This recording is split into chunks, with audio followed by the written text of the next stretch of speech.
as promised by Vienna's Pannonian Railways? Has it truly been touched by supernatural power? Only time will tell. This is my storm! I caused this! I caused all of this! I changed fate and destiny so much that I actually did alter the course of everything! And all I really created was just death and destruction! Fuck all that, okay? You were given a power, you didn't ask for it! And you saved me! Which had to happen, all of this did! This is the only way. I feel like I took the shot 1,000 years ago.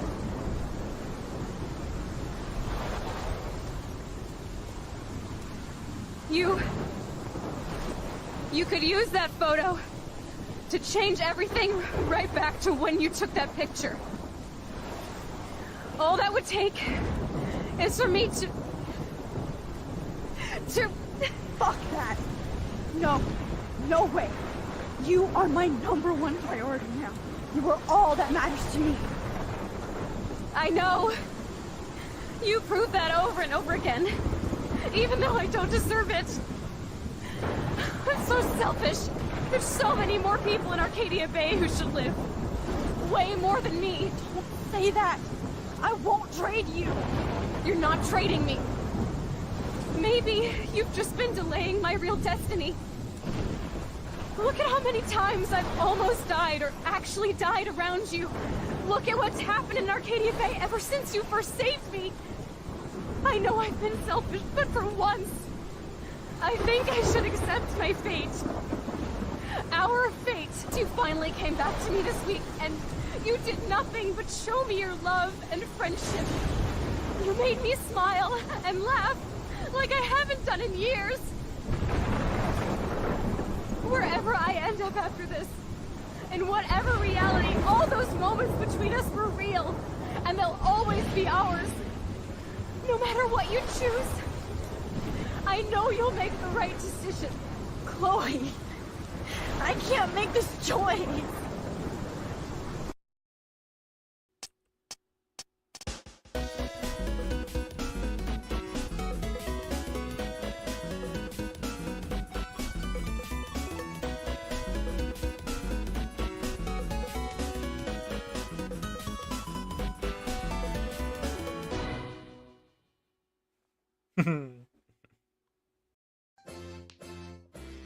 Everybody do the weenus. The weenus is a dance. Everybody is a genius who knows it in advance.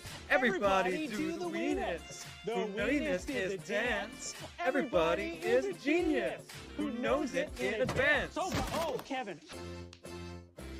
Everybody do the weenus. The weenus is a dance. Everybody is a genius who knows it in advance. Everybody do the weenus. The weenus is a dance. Everybody is a genius who knows it in advance. Oh, Kevin. Loud sound warning. And falsetto warning. Come wayward souls and wander through the darkness. There is a light for the lost and the meek. Sorrow and fear are easily forgotten when you submit to the soul of the earth. Come, wayward souls, and wander through the darkness. There is a light for the lost and the meek. Sorrow and fear are easily forgotten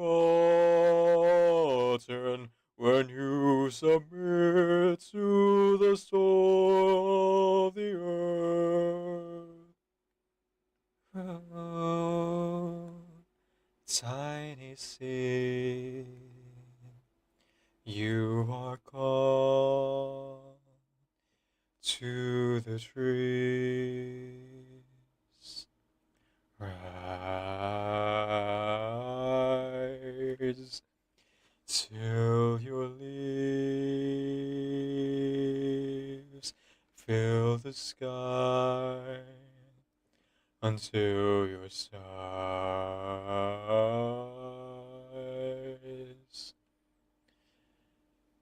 fill the air in the night.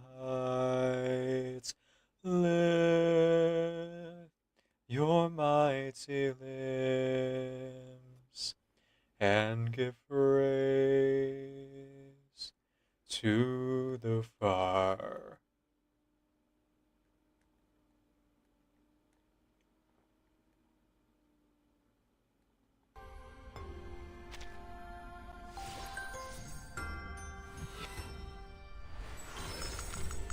What you're looking at is only a vessel of memories. A dead man following his duty. A witness to the emptiness and the void that comes after war. There we go. This butterfly pattern is lovely. Do you collect butterflies?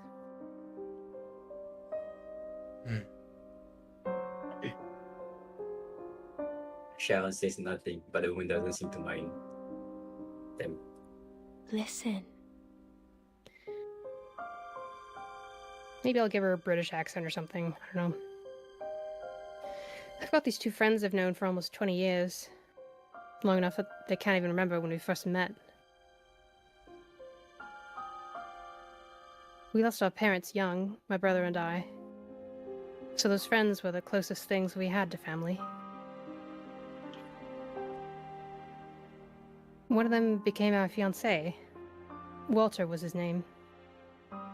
He died on the battlefield.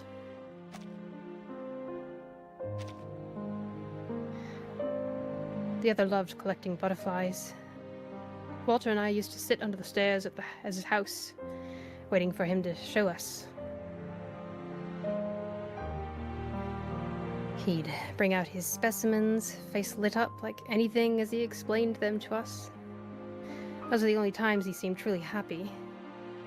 I heard that. I've been sure he died out there too. But then I heard these ridiculous rumors that he'd come back to life.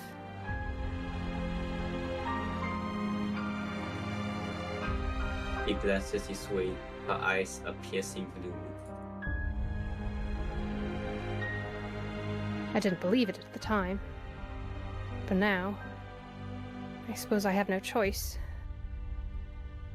Partita. Ooh.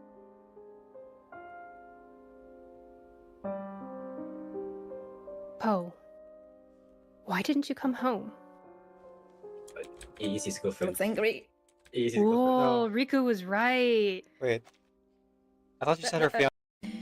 Ah, Chris, look at you. Dressing room big shot. Cheers, cheers.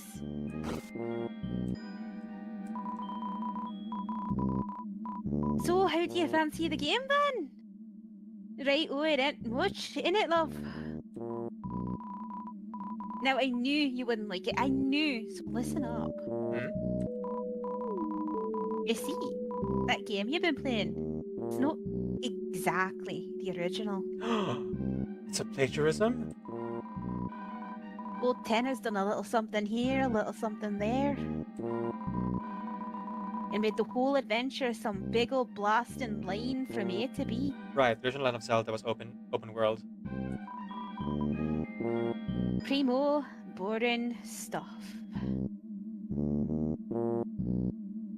No, I'll spend it on the game. I'll spend a little bit on the gacha. But if I know Chris, and boy I know Chris, that's not what you want, innit? Freedom. That's what you want, chum. Freedom. Well, if I can go hush hush for a minute here. Chris, love, that's what we got backstage. The original Ooh. game, where you decide what to do. Alright, enough explaining, more gaming. I'll keep an eye out for Tenna. You go have some real fun, alright, love? That seems super shady. There you go, and I'm sure you know about Secret to Tenna, right, love? Mm-hmm. Oh, is this the game? Chris, stick around here long enough and you'll learn.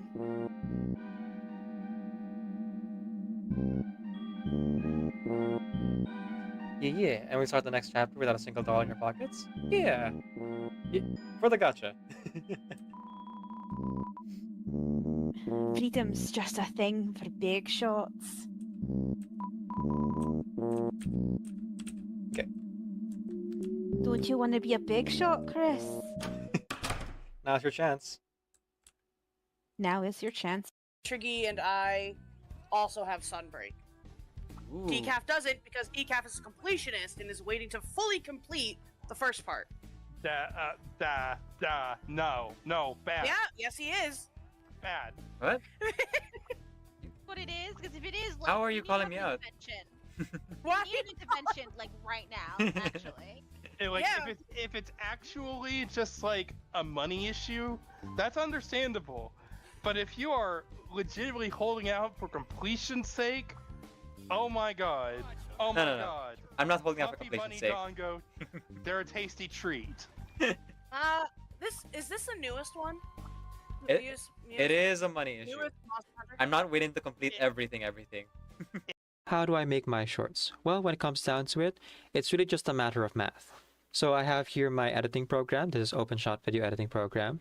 And you notice that the video preview is already in vertical. Depending on the program you're using, it would be under preferences or settings to make sure that it's editing in vertical already. And then I grab my raw footage. In this case, this is the Valentine's Day special collab I did for a game show. And place it in the preview, right? So because of the way that it's recorded, of course, it would appear horizontal first. So what we want to do is you want to go ahead and adjust it so that it's not just like taking up this small part of the screen. In my case, I have a face cam and then my footage, right? Or the game proper. So I scale it up to about 1.5. And then we place it in the screen here.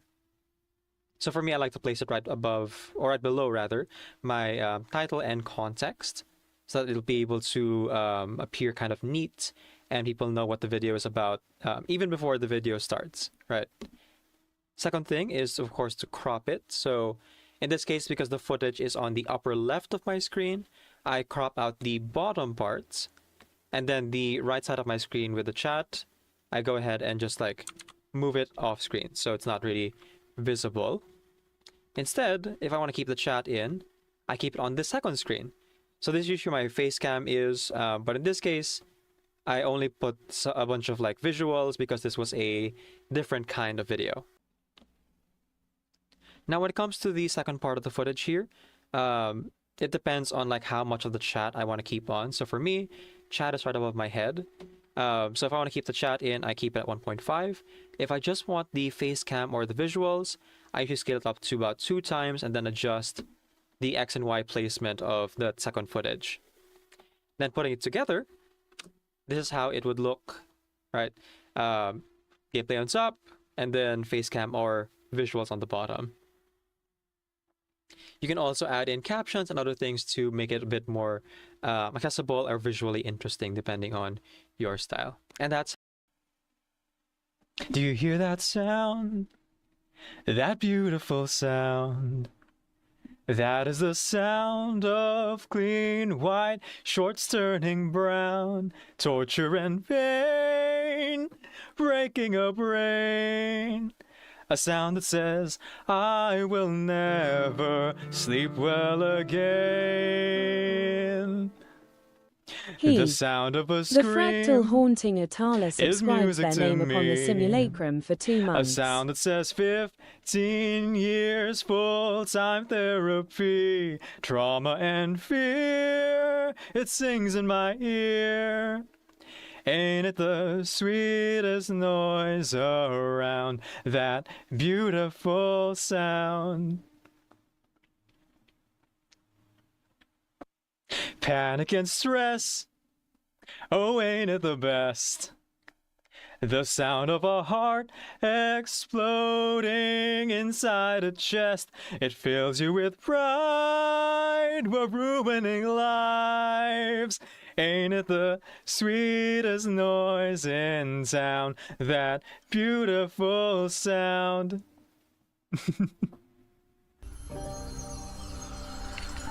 There she is. Oh man, that's so pretty. Hello! Ah, the inside of the suitcase. Oh, A place Matilda has often spoken I didn't of. realize this happened. I was It is an honor getting to dressed. finally see it for myself. So wait, hang on. Welcome you to the guys crew. can't see me yet. Speak about you and There we go. Sorry about that. I just missed it. Thank you so much for the subscription, Matarla. Holy cow. Hello, beautiful. Hello. We're gonna go ahead and just like lower the brightness on my ring light a little bit. Oh, lower, not turn it off. Okay, so we're less shiny. There we are. Give ourselves a nice ambient look.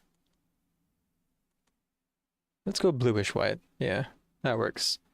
What's going on today? Nothing much. We are currently on hour 8 of our 24-hour stream now. And I figured, you know what, better thing to do than burn away 5 of those 24 hours with a watch party. 24 hour, yes. That is indeed what's happening. We're going to be watching this thing. It's a show that no one's heard of before called The Amazing Digital Circus, and we're gonna watch 8 episodes of that with commentary because, you know, fair use. Boy, in a non-gendered way, what are you doing? My usual. I mean, it's not that different from my weekend streams where I do like between 10 and 14 hours, so in the grand scheme of things, is it really all that different? It's like an extra 10 hours on top. And it is a special occasion. So, you know. Pretty dang good, if I do say so myself. Pretty reasonable. Scarf? No scarf. I just like leave the scarf like that, kind of like hanging on my side like a vest. What is a special occasion? Nothing really. Actually, forget I said anything about special occasion. There's nothing happening today. Nope. Ignore all the things that might tell you otherwise. No, it's a normal day. It's a normal day. That's the reason we're doing a 24-hour stream. Speak on what? Nothing to speak about. Hang on, let me get one more thing here. Just to complete the look, I need... Where did I put it? Ah, here it is. The gloves. That's fine. You didn't mean it, like, what do you call this? Derogatorily. Clearly, Twitch, Atarla was talking about the farming implement. Okay, so, you may have heard rumors that, for some reason, people seem to think that today is my birthday. But believe them not, my birthday is in September. It's a very long time from today, you know? So we're just doing a 24-hour stream for no reason in particular. So if you hear someone say, "Happy birthday, Decaf," just know that they are misled and mistaken. Yes, exactly. It's a fake birthday. Except it's not my birthday, so it's not even that. Yes.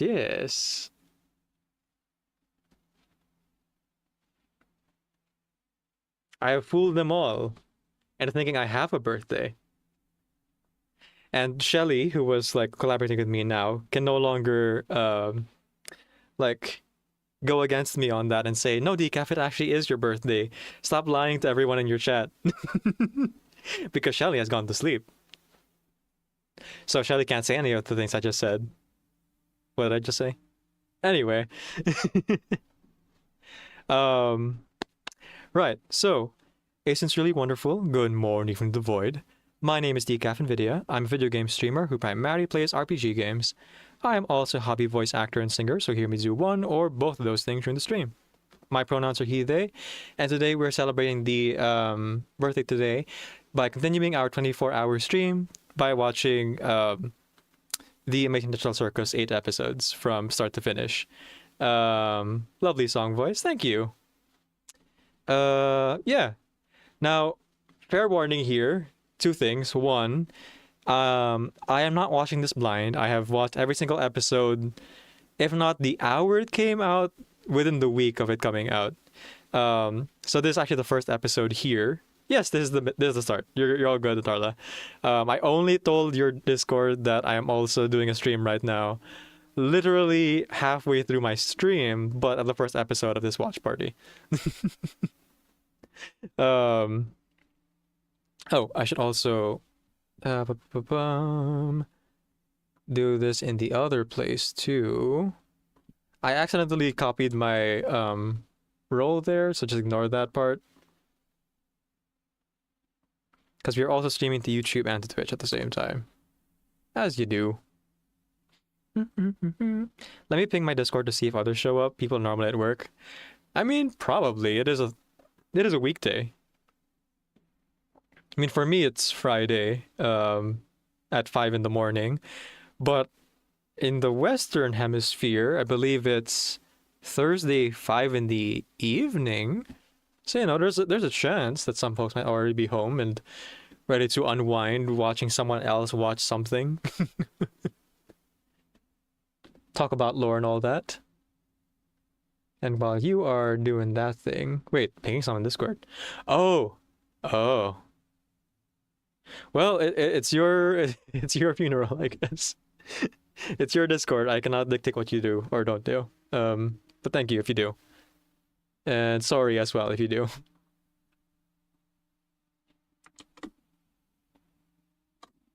There we go. Okay. Words. Yes. So, two things about this stream when we do this watch party. First off, we are starting from the beginning, so this is going to be the first episode. But I am not blind, which is to say that I've seen every single episode pretty much, if not the day that it came out or the hour it came out, at least the week it came out. I am a big fan of Glitch Productions. I've been watching their series since about Meta Runner, like season 2, and Murder Drones. Like I'm a huge fan of this production company of indie animations. And the second thing that you should note is that, again, I am doing a watch party of the Amazing Digital Circus, but also following fair use rules, which is to say keeping it transformative, or making it transformative by adding commentary in this case. So throughout the episode, I will be pausing and playing in order to add my thoughts on the story, the plot, the character design, or any other element in order to make this justified as not just being a whole cloth rip off of the video for the sake of just showing it to you guys. I'm not gonna be silently eating here and chewing the whole time that I'm going to watch these episodes with you. So just a heads up on that front. Speaking of, I should make sure that YouTube can also hear. Let me just test to see if the chat is working. Perfect, okay. Oh, hang on. The little avatar is a little bit too big on my screen. There we go.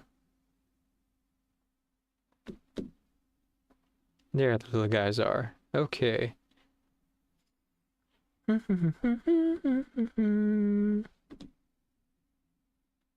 Okay, is there anything else I'm forgetting before we begin? Let's see. Alerts are up.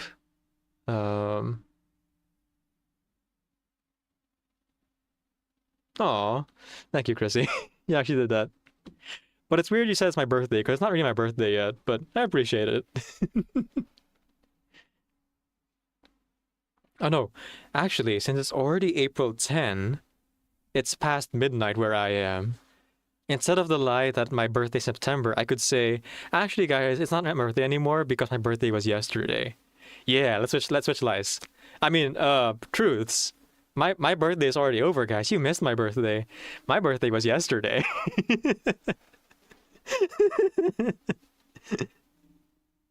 That stream title is no longer accurate. I slipped up. Yeah, well. It is what it is. Okay, yeah. I think that's good enough. Let's go ahead and get started.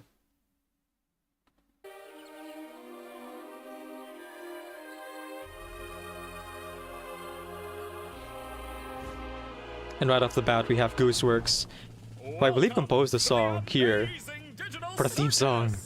My name is Kane. I'm your ringmaster, and I'm here to show you the most jaw-dropping, heart-stopping, mind-bending paraphernalia you've ever laid your eyes upon. Isn't that right, Bubble? That's right, Kane. I can't wait to see what you've got cooking up for today. Well, so that's Kevin Tummer Tunes and Gooseworks collaborating here on the animations and the story and music. And you can already see a lot of Kevin Tummer Tunes, like, oh, turned off just a tad? Yes, I can do that. Totally. There we go. Let's see how it sounds. well, let's not waste any time. Let's get right into the show. And Tubal and Joinger too. Jagatha, Jackson, Kaufmo, woohoo. Day after day after day after day after. Just don't know why. And immediate shenanigans as someone who's not supposed to be here shows up. Yep, that's the show for you. But yeah, you can see a lot of like Kevin Tummer Tunes, like isms of the wacky movements of the characters.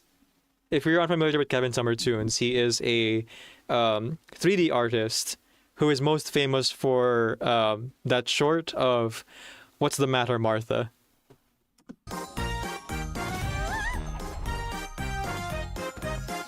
Oh, the exit showed up right away. Huh, I don't remember that.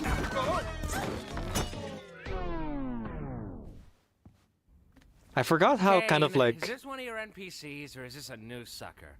I forgot how in the pilot they all kind of were a lot more simple compared to the current designs. A lot of people are like pointing out the differences between the pilot and the latest episode.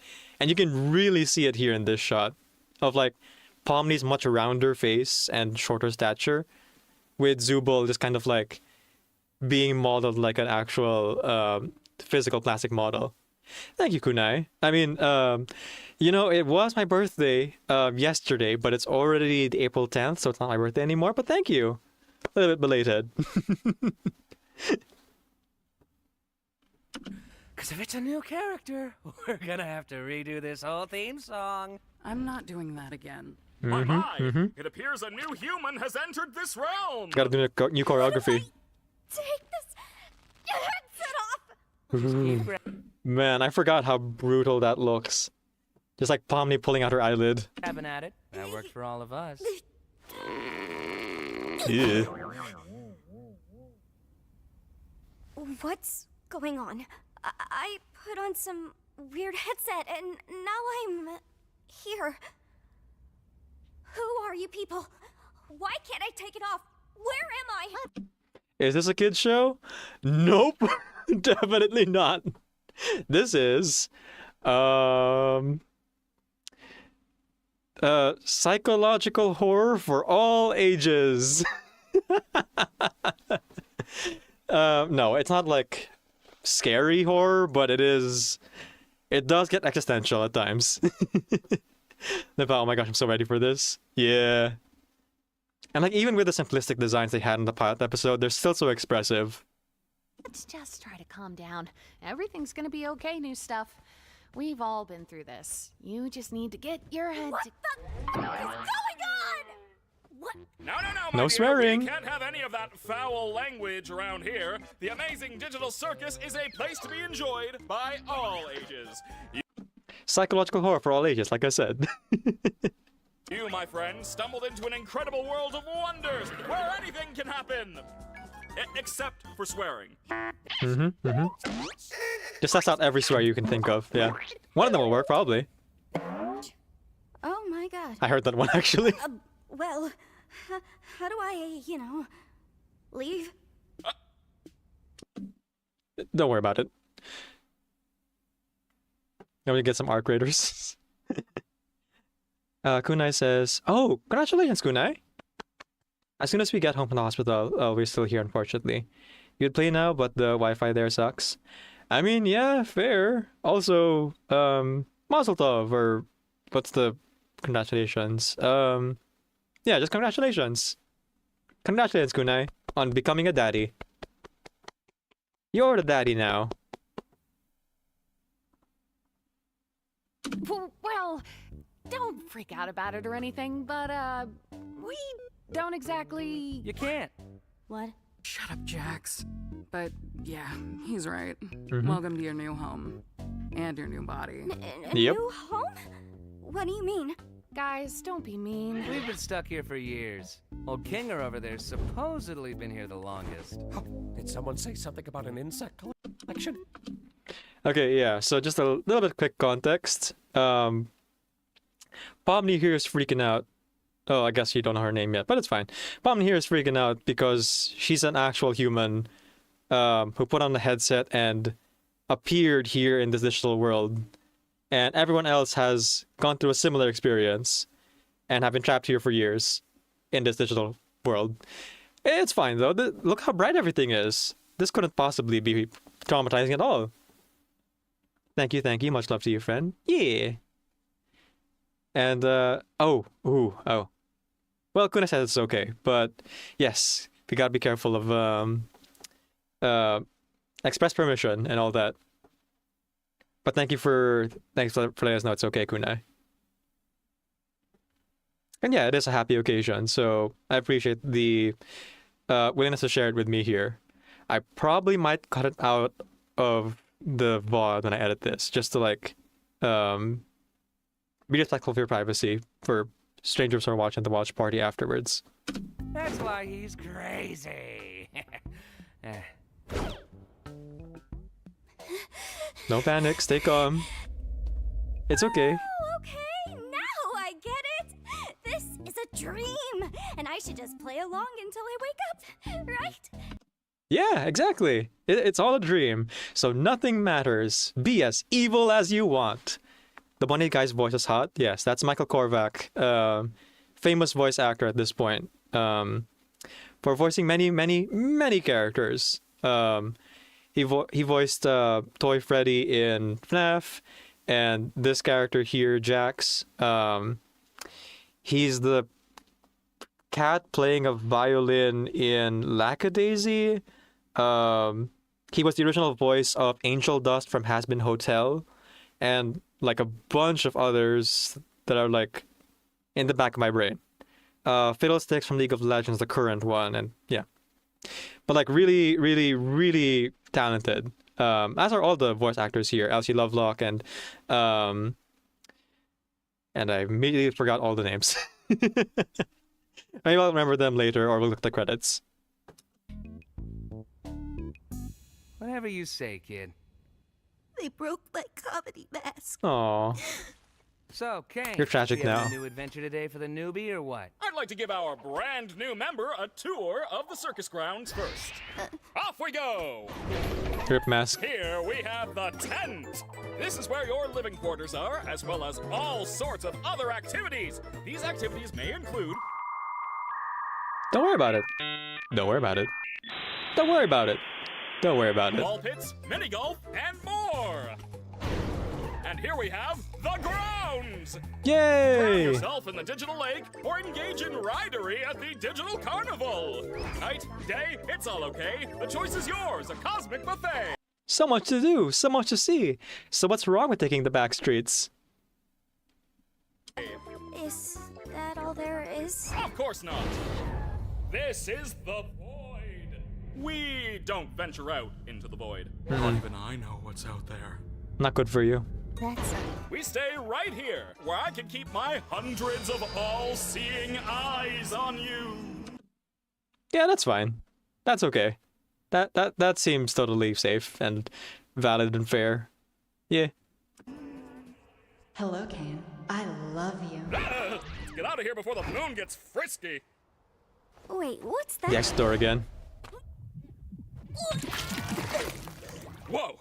Clean up on aisle U! I'm on it, boss. Oh boy. Right, I forgot about Why this. do you like this? Wait. Was that an exit door I saw out there? Is that a way to leave? What exit? If there was a way to leave, I'm pretty sure we'd have all left by now. Mm-hmm. Yeah, what are you talking about? I love how Zubul is just made up of like disparate parts and she can still move even when they're not attached to her. And if you didn't clock it, Gangle has a happy, her original face, which is a sad mask, and then her happy mask, which Jax just broke. So, you know, it's a metaphor for masking. As you do. I Ignore assure the you, there licking the is no vomit off the floor. magical exit door. You're probably just experiencing digital hallucinations from your mind's transition to the digital plane. I swear I saw it. Digital hallucinations! Yeah, don't worry about it. How about we talk about something else?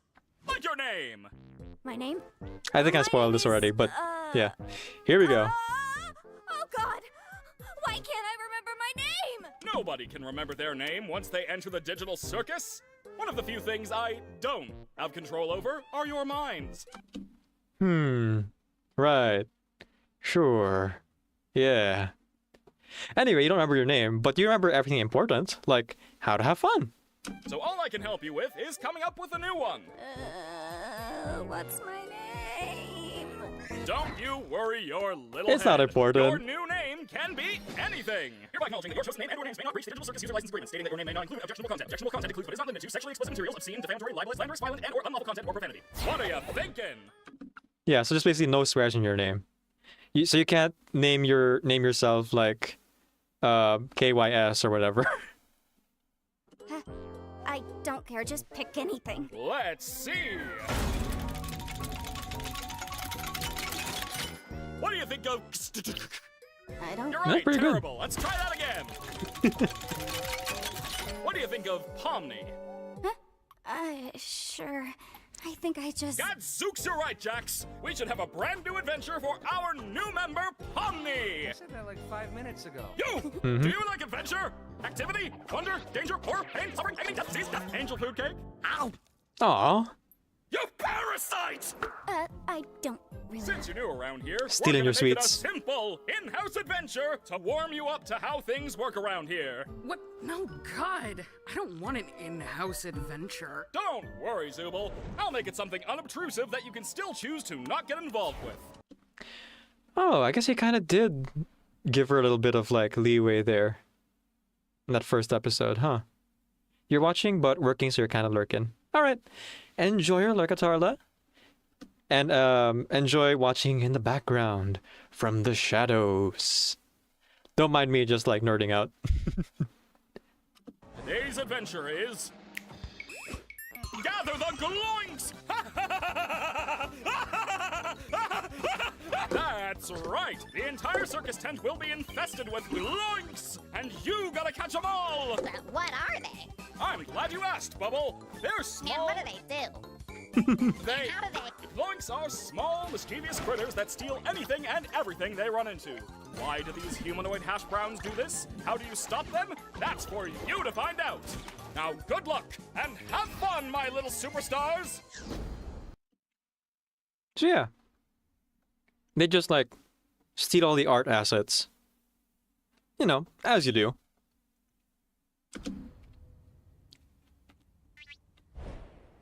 What did any of that mean? Oh, that's just one of Kane's little adventures. They're just something fun to do to, you know, prevent us from going insane. Speak for yourself. If anyone needs me, then f off. Oh god, oh jeez, no! Oh, oop, well. There she goes. Oh no, they killed Zubul. Anyway, you guys want to go get something to eat? Oh, wait! We should go check on Kaufmo. I'm pretty sure he'd like to meet Pomni.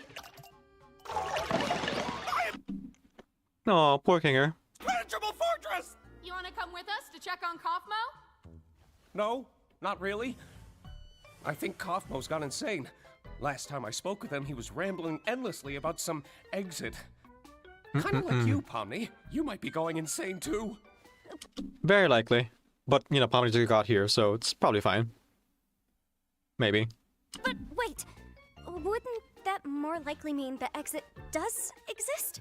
Could also mean you just have a jump start and losing your mind. What about Zubul? Well, I think... Yeah, Zubul got kidnapped, but it's whatever. It's a side quest. This is the main thing. The exit. I'd like to ask him about it, if this was real, which it isn't, because it's a dream. She still thinks this is a dream. Yeah, don't mind Jax just breaking the fourth wall here. That's not important. He's looking directly at the camera. That's just kind of his thing. No implications whatsoever. Why are you looking at me like that? I'm fine with doing whatever, as long as I get to see funny things happen to people. Okay, I've already had enough of these things. You, me, and Pomni will go check on Kaufmo, which leaves Crybaby and Hoo-Ha together to go handle the Zubul situation. Huh, that's interesting. So even as early as now, they're already doing the characterization where Jax is willing to, like, laugh at everyone else's expense, but the moment that he's the one who's hit, he's already over it. Huh. Nice. Themes. Continuity. Do you think pairing them up together is a good idea? Of course I do. They're the two most mentally stable and capable characters to be paired together. Come on, ladies, let's go harass the clown. The glitching out, too. My comedy mask is broken again. Mm-hmm. Ah! Oh! Gangle, you startled me. Yeah, the two most mentally stable for sure. Between literally insane and clearly has a mental disorder that you can read into as being very specific. So, this is where we all live. Or, well, where we all sleep at night. Even though we don't really need to sleep, it's sometimes nice to kind of take a break from everything and have a bit of a routine, you know? I'm sure there'll be one for... Oh, look, you already got one. There you go. I still Came us don't built in advance. understand about the adventures. Why even go on them at all? Why not try to find a way to leave? Well, we usually do when we first arrive, but after a while you start to realize that you really can't leave, and constantly chasing an unattainable goal will start driving you a bit crazy. And eventually you get to asking what the point of anything is, and you completely lose sight of who you are and why you're even alive, and when you reach your breaking point, something really terrible can happen. So, you know, this is a kid show. It's not a kid show. This is not a kid show. It's bright and colorful like one, but trust me, it's not for kids. Although kids can, of like older ages, maybe watch this without being too messed up. Probably. Also, yeah, describing a Sisyphean task. You know the old myth. Old Sisyphus just throwing that boulder up the hill, and it rolls back down and start all over again and over again and over again.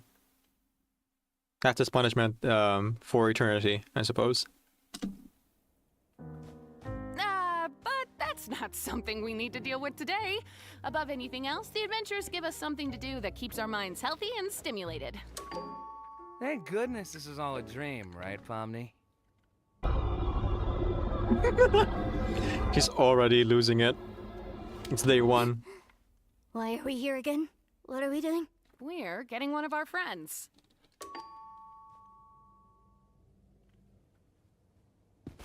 Huh. Maybe he's not in his room? I hope he's all right. Don't worry, Dollface. I've got a key to his room. Wait, what? Why? You shouldn't have keys to anyone's room. Yeah, don't worry about Jax having keys to everyone's room. Or looking at the fourth wall. It's totally fine. No implications whatsoever. Nah, I've got keys everywhere, and you've all been fine. By the way, I may have left something in your room today, so let me know if you find it. You're not afraid of centipedes, are you? Jax! That's literally my only fear. Why would you do this? What? It could be a completely unrelated question. You'll never know until it's too late.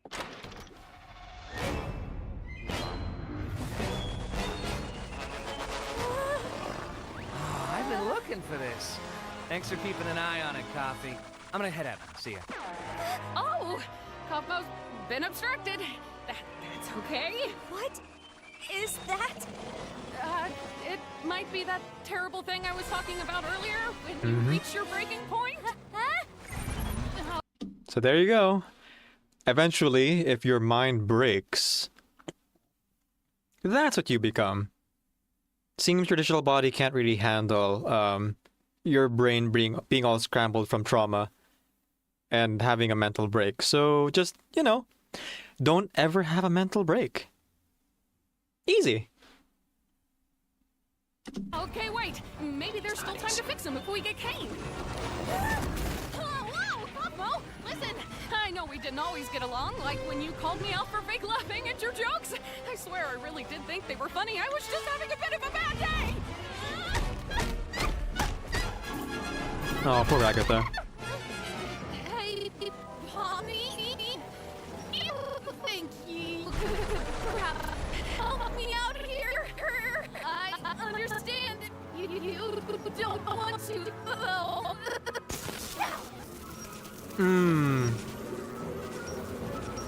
I'm sorry. Okay, I mean, to be fair, she did try to help her up first before running away.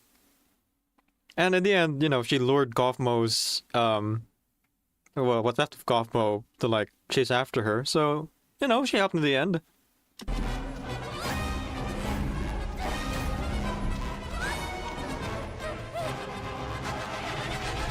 Hello!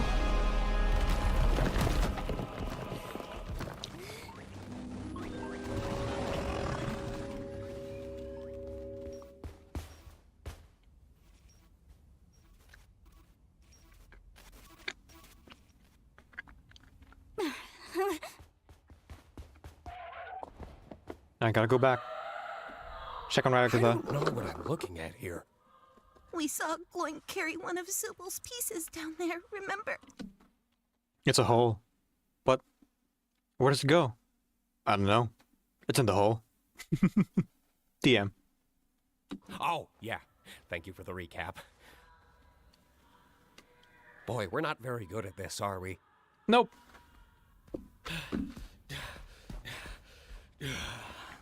Jax to the rescue. Fellas. Jax! We found the Zubal hole. Yeah. Cool. Good job, Kinger. How is Kaufmo doing? I hope he's not still mad at me for not laughing at his joke. He's abstracted. Oh, Gangle. he's doing great. He's gone. I don't think I've ever seen him this happy before. Well, it's good to know he hasn't completely lost his mind. Nope, that's exactly what happened. Sorry, Kinger. He actually asked me to give you this. Whoa! He knew that would happen.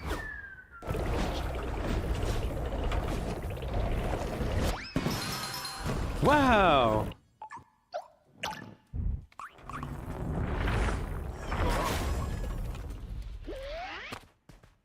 Nice! Spare!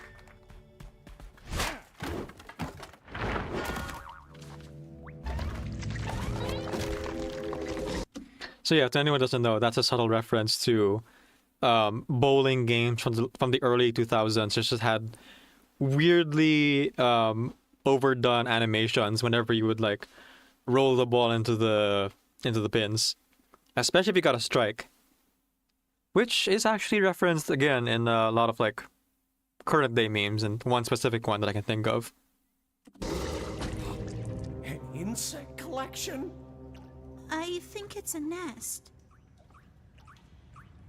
Hello? Ragatha? That was your name, right? Over here.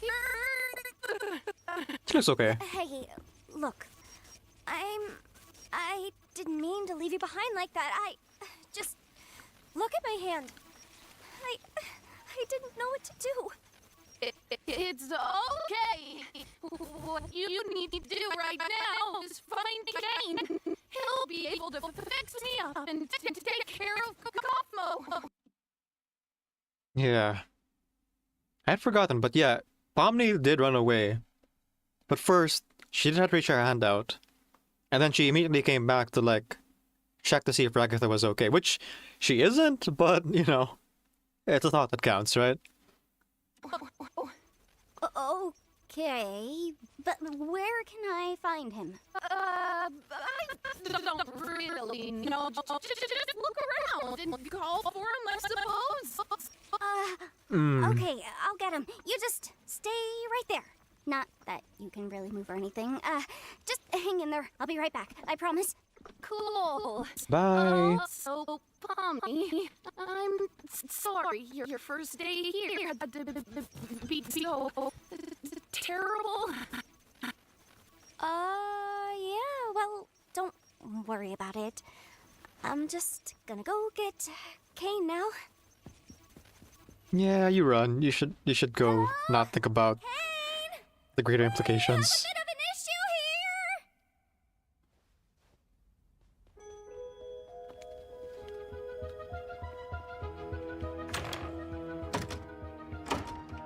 I mean, one of these rooms has to be right.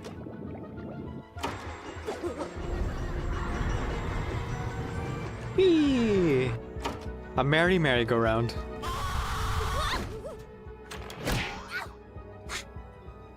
It's a reoccurring gag. Sorry, got something in my throat.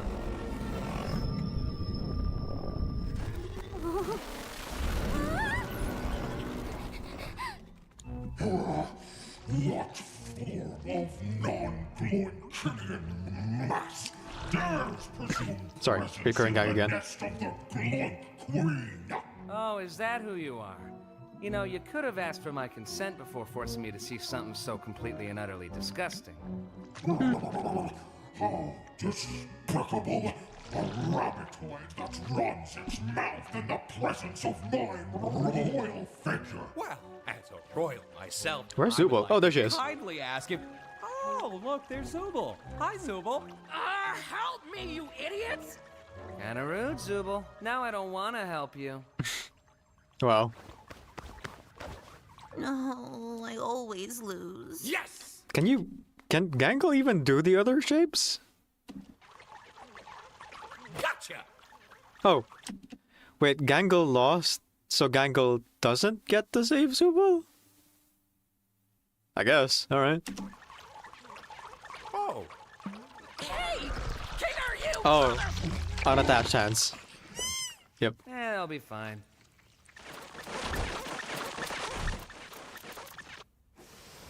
Yeah, that seems fine too. Gotta hide. Man, the first shot... That first shot of Pomni takes you back. It's weird to think that the Animation Digital Circus premiered... Here, let me take a look at this date. Yeah. That was October 14th. What year was it? 2023. Holy cow, 3 years ago. Time flies. Oh, almost 2 years. 3 years ago.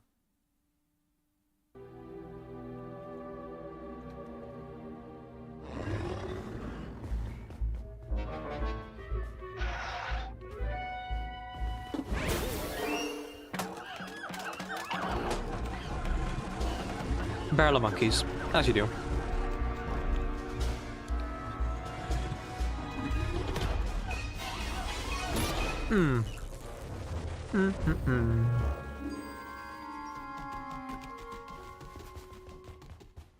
God, where's Kane?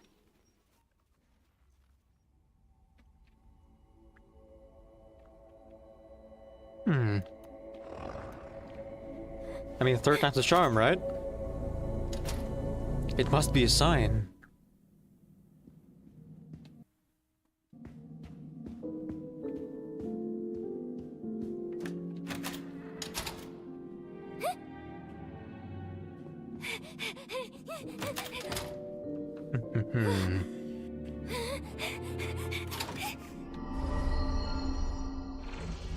And there goes the exit door. But at least you're safe, right?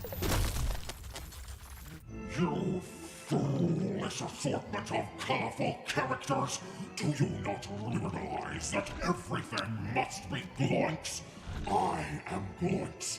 You will be Gloinks. God will be Gloinks. This is dumb and weird. Well, and yet you're still watching it. I'm not here for the adventure or anything. I'm just here to hide from the... And there it is. Oh, thank God you're okay. You didn't experience a game show in there, did you? What are you talking about? Poor Gloinks Queen. What's happening? It's just Kaufmo. Don't worry about it. Kaufmo abstracted? Nah, Yep. he's fine. You're right! How are we gonna get out of here? Guys, over there. Oh, escalator. Nice. Run! Ladies first. No, wait, why would I say that? Aw. What a jerk. Wait, Pomni's not even here? Wasn't this whole thing for her? Be quiet. I can't hear the escalator. And here's Pomni, finding her exit. What was Ragatha saying about looking for something that doesn't exist and kind of losing yourself in the realization that it's never going to happen? And how I mentioned it's like a Sisyphean task. It's never ending. And then you reach your breaking point. Nah, that can't be this. They're clearly marked signs. They all say exit.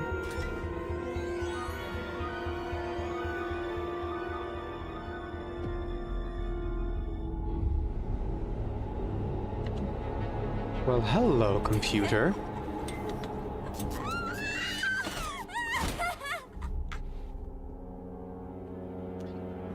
I think Pomni's gonna be just fine, guys.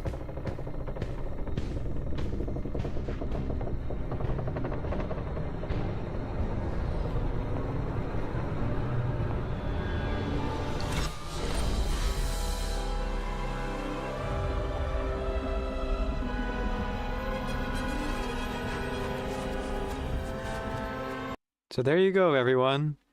The only way to exit, I guess, is to lose yourself in the void? I mean, yeah, that's true for real life, I guess.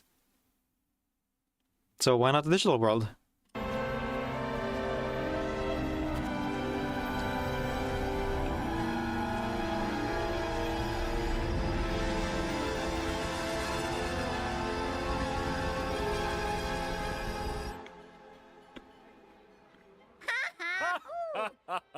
Oh, Bubble, you always know how to make me say this exact sentence. Gasp! An alert on my Wacky Watch at this hour? Oh no! Someone's venturing out into the void! 1995 for a watch. That's actually not bad.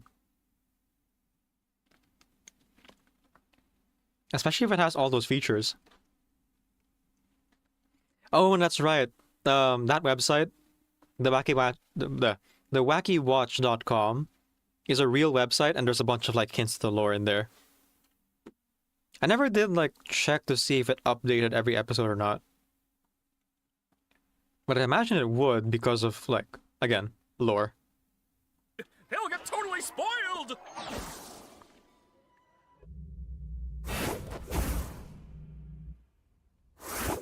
There you go! Now what the heck happened around here? Yeah, Pomni floating in the void seems totally fine. Definitely no long-lasting effects to that little excursion into the nothingness of unmanifested data. Yeah, that's probably fine.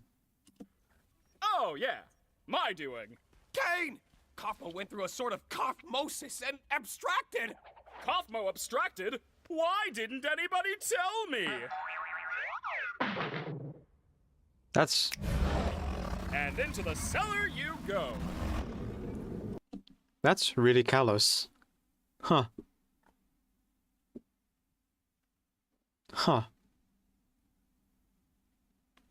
He just learned that Kaufmo had essentially died, and his reaction was to make a joke. I did not clock that the first time. Dang. Man, I can't believe Kaufmo just gave up like that. I mean, no offense, Kinger, but I always thought you would be next. Thank you. Guess it just goes to show you can't rely on Kinger for anything. I am in so much pain! Ooh. Okay.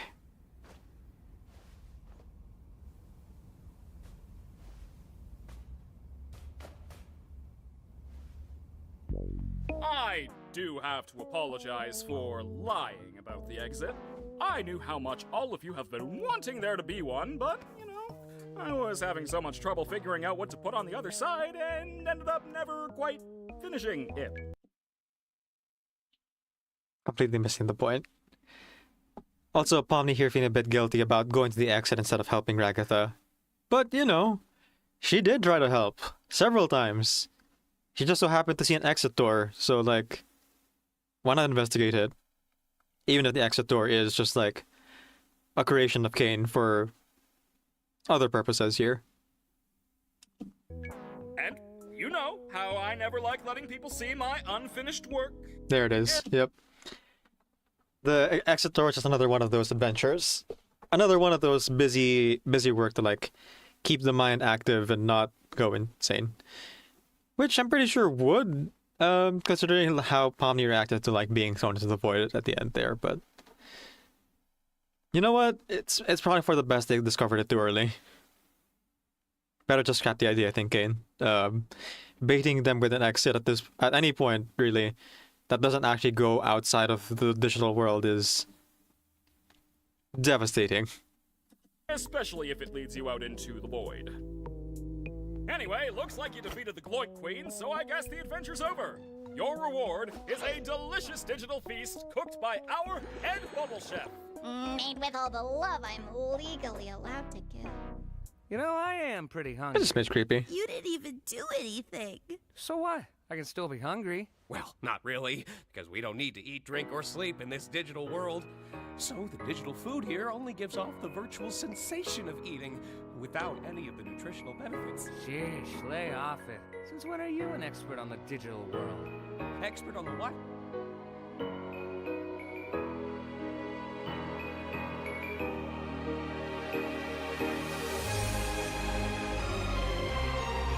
Just a regular old Last Supper.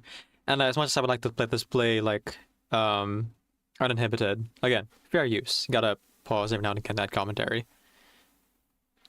Last Supper here, which kind of implies the person to the left is usually the Judas.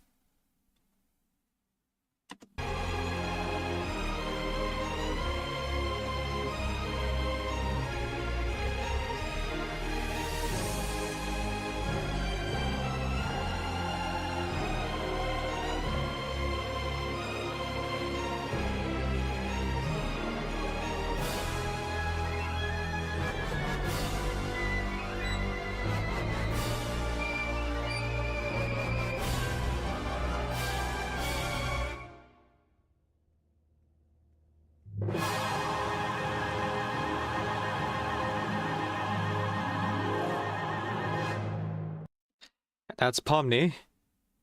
Pomni's welcome to the rest of her life. It only gets worse from here. Written by Gooseworks.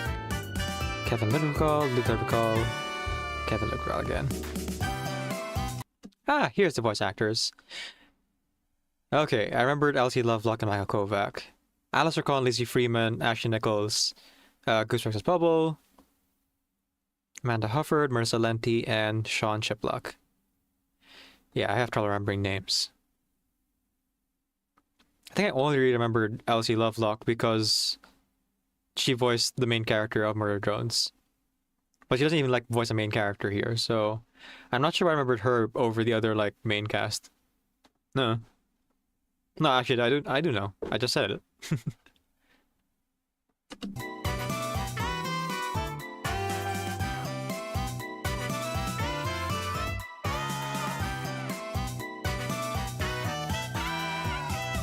Look at all the cool merch that goes with this show. Which actually does go towards, you know, financing animation, which is very expensive and time consuming. So, no, I think that's their bag.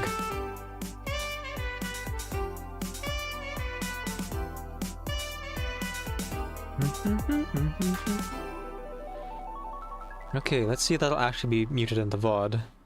And make sure that YouTube didn't just take down my stream for trying to watch one episode. Yeah, we're still good. All right.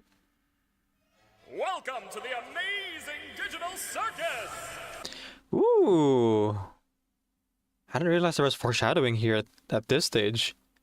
Whisper says, I'm at work, but I saw your thing and wanted to at least say happy birthday. Thank you, Whisper. Much appreciated.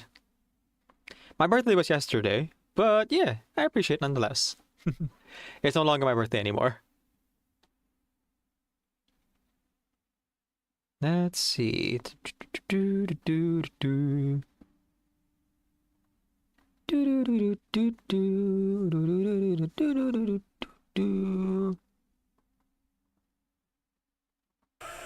Pomni? Pomni. All those shapes. All that data. Yeah, it's not my birthday stream. We're just doing a regular roll 24-hour stream for no reason.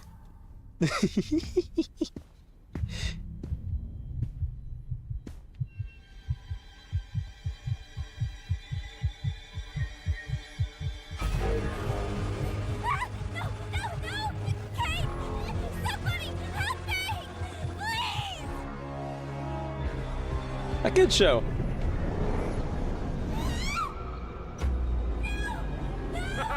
Looks like our new friend's already abstracted. Well, I guess we're not all cut out for it. I don't even remember her name, honestly.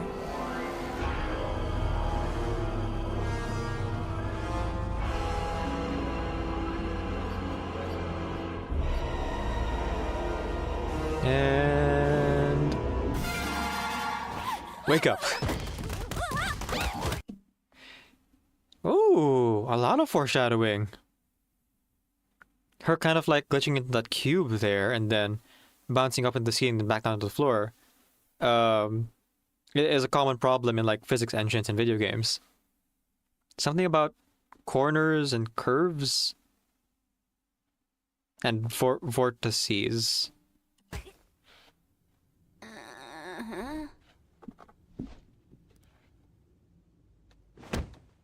Hey, Pomni, how'd you sleep? Are you still sleeping? I'll let you get back to it if you are. Pretend to walk away. There she is. Hope you're doing all right. I know yesterday was a bit of a doozy. A doozy.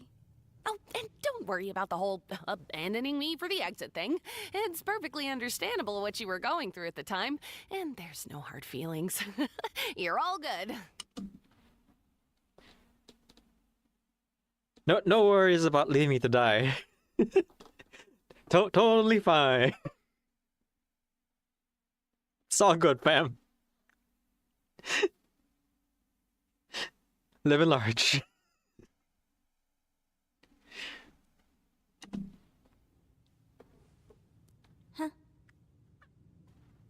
Well, let's forget about all that.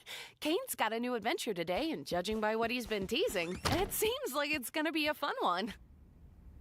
Today's adventure is Candy Carrier Chaos! That's right, the Candy Canyon Kingdom's been robbed of their most valuable resource, maple syrup! If you're thinking that maybe Kane is picking this up as he goes along, yes, he is. It's up to you to bring the rotten bandits who stole it to sweet, buttery justice. An entire kingdom of candy sounds sticky. Very sticky indeed. And sweet. Sounds Whoa! Bubble, you can't say that. Nope. Was Zubul the only one listening to this whole intro? You would think he would have gathered the others first before doing this. Also, Bubble just like swearing for like a full 10 seconds. But still, you know, censored, of course. Zubul, wait! I'm testing out a new AI in this one. It should be 57 times more immersive. Ooh, a new AI. You don't want to mess with the new AI, Zuby? Yeah, no. Well, sounds fun. What do you think, Pomni? Yeah, Jax again, just shrugging at the fourth wall. Don't worry about it, no implications there. Also, yes, first mention of the AI in this game.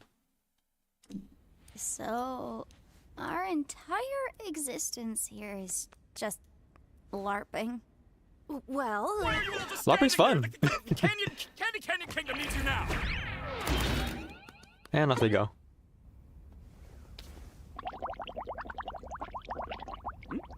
No thanks, I'm trying to quit.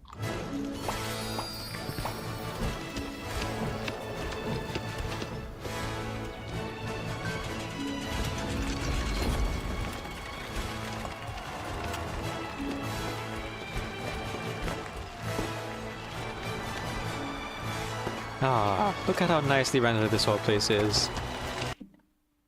And how all the citizens seem to be those like mannequins you pose for art. You know, a very filled in world. Look how differently colored they are and unique.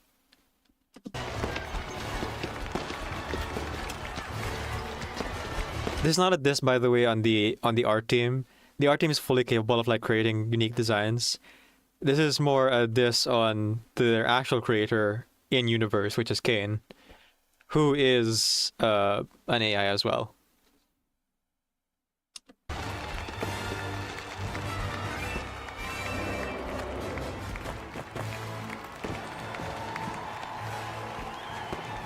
Wow, Kinger, check out this castle.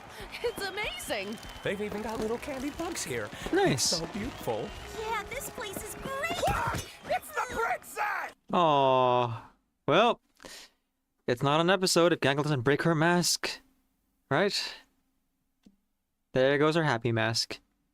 Back to tragedy. Or, there goes her comedy mask. Back to tragedy.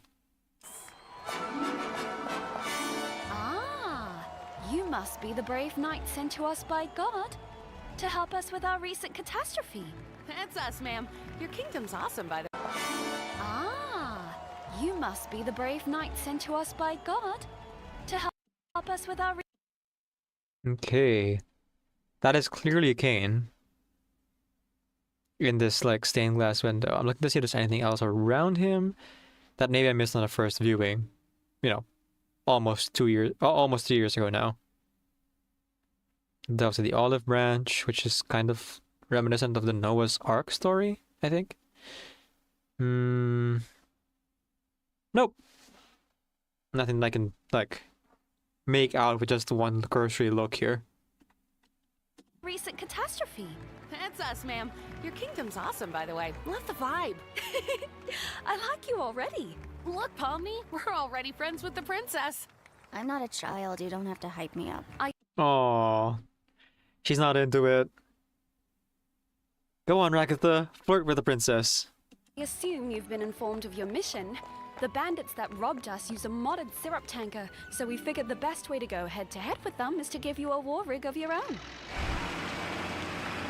Anachronisms! Violence. What time period is this supposed to be again? Here's the key back into the kingdom for when you've secured the goods. I trust you not to let it fall into the wrong hands. You can count on me, Your Highness. Oh, please. Call me Lou. Will do, Lou. I call shotgun. It's kind of incredible, like... Oh God, is that the horn? Ugh, that sucks. Gangle, you drive. It's kind of incredible how Ragatha actually plays along, huh? Again, I guess you gotta like keep yourself busy to not go insane, so makes sense. Farewell, good knights.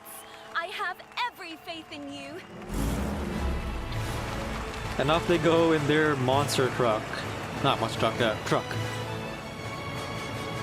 With spikes. Like all medieval times had. Medieval kingdoms had. Do you think your mom's gonna pull through if we get all this back to the village? Yep, there we go. Here's our bad guys. And immediately they're given a sympathetic backstory. They stole the maple syrup for an ailing mom in the village. I'm sure she will. This much syrup would save hundreds of people. We won't know for sure until we get back to the village. She's a fighter, though. She taught me everything I know. Oi! Don't get too comfy, lads. Looks like they've sent someone after us.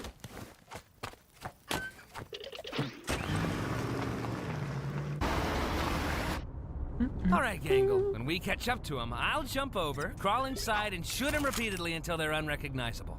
I feel like that violates some kind of convention. Geneva Convention? More like Geneva Suggestion. To quote Legends of Avarantis and chuckles. You're violating my ears with your clapback. Get driving, driver. So, Pomni, I'm sure there's some way you could help out here. Maybe when we catch up to them, we could... Be assertive. Like this. Oh boy. Jax! Oh man. It's easy to kind of overlook how bad Jax is, but Hold that pose. I gotta get some. he just keeps repeating He just keeps repeating these like terrible actions. You know, I swear there was some kind of bazooka back here, but I'm having such trouble finding it. Pomni, take this! Here it is. All right, Pomni, you just stay like that, and I'll cross over. Are you kidding me? Nice going, Pomni. Now I have no bridge. Aha! Gotcha! The arms aren't long enough. Aww. His head is too big and his arms are too short.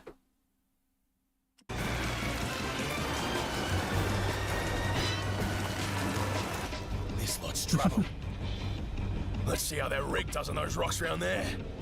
Let's go. The arms aren't short enough to shift the gear. Aw, man. Hey, teamwork. Let's go.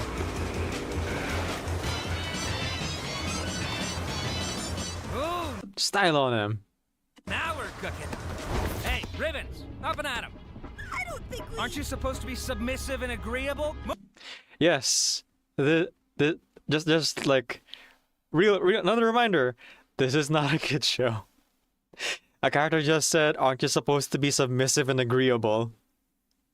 Which I didn't know the meaning of until recently either. So, you know, that's kind of maybe not something you need to look up. Don't worry about it. If you didn't know it or know what it meant. Move it!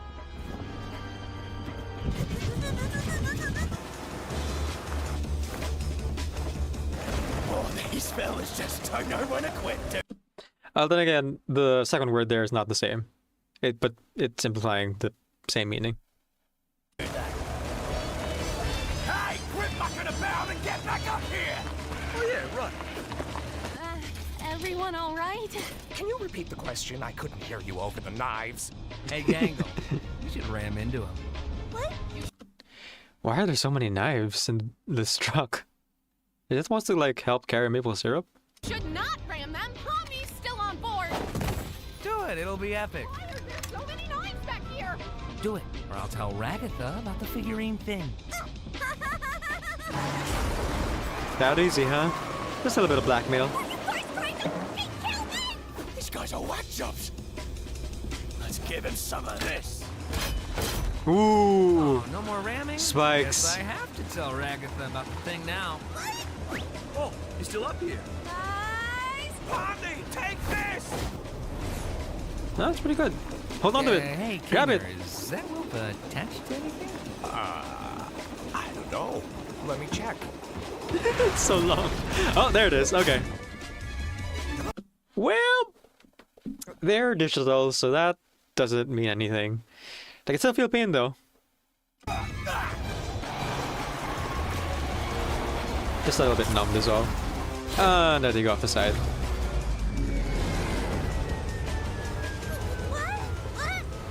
Wait, what's up? What was up with that? Oh, her arms got pulled through her chest. Ugh. I blame you for this. Jack can sound like that because he's, you know, playing along with the world.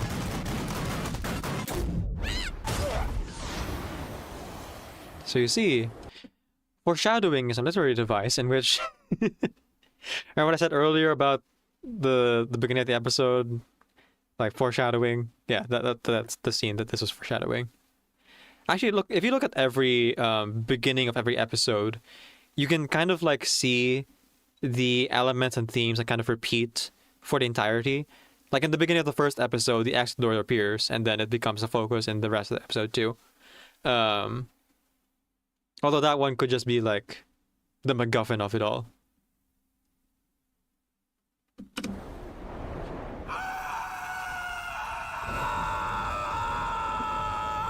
He's fine.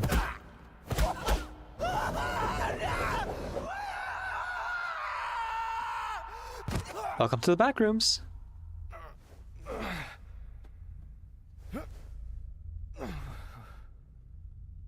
Lads?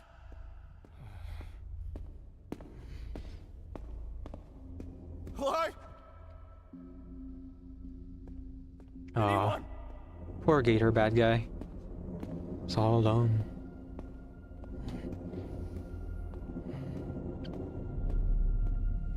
But it does lead to one of the best scenes in the entire show.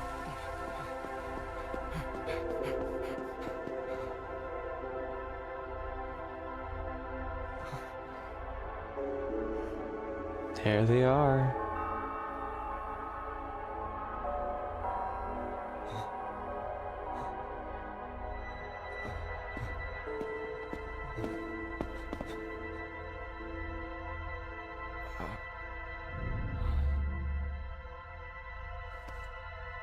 It's their models. It's what's used as reference for all their animations and movements. It's the placeholder. Man, how creepy would it be to find your own placeholder in the world?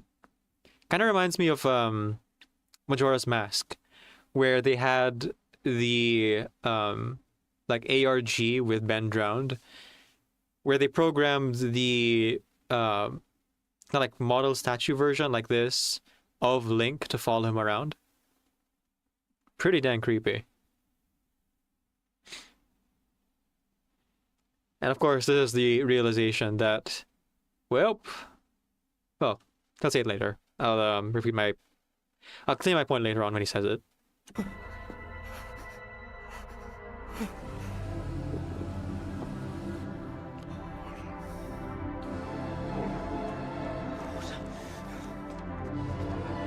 You're gonna lose yourself.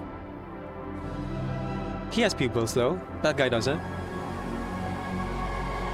Kinda. Yeah.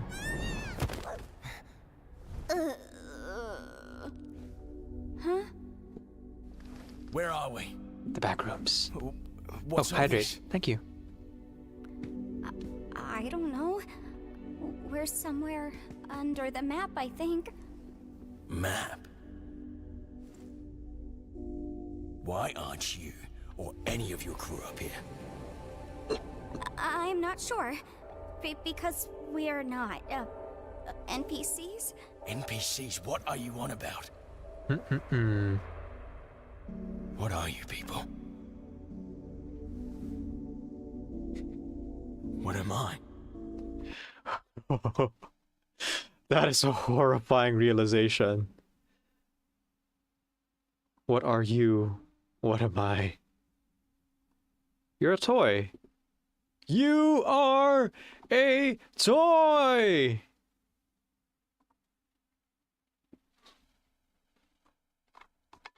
I shall hydrate real quick. It's some pretty heavy stuff. I mean, is a simulated life any different from a real life?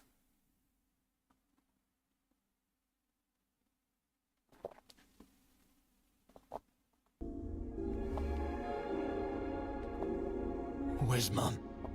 You have a mom? Shouldn't she be here with everyone else? I can't even remember her face. Did she ever have a face? Was anything ever real? Okay, wait. Don't think about that. I think there must be a way to launch ourselves back up, right? Man, that's really cruel of Kane to just give these guys a backstory, to flesh them out as characters, but completely miss the point of the fact that he's not just making fleshed out characters, he's making living people, essentially. Oof. And you kind of like think about Pomni not remembering her name and having a similar breakdown in episode 1. So begs the question, did Pomni even have a name before she joined the circus? Before she entered the digital world? Does it matter? I want you to tell me exactly what I am. Also, before I continue, welcome in, Shin Murasaki. Thanks for joining us.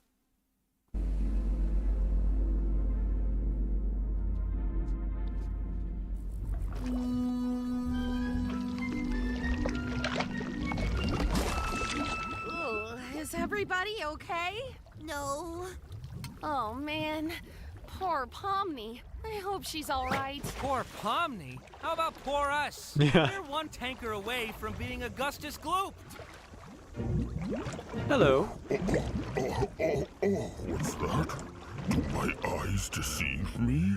A delicious gift from within the kingdom gates? Don't mind if I do.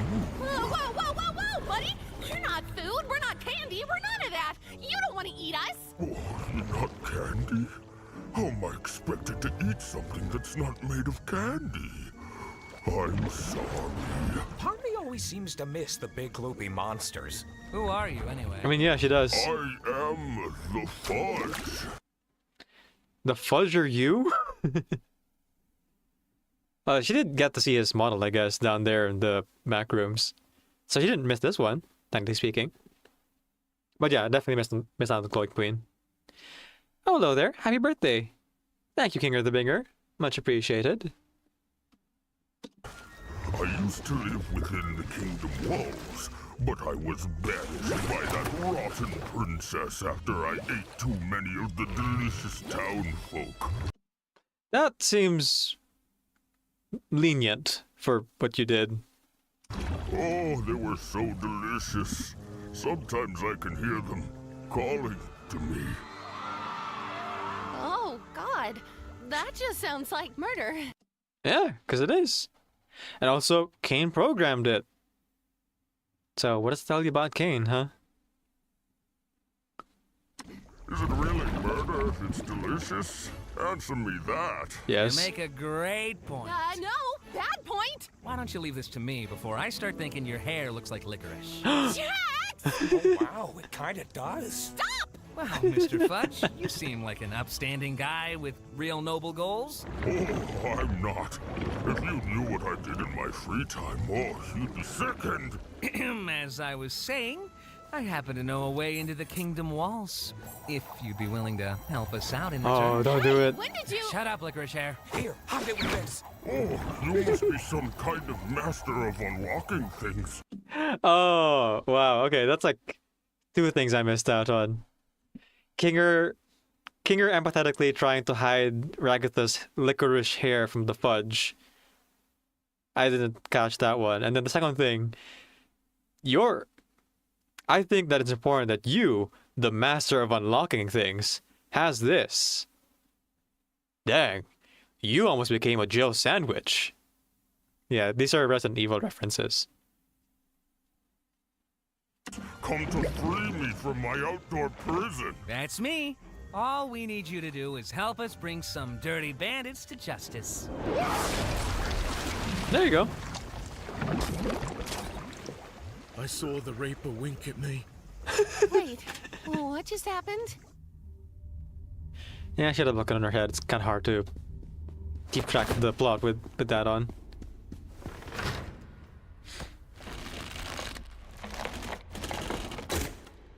Ah, man. You want to try helping out at all? Or are you still... Still having an existential breakdown? Hey, you okay? No. You want to talk about it? What is there to talk about? I mean, what does your life mean now that you know that you're not real? Maybe talk about that, you know? I don't just want to leave you here. Why not? I don't matter in the slightest. I'm nothing. My life, my memories, my friends. It's all fake. Damn.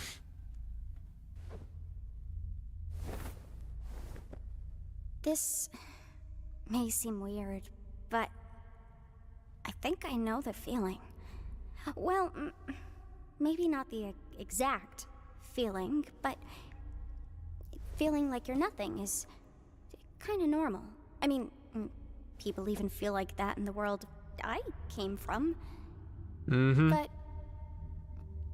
you still care about your buddies up there, don't you? I'm sure they still care about you. Yeah. It's the Nietzsche of it all, you know? Objectively, nothing matters. So subjectively, the things that matter to you are what matters.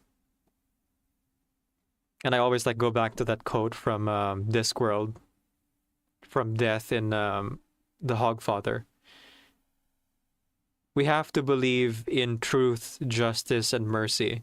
We have to believe in justice, mercy, and I forgot the third thing, actually. We have to believe in these lies.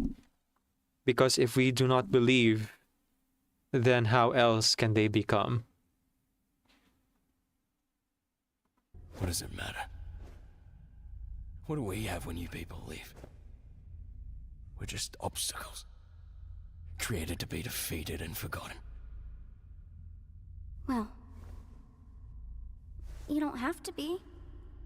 The circus, the place I'm from, well, I'm originally from somewhere else. But if it has to be my home, maybe it can be yours too. The people there are interesting, at the very least. Yeah, I mean, think of all the people you've met so far, or at least that Pomni's interacted with directly. There's Gangle, who seems a little bit sad. Because her mask is breaking. And Ragatha, who's really nice, and seems to be trying a bit too hard, but she's really nice. Kinger's insane, and Jax is a jerk. Yeah, there's not a lot of worthwhile things so far, but you gotta get to know them first. I'm sure there's more to them. Maybe you could be somebody real there. Why are you trying to cheer me up? How does this benefit you at all? I guess I just don't want you to feel like you're nothing. I don't want anybody to feel like that. But I'm not even a real person. Would I even belong? I'm sure you wouldn't belong any less than me. And I could use a friend. Yeah, no one chose to be born. No one asked to be created. Everything is meaningless. So let's make the most of it. Make our own meaning. That's a paraphrase of something else. Rick and Morty, that was it. Yep. A friend. You're a strange little character. Suppose I could give it a try. All I ask is that we don't tell the lads about this. They're a couple of bright-eyed yobbos. Ignorance I is don't want to bliss. drag them down with me. Yeah. Yeah, that makes sense. What's your name, by the way? Gummigoo. Nice name. Wow, that's just about as dumb as my name. What do you have in mind in terms of getting us out of here? I don't know. Maybe some kind of glitch with the truck's collisions? I'm not really sure how we could. The fact that Pomni knows what a glitch with collisions even is. That's one of the things I've been wondering about, is like Pomni's background before she joined the circus here in this digital world. We do get a little bit later on, but not necessarily one that would explain this particular piece of knowledge. Necessarily. Or, you know, she just like absorbed it from some documentary or book somewhere. As we are all wont to do. We kind of just like gather information like a sponge and regurgitate it, as I am doing right now, in fact. Alright, I'm just throwing stuff at the wall here. If this doesn't work, we can try something else. You're the expert here. I'm really not. But let's see how it goes. I just realized this might be a little violent. And there you go, launch into the sky. I actually have done this accidentally in Minecraft a couple of times, but it doesn't shoot you up this fast. Usually just like floats you up and then, you know, lands kind of softly on the top layer of the guided object.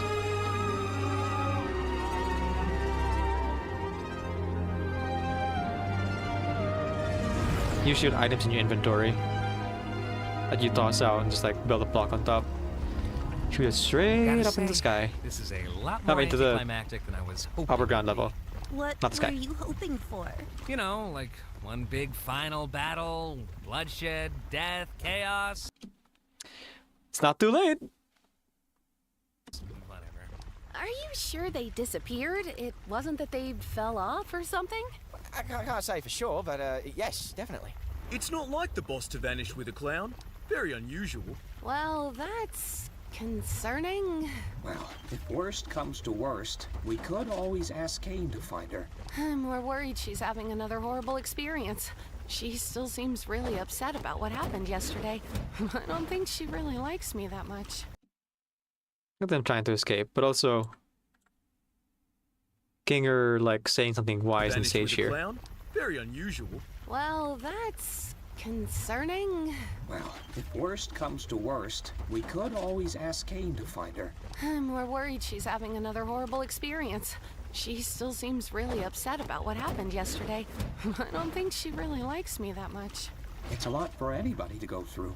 Don't take it too personally. I remember how long it took for you to adjust. Oh, yeah.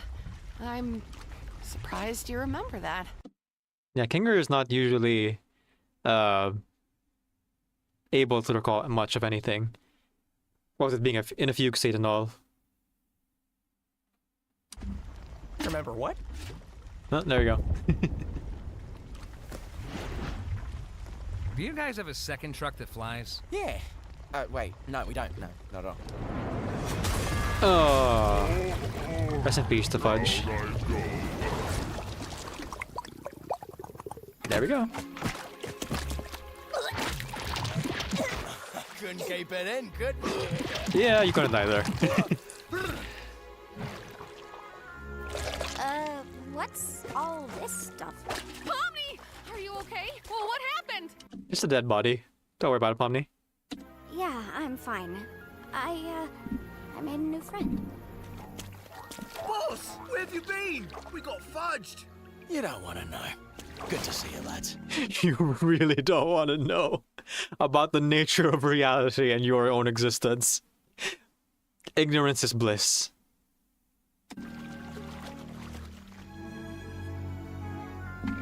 Why are there two bad guy trucks? Nice. This one's full of syrup too. Oh, yeah. Enough to share. I suppose it is. Well, you don't suppose my mates here could take this one back to the village, could they? I guess. Since there's two of them, there'd be no real harm. Yeah. I'm so unbelievably disappointed right now. Yeah, Jack just really wanted some violence and chaos. He's bored. He's filled with that ennui. Well, maybe there'll be blood, death, and violence in the next adventure. Ha ha ha ha, how wholesome. Uh-oh, yeah. This is Gummy Goo. He's gonna come back to the circus with us. Oh, is that allowed? His reality was kind of completely shattered. I feel like it was the Nancy least in the I could background. offer him, opposed to just leaving him behind. Hey, that's good of you, Pomni. Let's take this dumb truck to the dumb kingdom, I guess. Thanks to you Nice. brave knights, our kingdom will once again thrive. I'm sure it was no easy task. You have no idea. Farewell, brave knights. Have fun executing that bandit fella. Yes, that is what we're doing. Yep. That seems reasonable. Best not let anyone know that their reality is a lie.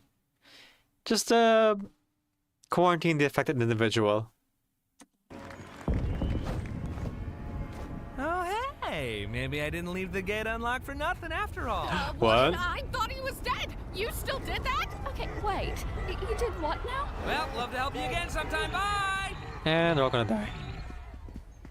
Welcome back, my little hard-shelled hamburgers. But remember... So this is the circus, huh? I gotta get you. Sorry. But remember, none of this matters. It's all fake, so... You know, when lives are lost, in the grand scheme of things, they're just digital lives.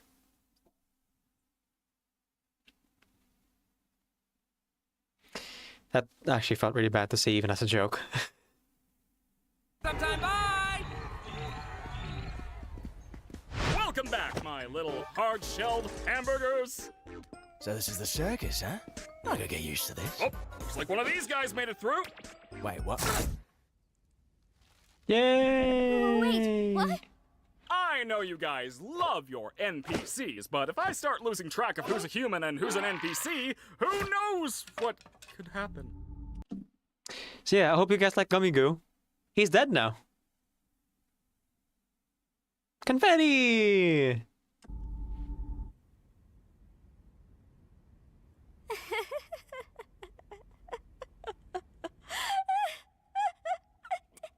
Well, I'm gonna go drink water. It's been a while since I've done that. Sheesh, I thought he'd never leave. I'm really sorry about that, Pomni. At least you tried. You know, he might be back in a future adventure. I know Kane sometimes likes to reuse NPCs.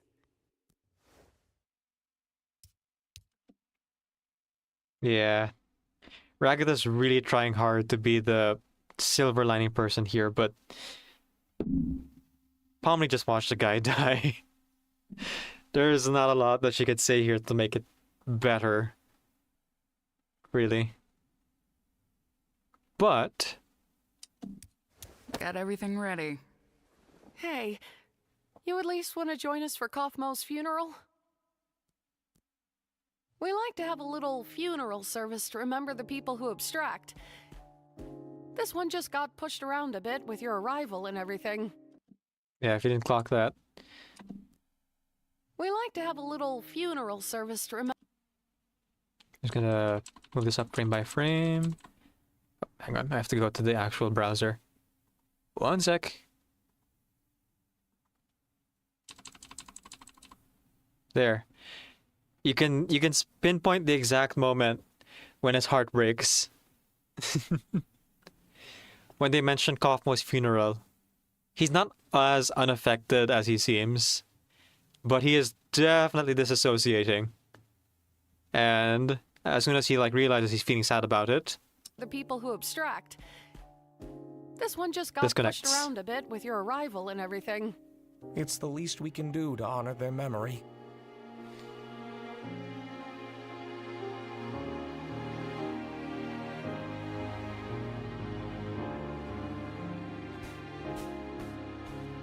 Oh man, I always think I'm prepared for these things, but then you set up the picture and, well, I'm already breaking.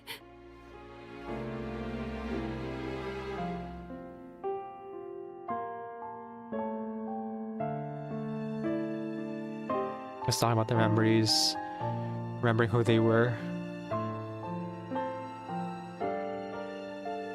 Because abstraction is essentially death, at least to them, with no discernible way to come back.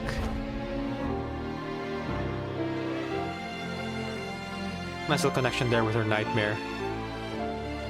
That she doesn't have to fall by herself. She doesn't have to fall, period. So nice little uplifting message there. There's not a lot that you can say to make loss or death better. But there's a lot you can do to be there for someone. Help them through it.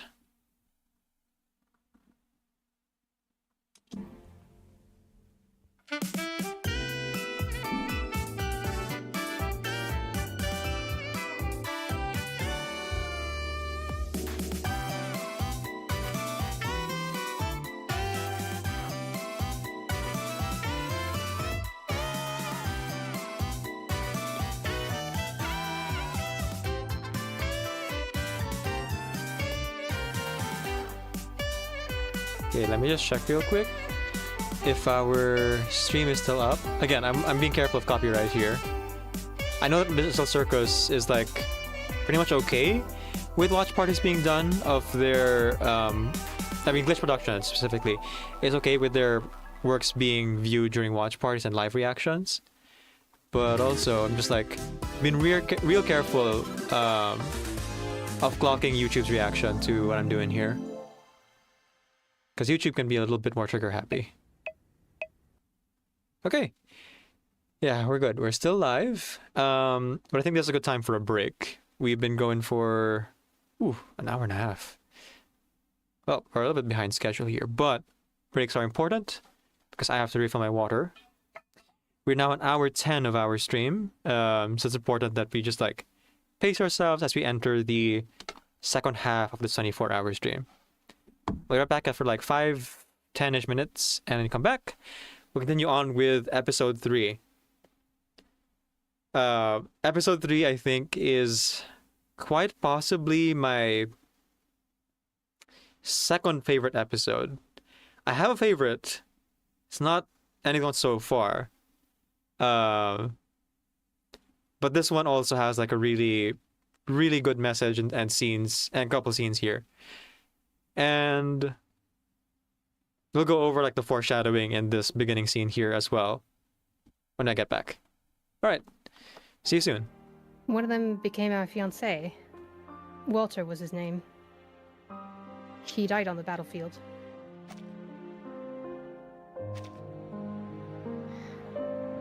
The other loved collecting butterflies. Walter and I used to sit under the stairs at his house, waiting for him to show us. He'd bring out his specimens, face lit up like anything as he explained them to us. Those are the only times he seemed truly happy. I heard that. I've been sure he died out there too. But then I heard these ridiculous rumors that he'd come back to life.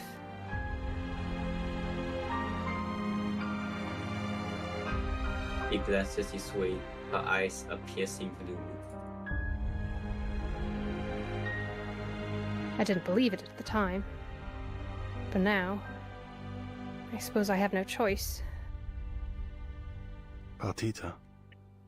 Oh.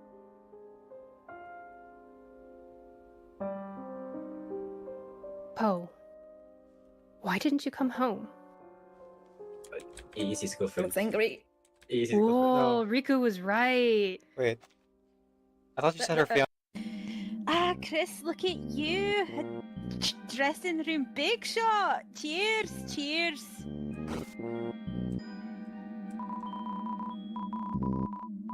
So, how do you fancy the game then? Right, oh, it ain't much, innit, love? Now, I knew you wouldn't like it. I knew. So listen up. You see, that game you've been playing, it's not exactly the original. It's a plagiarism? Old Tenner's done a little something here, a little something there. And made the whole adventure some big old blasting line from A to B. Right, the original Legend of Zelda was open world. Primo, boring stuff. No, I'll spend it on the game. I'll spend a little bit on the gacha. But if I know Chris, and boy, I know Chris, that's not what you want, innit? Freedom. That's what you want, chum. Freedom. Well, if I can go hush hush for a minute here.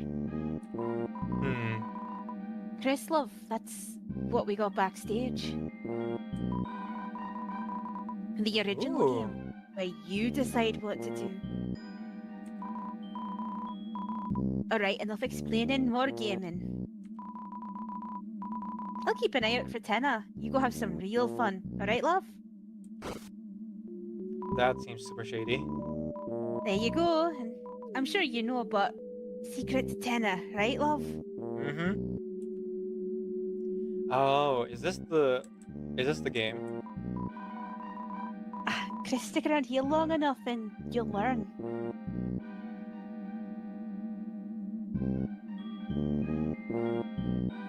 Yeah, and we start the next chapter without a single dollar in your pockets? Yeah. For the gacha. Freedom's just a thing for big shots.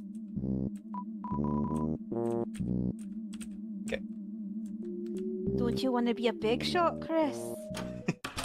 Now's your chance. Now is your chance. Triggy and I also have Sunbreak. Ooh. Decaf doesn't because Decaf is a completionist and is waiting to fully complete the first part. No, bad. Yeah, yes he is. Bad. What? What it is? Because if it is, like, How are you calling me out? What? You need an intervention, like, right now, actually. If it's actually just like a money issue, that's understandable. But if you are legitimately holding out for completion's sake, oh my god. Oh my god. I'm not holding out for Fluffy completion's Bunny sake. Dongo, they're a tasty treat. Is this the newest one? It is a money issue. Newest Monster Hunter? I'm not willing to complete everything. How do I make my shorts? Well, when it comes down to it, it's really just a matter of math. So I have here my editing program. This is OpenShot video editing program. And you notice that the video preview is already in vertical. Depending on the program you're using, it would be under preferences or settings to make sure that it's editing in vertical already. And then I grab my raw footage. In this case, this is the Valentine's Day special collab I did for a game show. And place it in the preview, right? So because of the way that it's recorded, of course, it would appear horizontal first. So what we want to do is you want to go ahead and adjust it so that it's not just like taking up this small part of the screen. In my case, I have a face cam and then my footage, right? Or the game proper. So I scale it up to about 1.5. And then we place it in the screen here. So for me, I like to place it right above, or right below rather, my title and context, so that it'll be able to appear kind of neat and people know what the video is about even before the video starts, right? Second thing is, of course, to crop it. So in this case, because the footage is on the upper left of my screen, I crop out the bottom parts, and then the right side of my screen with the chat, I go ahead and just like move it off screen so it's not really visible. Instead, if I want to keep the chat in, I keep it on the second screen. So this is usually my face cam is, but in this case, I only put a bunch of like visuals because this was a different kind of video.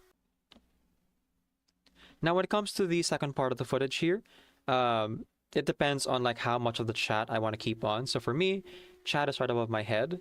So if I want to keep the chat in, I keep it at 1.5. If I just want the face cam or the visuals, I usually scale it up to about 2 times and then adjust the X and Y placement of the second footage. Then putting it together, this is how it would look, right?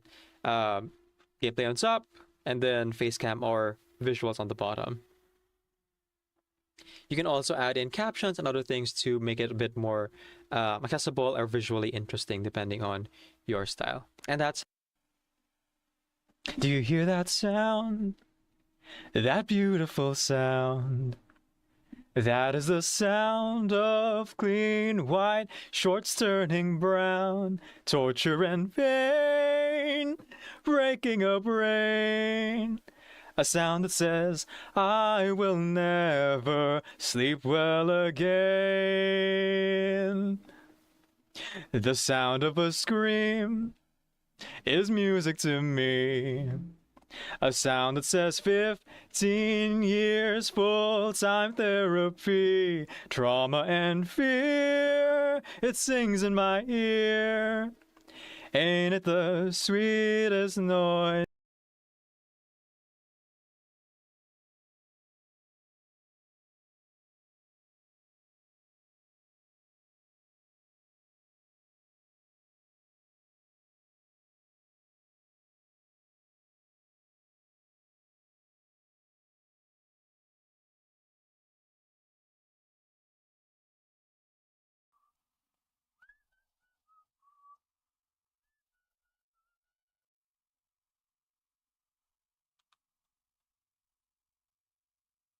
Huh.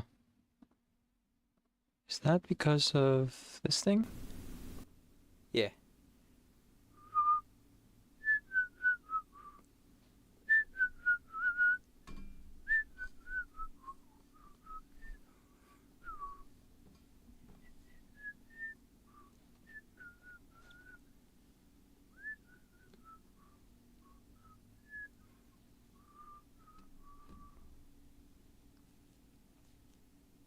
Now, one mistake I had made, I left the water in the freezer a little bit too long.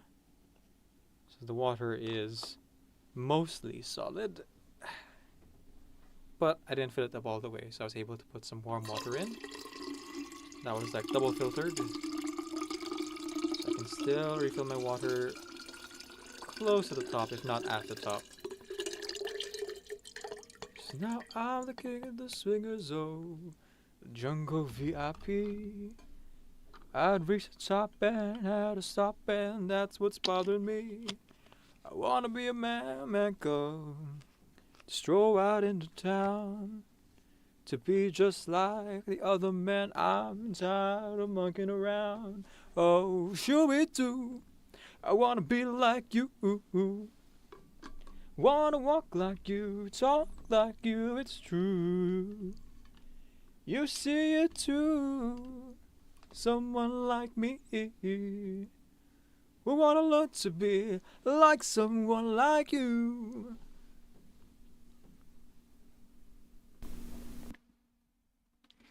And resume.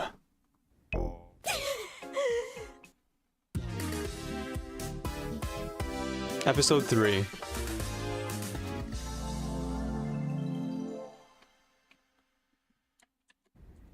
So, you just wind your arm backwards in a big circle, release right at the bottom, and follow through. You got that? You're wasting your time, Raggy. Just wait a second. Like this? Yeah, you got it. Oh, hang on. Jax! I actually didn't mean to do that. I had to skip an episode. Whoops. Let's go back a little bit.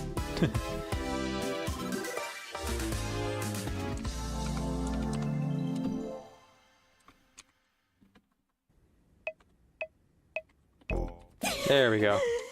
I can't hold it any longer. Sure you can. We can't die from oxygen deprivation, remember? But Yeah, no real need to eat, sleep, or do any of the things that a normal human body would do, which isn't psychologically damaging to a body that has grown accustomed to doing all 3 of those things for over at least 10 years for most of these characters. It still feels like I'm gonna die. Try not thinking about it. Or you could toughen up. I want to see what your funny cartoon body does. Hey, take it. Yeah, don't think about don't think too hard about death. Probably for the best, considering a mental break here literally causes it. So, you know. Good advice, actually. Easy. Oh, take it easy. That's you. Alright, here I go. Hold your breath. Alright, we've entered the blue zone. Ooh. Hey, there's something new. It's pink. Okay, we're getting red. Oh, orange. Yellow. Green. Whoa, look! Now she's turning blue! She was already blue. That gets faster and faster, I guess. Guess the hue shift just gets faster. Yeah. Why am I the one doing this? Why not one of you guys? Because something different happens with each person. Oh, For cool. instance, Kinger starts glowing, Ragatha's hair noodles stick up, Gengel's mask starts spinning, and Zubul turns straight.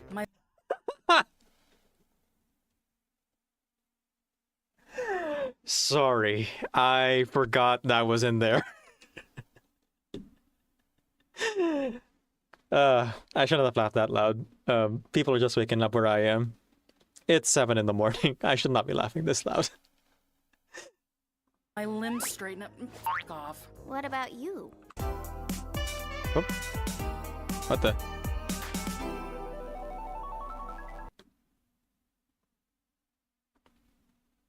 Die from oxygen deprivation. Person. His mask starts spinning. There you are. And Zubul turns straight. My limbs straighten up and fuck off. What about you? He refuses to show us because he's a Literal. coward. I want to keep the mystery alive. What do you, the viewers, think it is? Will you stop doing that? Breaking the fourth wall? Don't worry about it. It has no implications whatsoever. Why is everybody just standing around when there's adventure to be had? Today's adventure is the mystery of Mildenhall Manor. That's right. This big, spooky mansion has been rumored to be filled to the brim with paranormal activity. Ooh, it's up to you spooky to solve episode. the house's deep mysteries and capture all the ghoulish ghost activity you can. And for the first time ever, you can. Where's Zubul? I made this adventure Aw. really cool and mature, just for them. Underappreciated Kane here. Birthday Pog. What? Welcome in, a pair knight. Thank you so much for the birthday wishes. It's not really my birthday, but I appreciate it nonetheless. And if anyone asks, it's because it isn't my birthday. Ignore all the signs. You have been bamboozled. Yes, exactly. The Discord announcement and the social media post and the title of the stream. Don't worry about it. That has nothing to do with why we're doing a 24-hour stream today. Anyway, we're in hour 10 of our 24-hour stream. Just watching the amazing digital circus from beginning to end. Currently going over the 3rd episode, and hope you guys were paying attention because there was a lot of foreshadowing in that first scene. The NPCs aren't gonna become self-aware in this one, right? How should I know? I'm not the boss. Oh wait, yes I am. Anyway, everybody into the fractal noise. It's adventuring time. You know how all creators know exactly when their creations become self-aware? That's a common thing. Definitely not something that happens accidentally. By some fluke or accident. Or perhaps predetermination. By a higher power. Who can say? When does self-awareness even start anyway? Am I right? Oh, this place is spooky. I wonder how hard Kane's gonna go with the scare factor. I hope this adventure doesn't end up being another horrible nightmare. I'm not really a fan of horror, and I don't really handle jump scares that well. Oh man. Once again, Ragatha just really trying to like play with the space and encourage Pomni to enjoy the adventures, but you can feel the what do you call this? Patronizing tone that she uses, because you can tell that she doesn't really believe it either. But you know, what else are you gonna do in this? I was gonna say hellscape, but no, this is perfectly wonderful digital circus where you can pretty much do whatever you want, except when you have to do exactly what the ringmaster says. Yeah. Come on, that wasn't even scary. What? You scared of the vacuum cleaner too? Hey, be nice to her. She's had a rough couple of days. I'm afraid no ghost. Hi, birthday. Thank you, Ludwig. Much appreciated. Man, I'm getting so many birthday wishes even though it's not my birthday. I appreciate it. Her and everyone else. Right, Gangle? Does anybody hear that?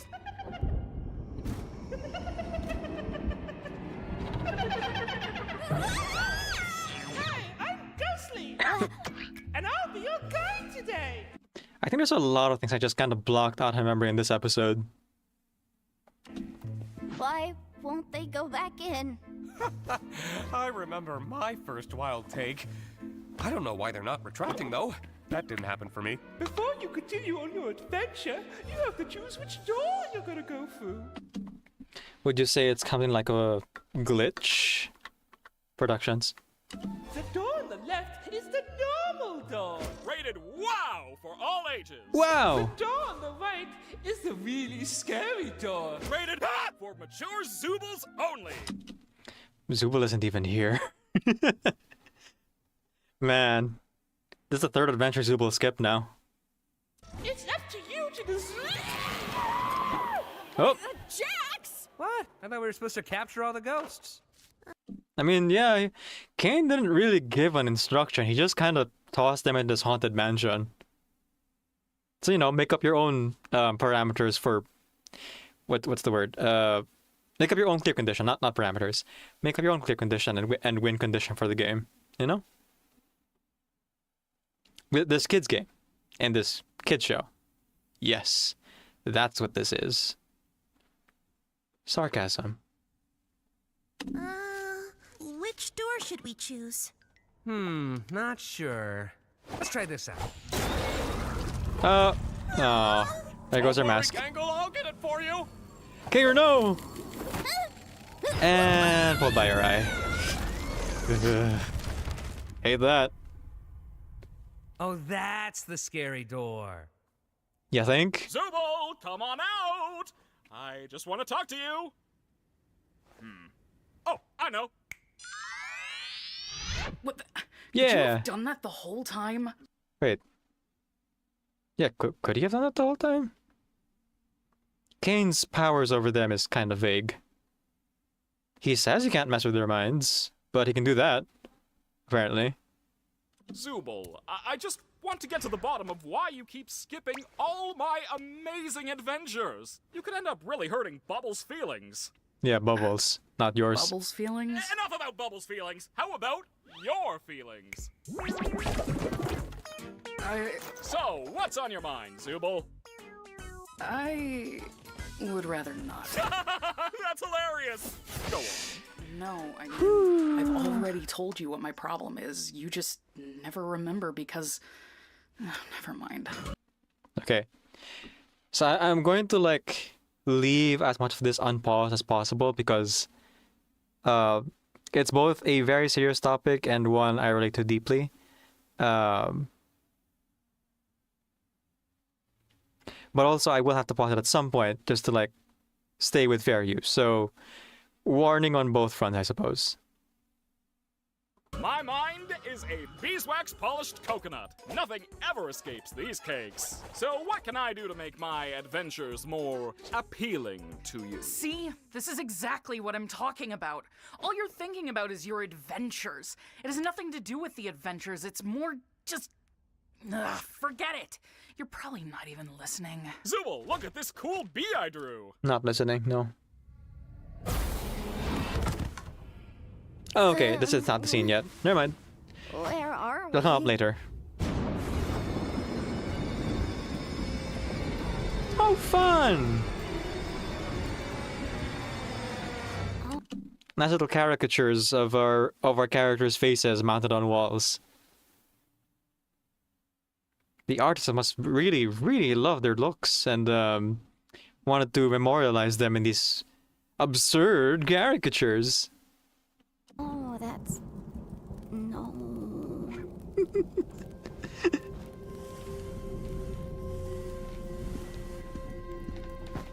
I wonder what this thing is. My name is Baron Theodore Mildenhall. Hunting has been a hobby of mine for as long as I can remember, although one could say it eventually became more of an obsession. Okay, note to self. At the end of the episode, look at who voices Milton here. Because I remember like finding his voice familiar, but I never actually looked into who the voice actor was. The creature you see before you is one I've been pursuing for years. Wait, is his name Milton? Quite a man, although one could... My name is Baron Theodore Mildenhall. Hunting has been a hobby of mine. A moment, doing all, but not quite an animal. It eventually became more of an obsession. My name is Baron Theodore Mildenhall. Sorry, we're skipping around. I forgot where I was. For as long as I can remember, although one could say it eventually became more of an obsession. The creature you see before you is one I've been pursuing for years. Not quite a man, but not quite an animal. Something unholy, something evil. I took it upon myself to spend every waking moment doing all I could to protect my family from the creature, hoping that when I'd eventually killed it, I would be freed from this awful feeling, this inescapable dread. I was wrong. End of tape 1. Please insert tape 2 and continue playing Prince of Persia. You know, I'm starting to think... How about we try to find a way back up to the others? Yeah, he's starting to think, guys. Oh, also, before I forget, because I actually already did, and I should do it now. Shout out to the @_Paradite. There we go. You can follow Paradite over on his channel, where he streams on Twitch, Reverse 1999, as various other RPG-based games like Honkai Star Rail. And you can mainly find his videos over on YouTube. He does these like really cool lore retrospectives and summary recaps of those games. If you're enjoying my commentary on the watch party, I can assure you Apparent Night has much more interesting and much more coherent analyses of these video games, which is really, really fun to watch. So go check them out.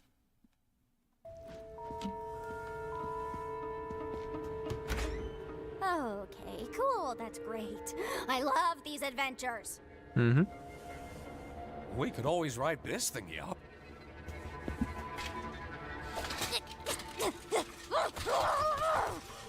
It's locked. It's locked, of course. It's locked. I love that it's locked. Not good horror stuff, huh?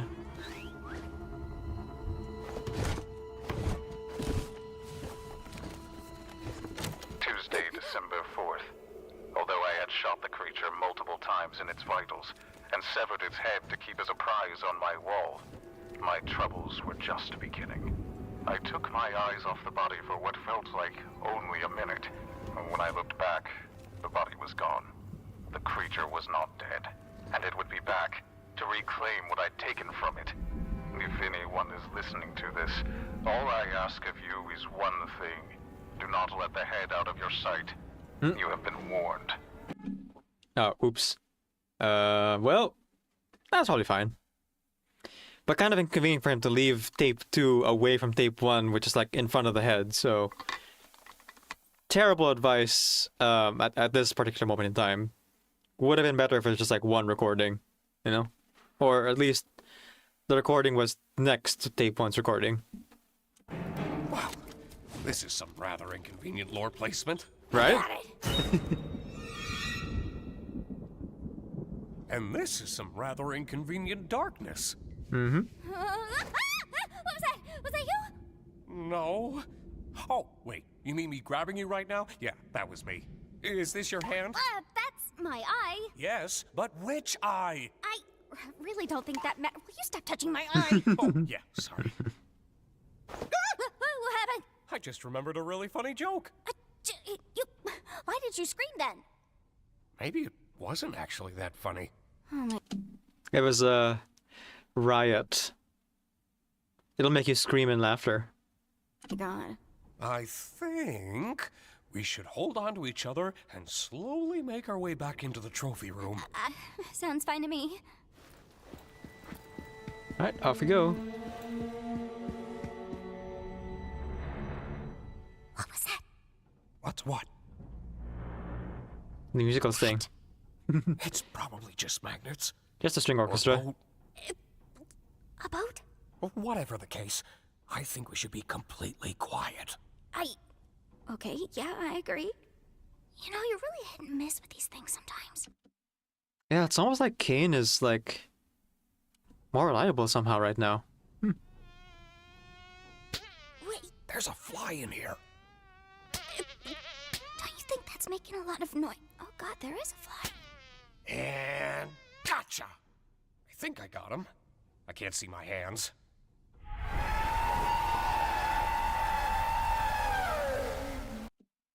So yeah, in case any of you all we're still thinking this was a kid's show. Mounted Head just like screamed at them with thousands of rows of or hundreds of rows of teeth and glowed pale white in the middle of the screen. I think this was also the episode that like let most audiences know that this was not a kid show to when it first came out. Did this come out on Halloween?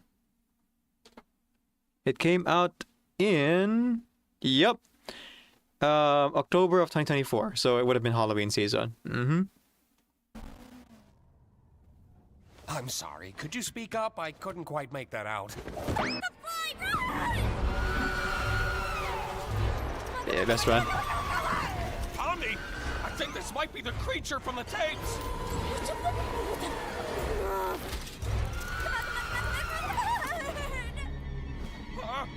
I mean, you will notice that it's not actually attacking them. So my thinking is that Kane here does want to make a scary experience, but the guardrails are up. So they're not actually coming to any, lasting harm. That's kind of against what Kane would want anyway. If any of the denizens, like, abstract, then he kind of just loses his audience, you know?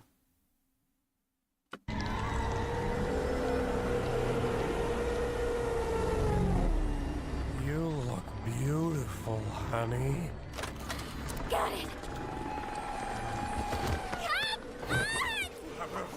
Huh? Oh, yeah. Prepare for takeoff. Very slowly moving towards them. Boat is going up. They weren't. I don't think they're in any real danger. It's not up at all. Why are we I going think. up? And we go. I do not use my adventures to torture my guests. Okay, I think this is the scene. This is the scene I was talking about that I would like to kind of play unpause for the most part. Any torment I inflict is 100% accidental. People have used this one line so many times. Okay, that's where this is from. People like to quote it a lot when talking about Kane's intentions with Digital Circus. If it wasn't clear from the first episode and the second episode, Kane is not a human. He is also an artificial intelligence. The originator of this entire place and the NPCs that are in it. So his whole deal is like putting them on these adventures for fun. But yeah, that one line of... Like any good war, I do not use my adventures to torture my guests. Any torment I inflict is 100% accidental. Yeah, this line. Any torment I inflict is 100% accidental. It gets brought up a lot in the fandom. like any good war criminal. We weren't even talking about that. I really couldn't give less of a crap about the adventures. Then what is your problem, Zubul? I'm trying my best to remember, but both you and my brain won't tell me. It's me, remember? I don't like myself. I hate this body. I hate all these stupid removable pieces. I just want to find something that feels good. Oh, yeah, now I remember why I couldn't remember. It's because that problem is already solved. Simply swap out your undesirable Zubul parts for better ones. I've been trying to find parts I like since the day I got here. So, back to the adventures. Forget it. Forget it? Just forget it. Forget what? Kane, nobody likes your stupid adventures. Ha ha! Good one, Zubul. Ragatha's just too nice to say anything. Jax just likes to fight with everybody.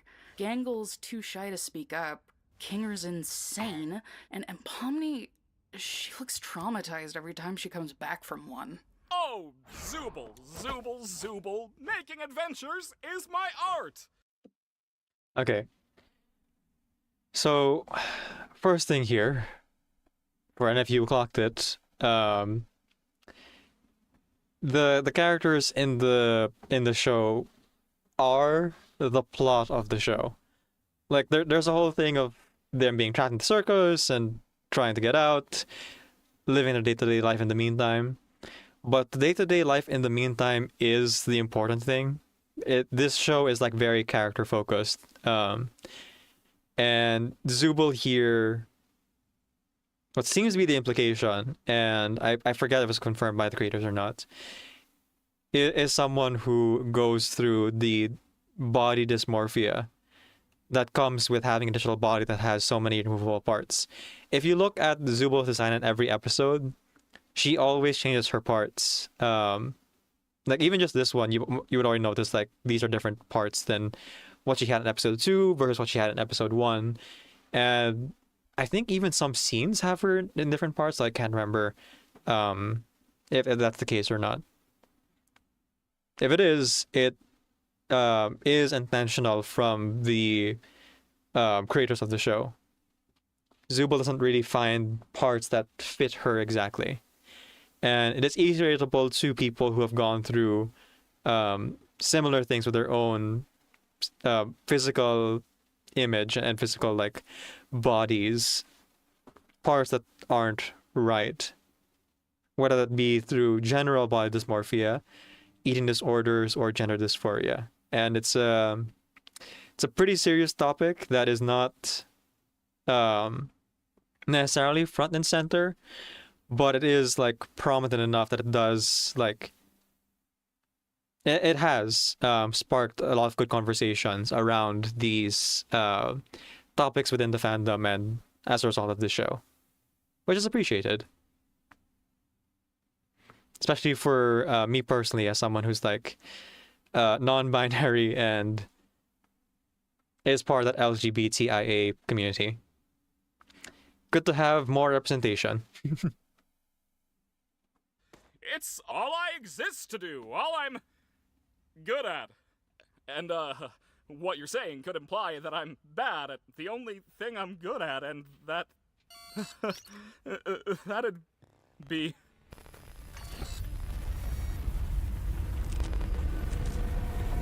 Whose therapy session is this again? Oh yeah! We need to get to the bottom of your behavioral issues! Okay. And then we have it kind of clashing against Kane's issues here, which do seem trivial in comparison, but are nonetheless important too. Kane here feels like he has to fulfill his like purpose of creating fun adventures for the human players. And is completely missing the point of, even if his adventures are fun, even if they are like entertaining, they can't really focus on those aspects of that or really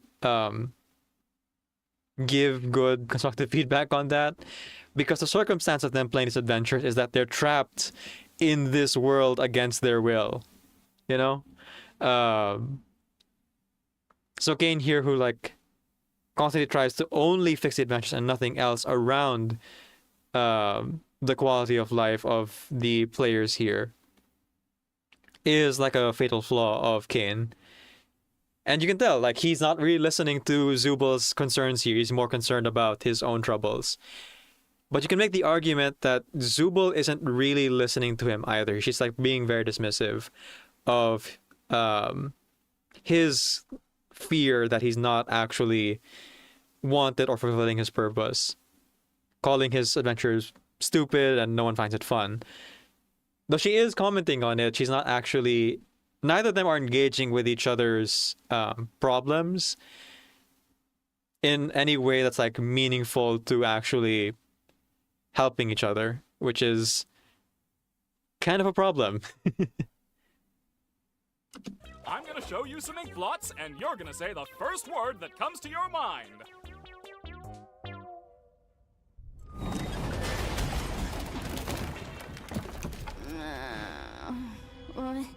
Oh God, where are we now?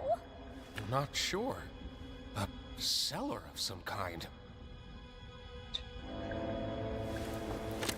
Things have gotten far worse than I could ever have imagined. My paranoia had driven me to the point where I was no longer the protector my wife and theoretical children needed.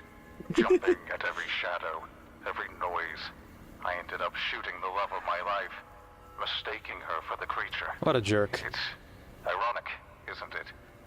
In my attempts to protect her, I ended up becoming the monster myself. Huh.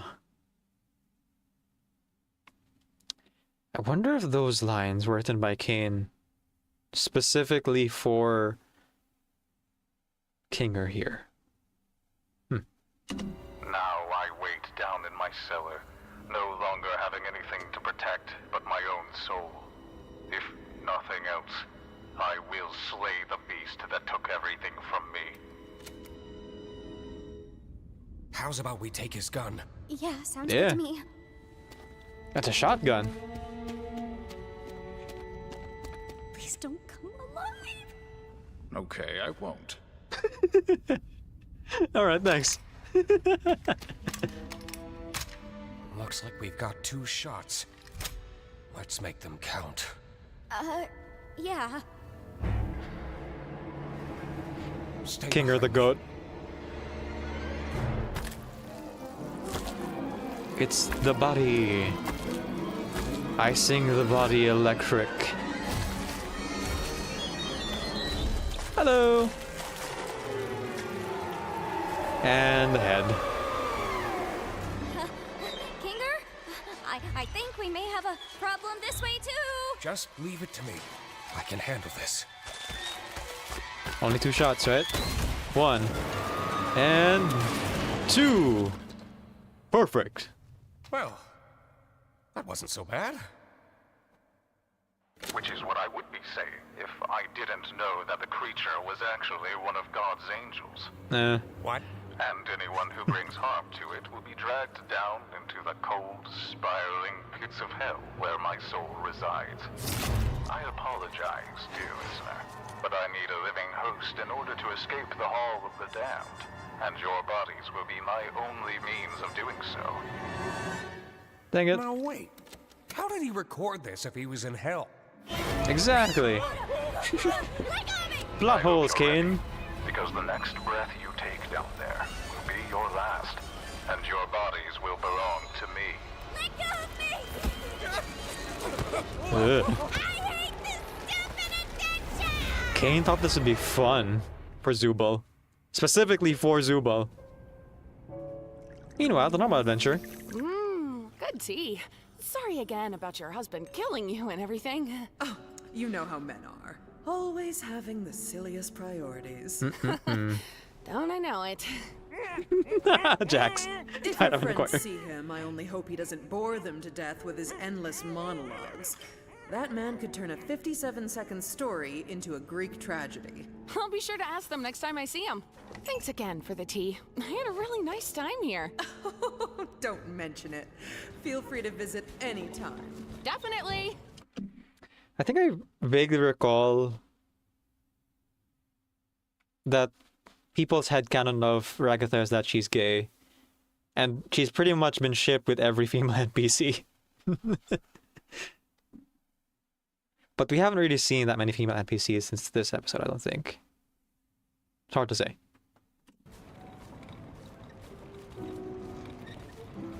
Congratulations, my little ironclad waffle cones! You've taken the pacifist route. Oxymoron. You should be proud of what good people you are. Unfortunately, we still need to wait until your other teammates finish their adventure before I can grant you permission to leave. I wonder how long that'll be. Ah, well. They're only in Not Heck, really so... typical of what you'd think hell would be. We are literally in hell right now. Hell! Of course I'd be in hell. How could I not be in literal hell right now? Just try to stay calm. I'm sure Kane included a way to escape. Of course. It's part of the adventure. Part of the fun. Fun. Hold on.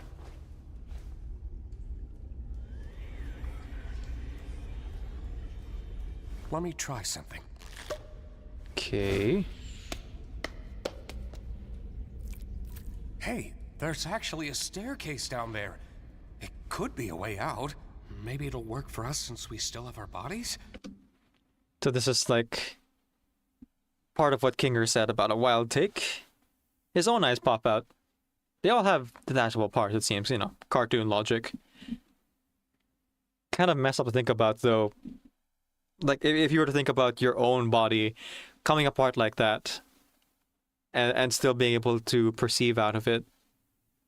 I'm sure we're going to have technology like that down the line, but it's kind of different knowing that there's an interface with some kind of technology and electronics versus you literally pluck out your eyeball, throw it to the side, and you can actually still see out of it. Very supernatural. Though I'm worried about what that tape said earlier. I'm just gonna try going fast. Wait, Pomni! Oh. And immediate. They're just little guys.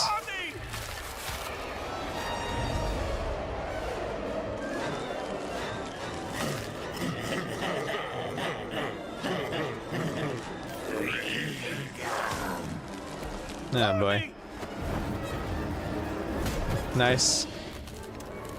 No limbs, so you can extend it as far as you want. Damn evil souls! How's your wife, Kinger? Hey! Man, he really... I wonder how Kane knew that Kinger would be here to, like, write those lines about becoming a monster trying to protect your wife. And, you know, that particularly damning line. Like, what did Kinger ever do to Kane?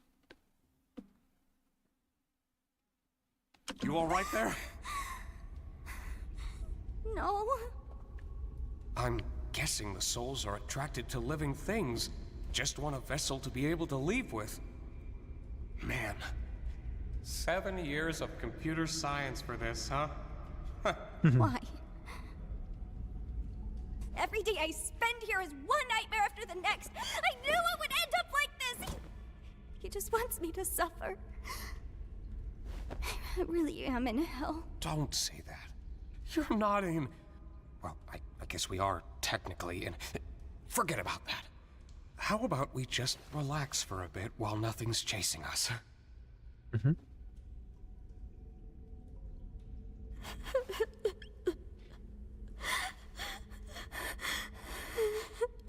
It was... Alright. I'm just gonna excuse myself here. If I start tearing up, I need a handkerchief. Okay, there we go. Alright, ready. My fault we went down this path, wasn't it? I'm really sorry for that. Why have you been acting so different lately? I have, haven't I? I'm normally not too good with memories. But being surrounded by darkness always brings me back to a certain time. Right after my wife had abstracted. I don't recall the exact string of events, but we both ended up in the fort together. And it was dark. The darkness seemed to calm her down a bit. The harsh, jagged edges smoothed out, and she didn't seem aggravated anymore. She wasn't the same as before, but she was calm enough to touch one last time before she got sent to the cellar. I'm always taken back to that moment when engulfed in darkness. You had a wife? Like, here in this circus? Yeah.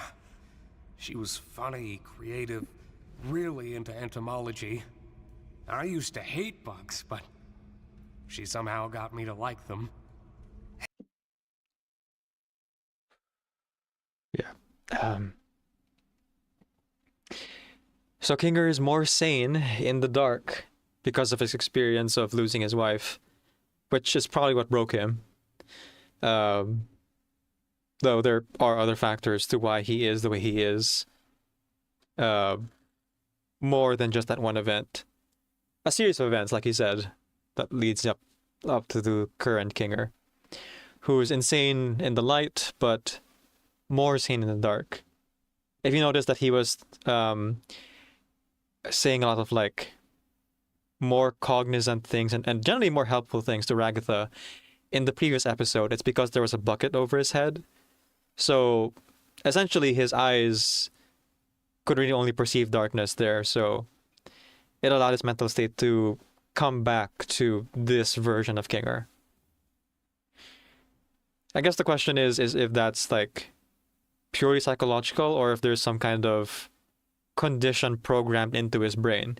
Because as much as like Kane would say, oh, I can't really like affect your minds all that much, this is a digital like space that's translating their thoughts into these bodies. It doesn't mean that all of the thoughts and commands would like be translated one-to-one to those bodies, and there couldn't perhaps be like some blockages or some contingencies that could alter that. Maybe if Kane understood it well enough, maybe he could try to like change things after all. If Kinger's sanity is like an if false statement in his code for what his human brain is able to like switch on, I suppose. There's also mentioned that he's been here the longest. That is true. He's actually been here longer than every single circus member here combined. It's not the most cheerful memory, but it's one I at least have control over. I know how I can feel in this circus. Sometimes it all just feels pointless. Yeah.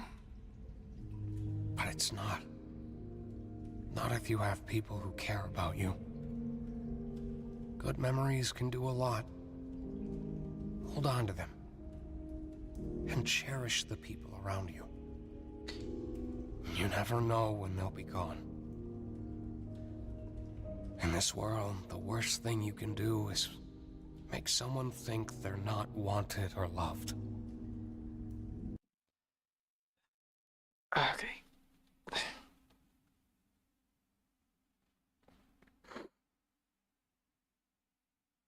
Sorry, this scene always gets me.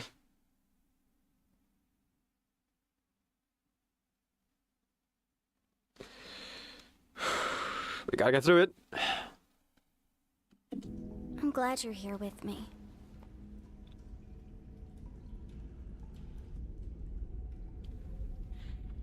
Hold your breath. Make a wish.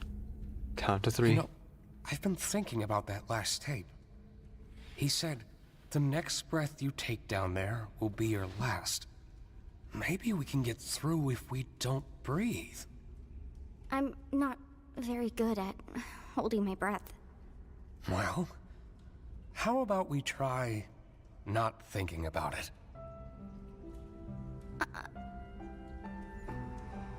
There, the foreshadowing. If we leave and we go back to the circus, you're just gonna go back to being crazy.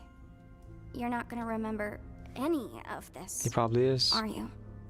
Don't worry about me. As long as you remember it, things will be okay. That's some death flags. You're very strong, Pomni. And I know you'll be able to get through this. We got some death flags up in here. Just hold on to me. We'll get through it together. You ready? Kinger the goat.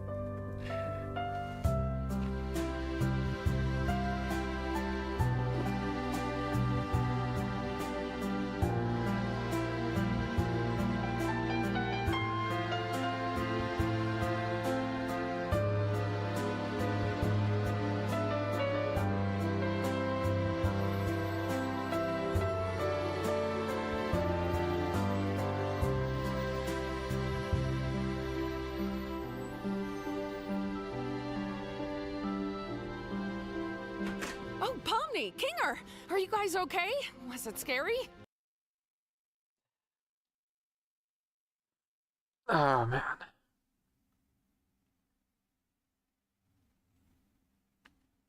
It's such a profoundly heartfelt message to give about just being there for someone else.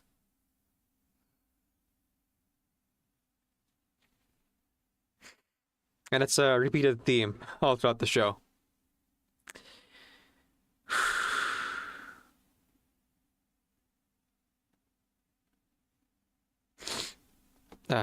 Goodness gracious.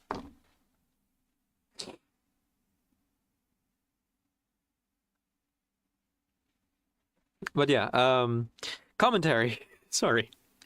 I should have just emoted at the show here. Commentary, right. That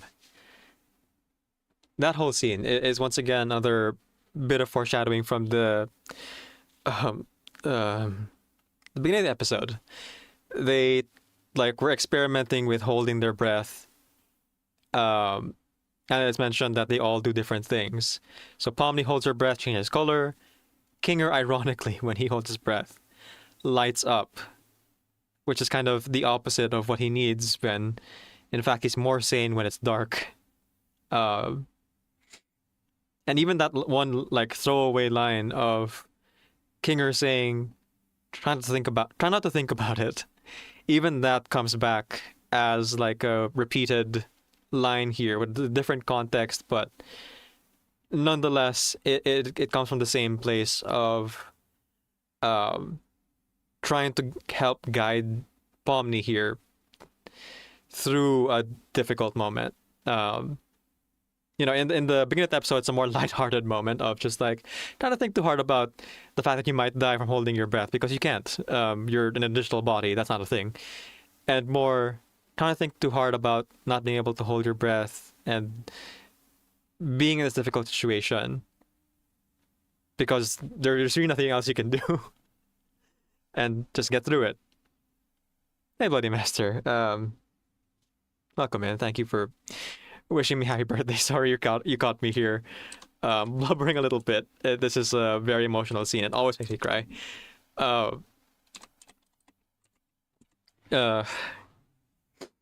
We're just doing the 24-hour stream. We're an hour, I think 11 now, give or take.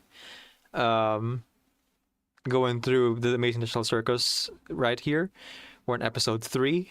There's about 5 episodes left. And though the other scenes don't make me cry this badly, it is this level of quality all throughout.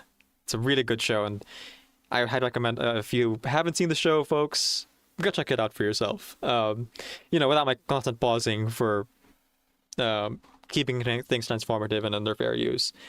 You can watch it from start to finish much faster than me pausing it constantly. But yes, we're doing a 24-hour stream today for my birthday. Technically speaking, it's not my birthday anymore. My birthday ended 7.5 hours ago. It's 7 a.m. for me right now. I started my stream at 9 p.m. so that I could time the end of my stream for the other more collaborative portion of this 24-hour stream. So rather than start at the beginning of the day, I started at the end of the day. Technically speaking, I was only streaming during my birthday for 3 hours. But then I'm nocturnal, so that doesn't really mean anything. Birthday just kind of means whenever you're awake, I suppose. I'm fine, actually. What happened up here? Don't worry about that. Pomni was very brave. Yes. At least I think she was. April 9 was my birthday yesterday. Not my birthday anymore. I would like be making a joke about how it's not actually my birthday to like throw people off, but right now I'm just too emotional to like keep up the bit. Oh gosh.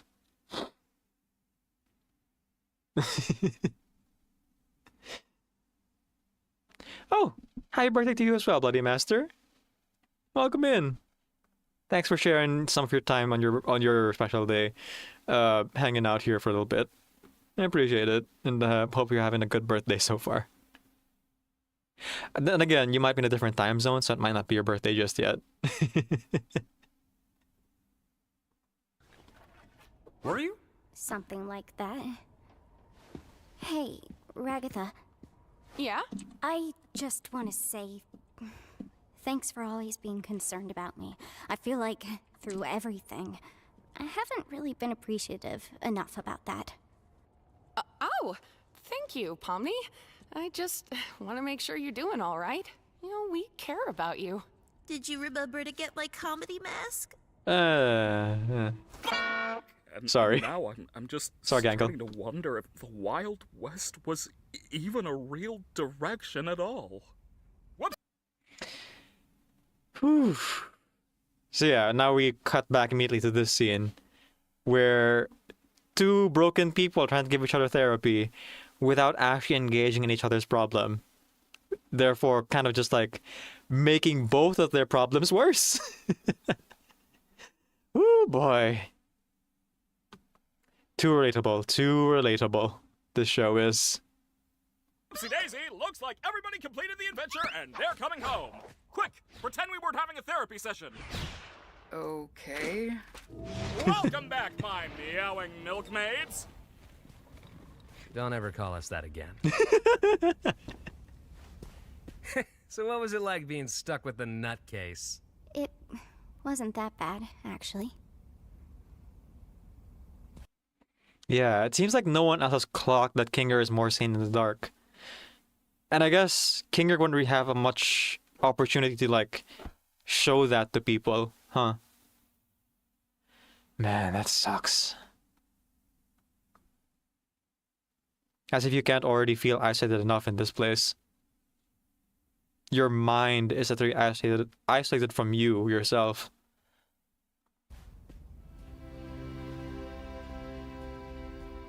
Now you guys understand the pillow fort. It's where he goes to be sane. At least for a little bit.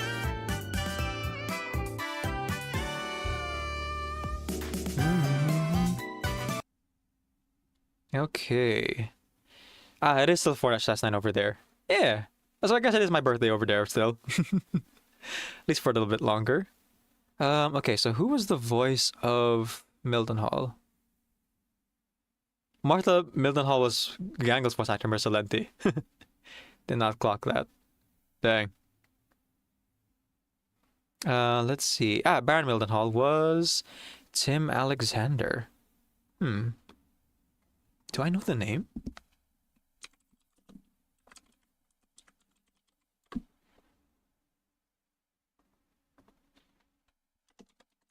It's a pretty common name, so let me like specify for voice acting specifically.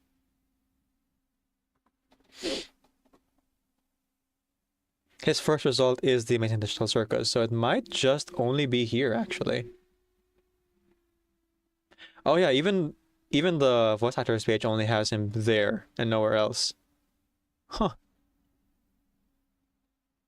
Yeah, top comment on the wiki page is, wow, shortest page. Maybe he's like one of those behind the scenes folks just lend his voice for the project, or was like hired on for just this one character for this one episode. It's surprising considering like how big of a role it plays.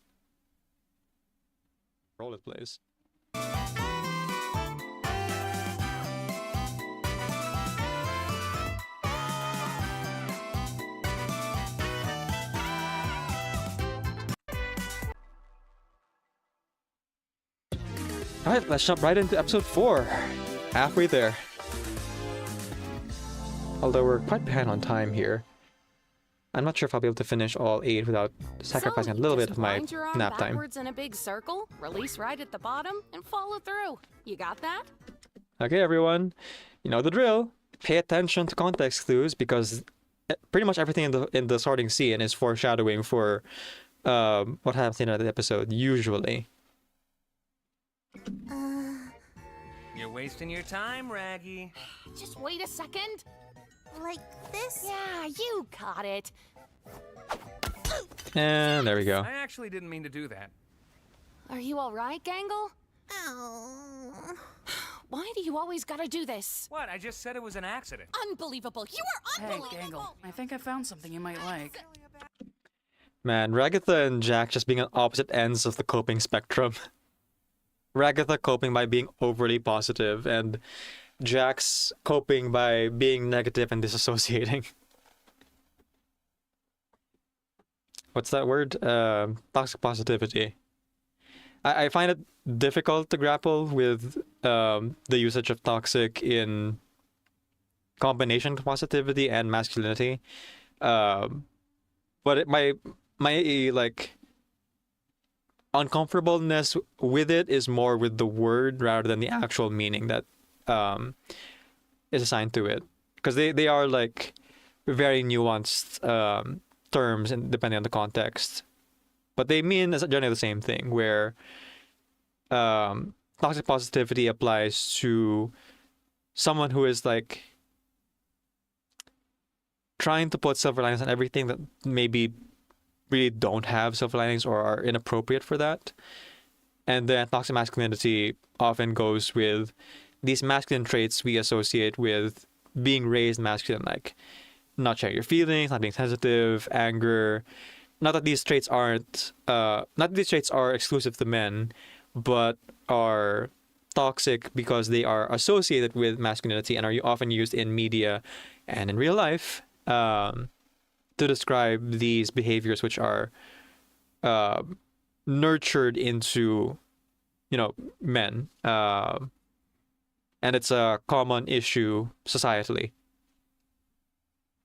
But yeah, the focus here being on toxic positivity. Ragatha here, I guess no. We can tie this back into both the characters.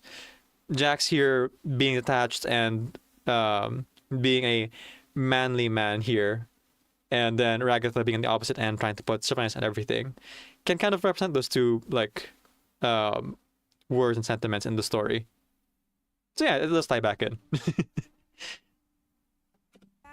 right, of course. What was I thinking? I don't know if it'll work, but it looks about the same shape as yours.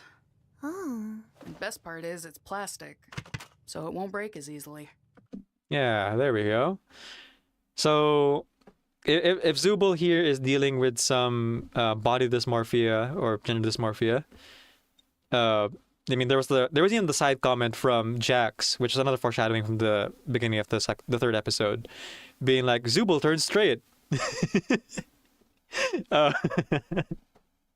If you consider like her going through therapy about her whole dysphoria as well. And now we have another like exploration of mental disorder that a lot of people deal with. And this one is all something that I relate to because, well, a little bit later in the episode I'll talk about a bit more, I think. But it's pretty easy to clock if you're looking at this one scene even. Try it on. How's it feel? It feels normal. Like in a good way. That's good, right?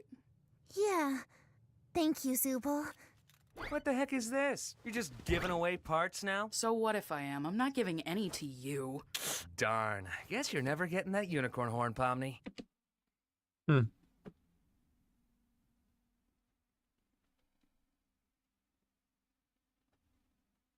It is a very sweet thing of Zubul to do. Because he, like, every episode up until this point, Gangle's mask breaks. And her mask already broke. So, You would think Gangle would maybe pack a few spares. When did I ever say anything about that? I think you'd look good with one. Yeah? Well, it's possible. Did somebody? Probably think about a unicorn horn now. I mean, yeah, she looked good with it. Say adventure? No. Today's adventure is The Curse of the Violent Psychopath Butcher! Oh my goodness. Pomni is so sick of the adventures at this point. Pretty much every adventure she's been on has been, like she said, a nightmare. And then here's Kane just like really laying it on thick. It's funny because it's traumatizing. That's right, scary human meat is all over the walls, and boy is it smelly! It's up to you to... Wait, can we, like, chill with the horror, please? I really don't want this to be like last time. What happened last time? Was that the one made for me? There was this awful, horrifying angel head thing, and when we tried to fight back at all, we got sent to hell where evil souls tried to infest our bodies. It was bad. Why did you think I would like that? Yeah, so once again, a little bit of context for Kane here. He does not listen. He made that entire horror path, assumedly for Zubul and maybe Kinger, based on like the taunts that were given about, you know, wives and how's the wife, Kinger? That whole thing. And Zubul doesn't even really enjoy horror, so Kane is just completely missing the mark because he's not listening. Well, if you're all gonna be such critics, why don't you suggest a better one? We do. Have you not checked the suggestion box once? Gonna be real, I forgot we had that. I knew it. We have a suggestion box? Basically, no. Oh. That seems fine. Bubble, plug that up. How about an adventure where Zubul gets turned into a piñata and we all take turns beating them up? I'll give you 6 guesses as to who that is, but you'll probably only need one. That one's mine. Who would have guessed? Let's just have an adventure where Jax can't talk through the entire thing. Okay, this one could be anyone. Genuinely hurtful. Good. Can we maybe pick one that's more normal? Well, I don't know what's normal to you people. Let's have one where we all work at a fast food place. Is that normal? Yeah. Yep. That definitely shows that Kane is an AI and not a human. That he doesn't know what that fast food is a normal thing. Speaking of, I should order my food soon. Oh no, I got 2 hours. Wrote that? Yeah, that's pretty normal. Great! That means today's adventure is an honest, hard day's work at Spudsy's restaurant chain. Man, he generated that content like that. And you can be the shift manager. You did not just make that today's adventure. That's... Oh, Jax is real mad about this one. He's kind of been disappointed by the last 2 adventures. Bored. That's right. You've shown enough leadership skills today to be the perfect shift manager. Of course. I'm already getting tons of ideas. And there it goes. Not a sign that anything's falling apart at all. Don't worry about it, guys. No need to think about the implications. Don't think about the implications. That was weird. Well, see you guys when it's over. Again? I'm not gonna be a wage slave for fun. Oh, I know. I could sit this one out, and Zubul could take my place. What? That's not how that works. Kinger just trying to help. Terribly. But yeah, maybe we'll finally get Zubul here in the adventure. Great idea, Kinger. It'll be nice to have you back on board, Zubul. What, are you kidding me? I'm not just gonna be forced into this stupid adventure. You can shut up now. And there she goes. I think I might be able to give it a swing, Being a shift manager was my job at one point. Oh man. Like rewatching this, watching Gangle be happy with her plastic happy mask, it's really uncomfortable because it hits a little bit too close to home. What are we waiting for? Get your non-slip shoes ready, cause we're going to Spudsies! Yay! Minimum wage! Well, I guess I should get into manager mode and get us all kicked off.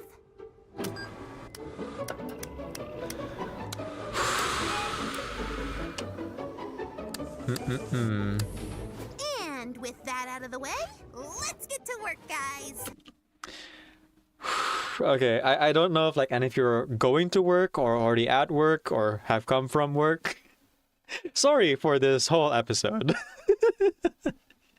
You may be triggered by all of this. This is my favorite episode in the entire show. For that very reason and more. There's a lot of like nuance.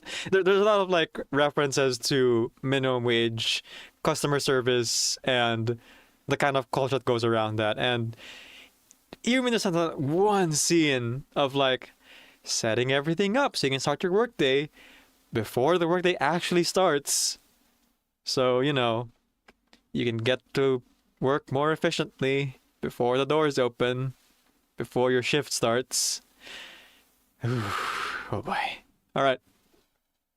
Brace yourselves for more of that. Oh no! It looks like I've taken Ragatha and dropped her in the deep fryer. No. We can't have anything like that going on around here. What are you gonna do about it, though? I'm calling upper management. Hello? Hey, Kane. We're having a bit of an issue with the employees. The boss. And I was wondering if you could maybe have a punishment waiting for them at the end of the day if they do a terrible job. Wait, what? Motivation! That's what my adventures have been missing! Great idea, Gangle! I'll be sure to make something truly awful awaiting your rotten employees! What was it that Kane said last episode? Any torment I inflict is 100% accidental. And yet here we are. Like, immediately proving that wrong. Kane is fully capable of doling out punishments. On purpose. Why would you do this? And you can see that Jack is actually like freaked out and afraid. You can see in his expression. That's kudos to the animators and the artist. And look at Gangle's smile. So wide. So unbroken. It's called a manic episode, and you're getting 3 more seasons. Anyway. Okay, there we go. That's it. Okay, so if it wasn't already obvious, they spell it out right there. With Zubul, you could make the argument of the body dysmorphia being exclusive to the digital circus, but when you like when you couple that with this Gangle's own avatar body reflecting their own personality, you start to realize that maybe all of them have avatar bodies that match their personalities, and specifically Gangle and Zubul have body gimmicks that really dig into their identity and their struggles. So yes, Gangle here, her actual face is her tragedy mask when she's sad and depressed. And then her happy mask is the temporary mask she puts on when she's having a good day or masking or having a manic episode. And you're getting 3 more seasons. Yeah. For those who aren't aware, I am someone who suffers I'm someone who lives with bipolar disorder. So when I heard that line for the first time here and like putting those dots together, whoo boy, was this episode hard to get through, but I really love it.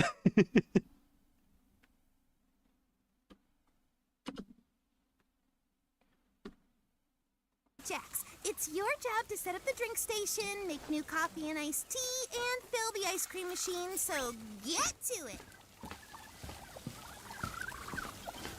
This is really weird. It is very weird. Also, neither of you actually, like, fished Ragatha out of the deep fryer.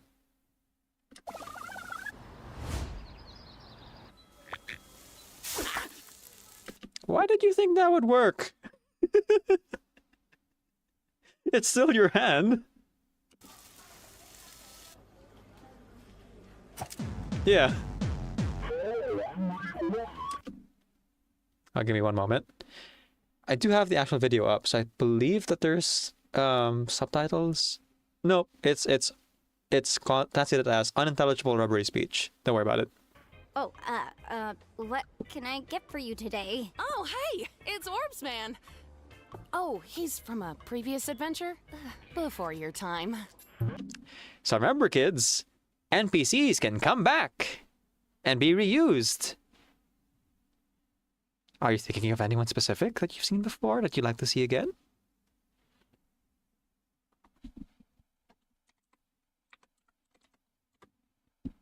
My lords. Don't forget me, my lords.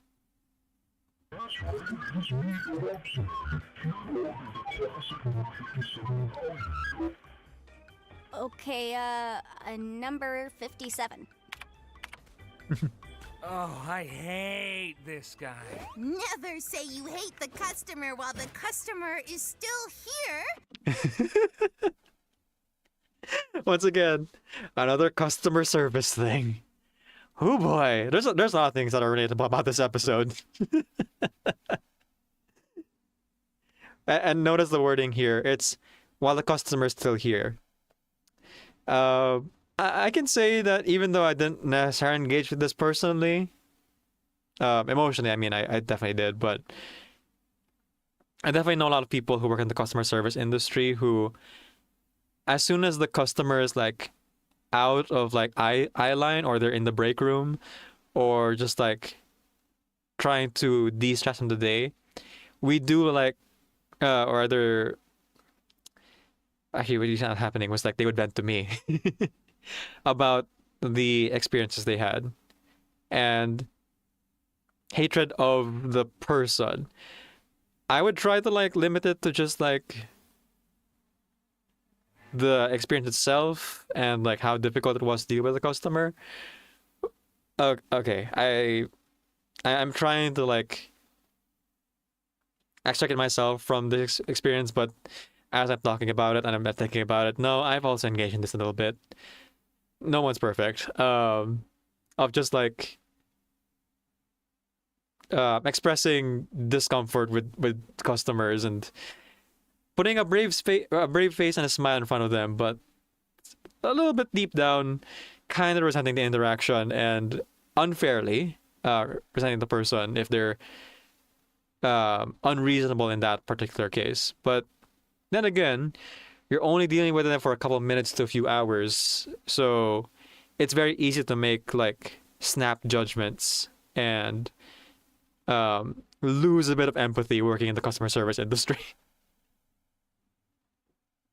You just gotta remember to turn it back on after your shift, I guess. And try not to drown in the negativity of it that can come with working a customer service job. Oh, we wait until after hours for that? Yep, after hours. It's an actual shift. That's the whole adventure. Excuse me. Yeah, 8 hours. Jester, I'd like to order the stupid burger. Last time I ordered it here, they forgot to add the sauce that makes you stupid. Don't forget the sauce. Is that a thing we have? Yes, I order it all the time. I'm addicted. Okay, one stupid burger. Heard you loud and clear. Uh-oh.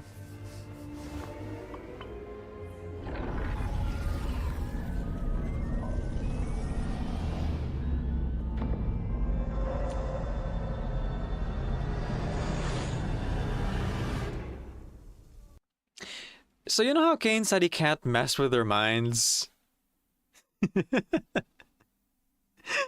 Yeah. No, he clearly can.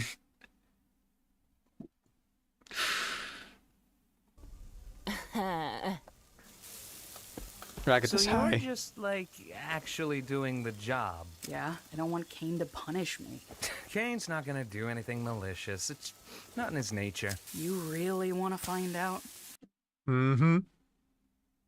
The only thing holding Kane back is the fact that he likes us. I wouldn't push it. That's rich coming from you. Holy cow.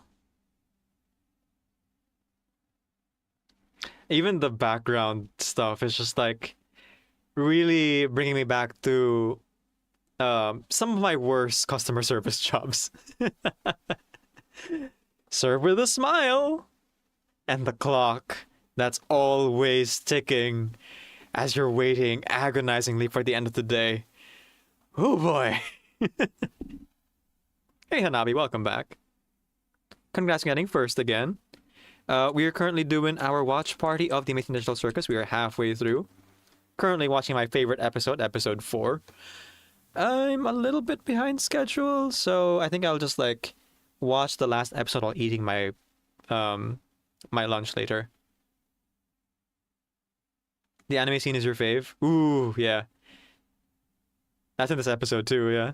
Oh wait, is that this? No, that's a different episode. That's upcoming. But that's a good scene, yeah. Hello, Shayla.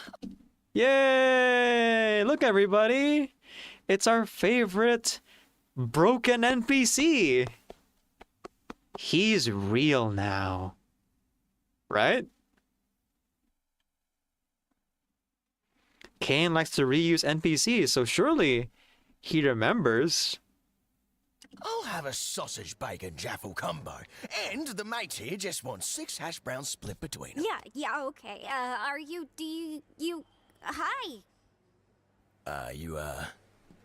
You right, miss? Yeah, I'm fine. I'll call your order when your name's ready, or what? Yeah.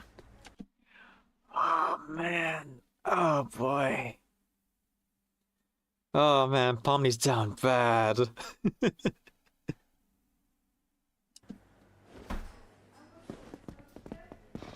Oh, wait, I forgot to ask for a kid's meal toy.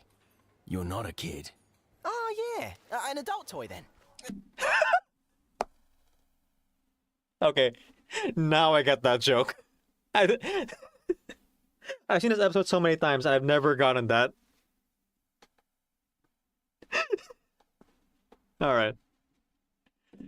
Don't know about that one, mate. Well, can I help you, miss? I just wanted to say hi. Hi. Do we know each other? I don't know. Aww. Yep, Gummy Goo's been factory reset. Or he's pretending. You know, so he doesn't get factory reset. Or just deleted entirely. Usually it's the customers inappropriately flirting with the cashier. Or the customer service worker. It's very rarely it happens the other way around.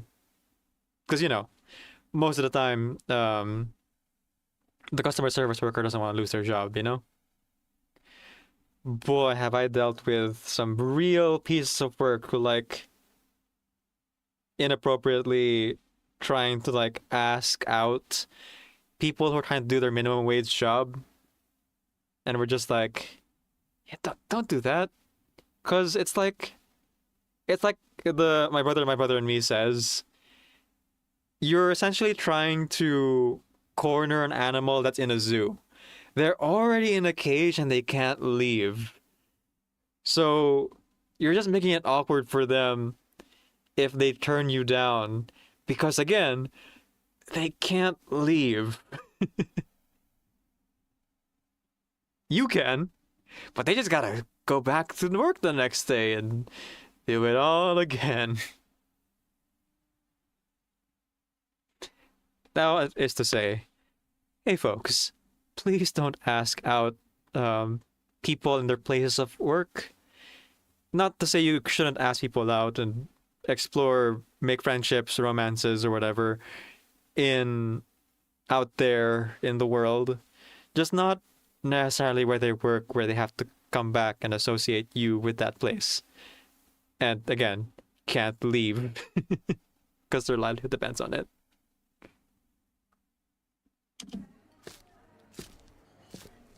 What? Ragatha, where's Pomni? Huh? Oh, she's flirting with the gummy guy, 'cause she'd rather be with an NPC than with us or something. Man, Ragatha, also down bad. A lot of people theorize that Ragatha's actually gay. Seems to lean towards the female NPCs and possibly Pomni too. A lot of people ship Pomni and Ragatha, and I can see the vision. Yeah. I do have one like actual ship that I ship really hard in this show, but it's gonna be a later episode I talk about it. Well, that won't do. I wish someone would flirt with me. Pomni, we need you on the register. Stop weirding the customers out. But it's gummy goo. Yeah. It's my friend who learned his entire reality was a lie and kind of broke. And then Kane broke him further into ones and zeros. Can we have a moment to like deal? No. You're on the clock. Can't the job wait a bit? It's not like this is real. And next you're gonna say my authority isn't real.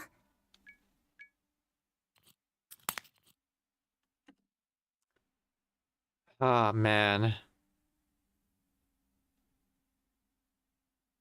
So, I'm just gonna point this out now. I was thinking about if I wanted to point it out later or if I wanted to point it out like as it happens, but I'll just point it out every time. Gangle's mask is not meant to be up the whole time.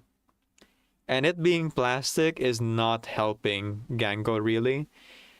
Because Gangle seems to think that masking should be the default state, but it is clearly not helping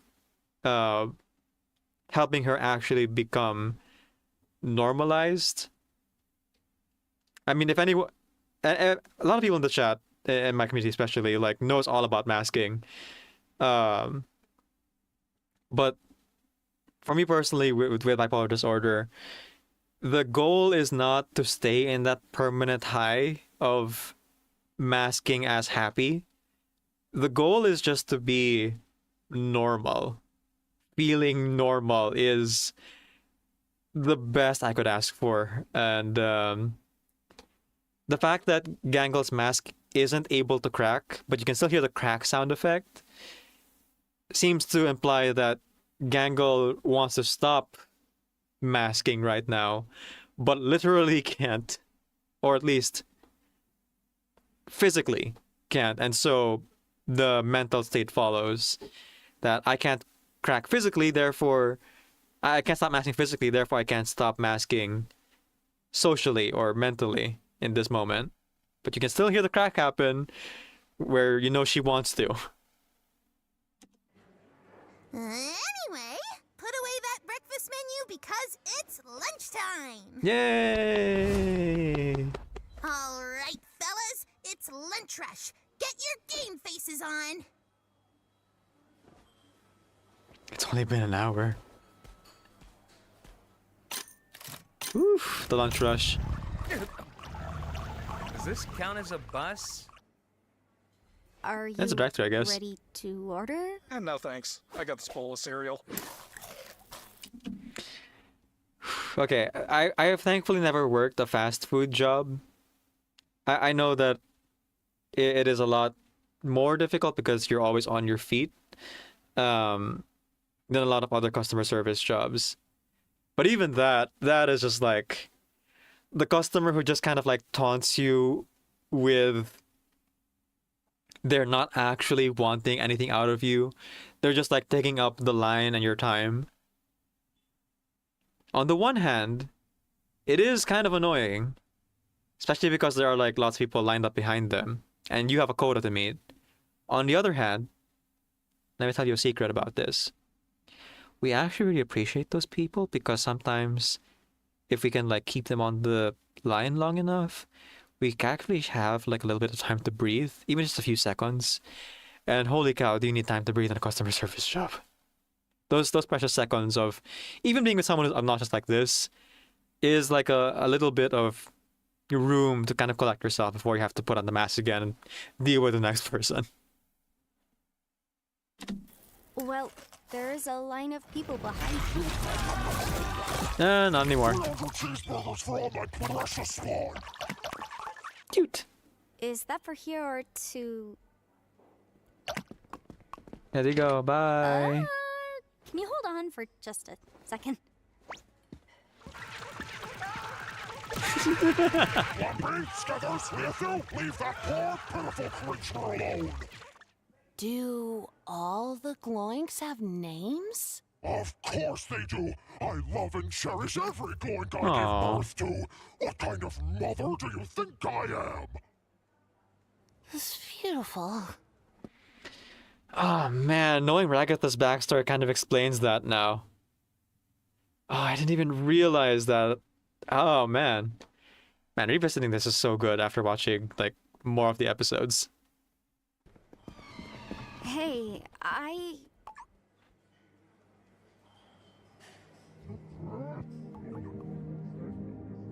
Huh. I just want to wish you a pleasant day. Thanks for eating at Spudsy's. Have a good one, miss. There's a lot of theorizing over that one moment. Whether Gummy Goo actually acknowledged what happened in episode 2, whether he remembers it or not. On the one hand, if he does remember it and he's like pretending not to with that look, it's because he actually fears for what version of life he has under Kane.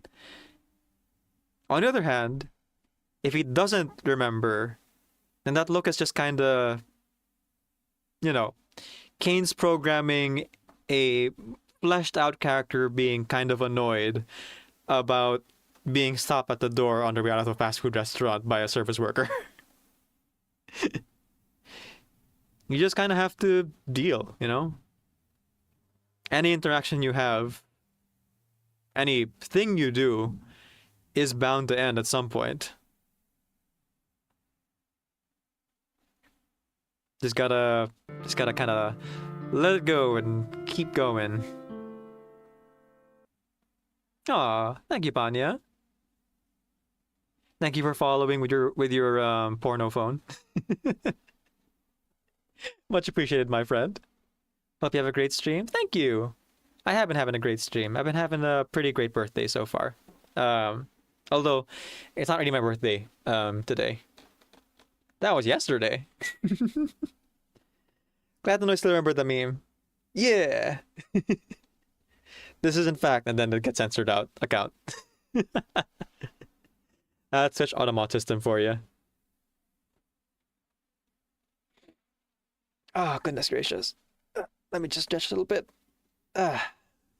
Okay, let's get back into it.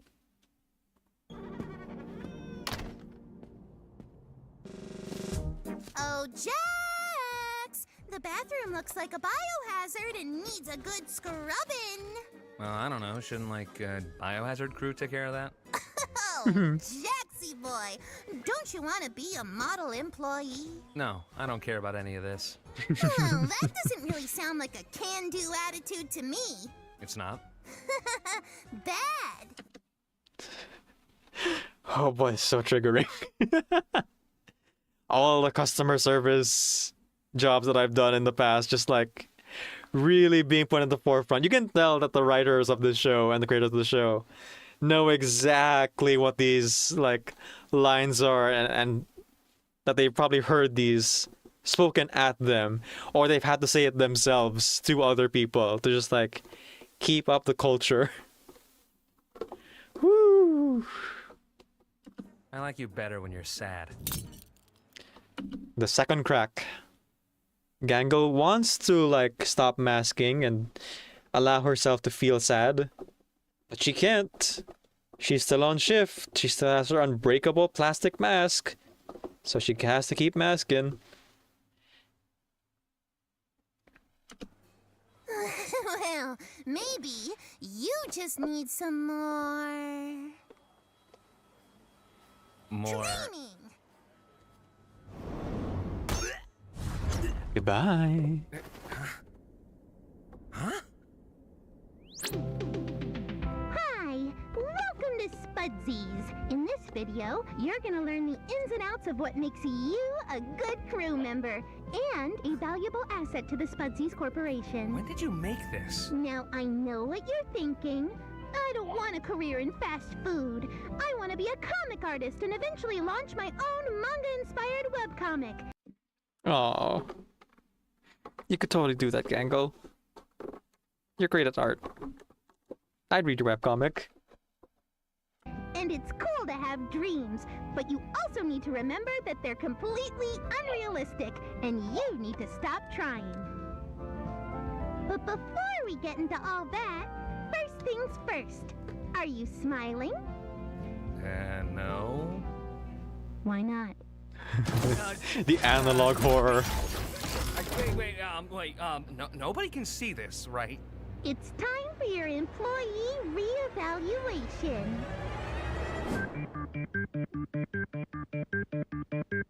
Happy, sad, happy, sad, happy, sad. You have to be smiling, you have to be smiling. Always smiling, always smiling.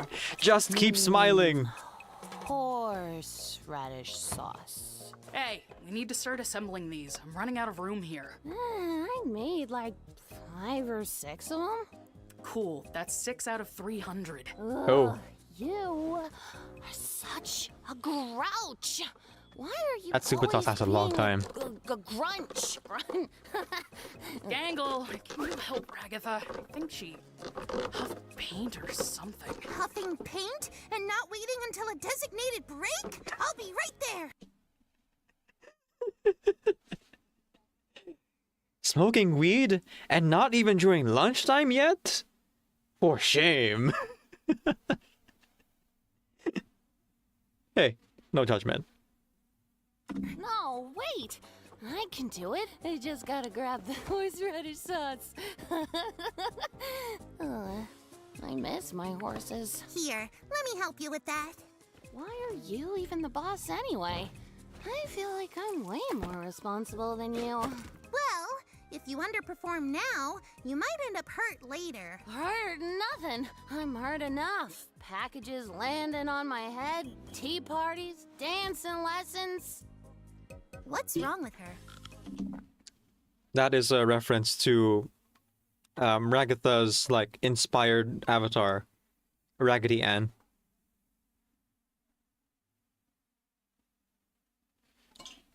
But also, it's a little bit of world building and character backstory for Ragatha herself. That she is someone who's born rich, owned horses, but was also expected to meet a certain standard of etiquette and grace. You know, a team works much better when we're all giving it 110% instead of, 5. No offense, but you're kind of annoying when you have your happy mask. Mm-hmm. And that's internal crack number 3. The question is, will Gangle allow herself to stop masking now that's happened 3 times, or continue with the shift that's gonna last another 4 hours? Wait, does that mean to say? Zubal, help Ragatha with assembly. I'm gonna go over here now.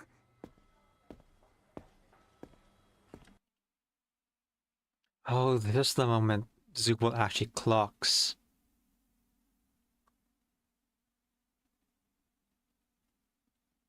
like Gangle struggles. And I guess it's the reason why she like chooses to reach out.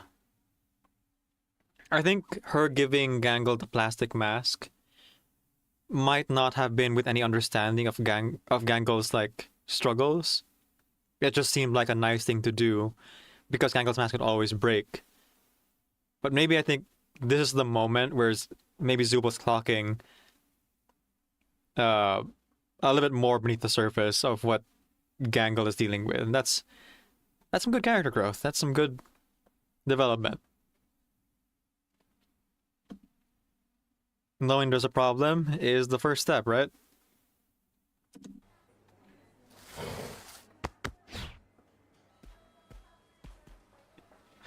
It's not close. Are you kidding me? Hey, Gangle! I think the clock's broken. Is it broken? Or are we the broken ones? Ah, great. How long has this shift really gone on for? 6 hours? 8?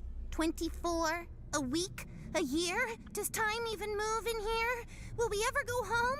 Will we ever achieve our dreams? Oh, wait. Yeah, that clock's broken. Dinner rush. Well, that was more info on Gloink reproduction than I ever needed to know. Yeah. Yeah.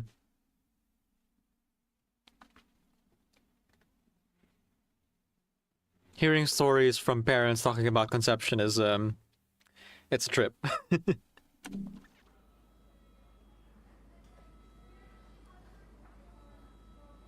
Can you move? Yo, Jax. I, hate you, but I don't want you to hate me. Is that weird? You're drunk or something. Mm-hmm. Oh, yeah. How you doing? Everything's been... Whoa. Jax actually asking someone how they're doing? Empathy? From our jerk? I'm doing fine. Wish I could say the same. Jax, there's dishes back here. You got time to lean, you got time to clean. God. I'm on it. Later, Pomni. So weird. Even Jax is so broken down by this scenario of like working customer service at a minimum wage that he's just like become a person again. At least for a little bit. Real meat, 31 cents. Spuds, $70. The big meat stack, $1. A hot dog, $57.57. Dang. That real meat. Actually, maybe I'll just go for the meat stack. The real meat looks a little bit questionable.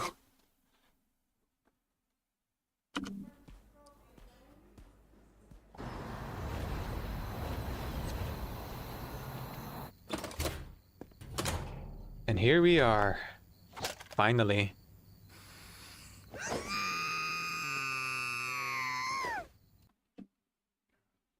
All right.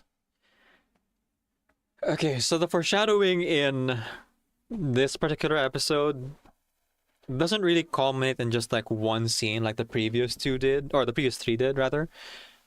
But it's kind of like spread throughout, even though, you know, the themes of the previous episodes foreshadowing like repeat as well.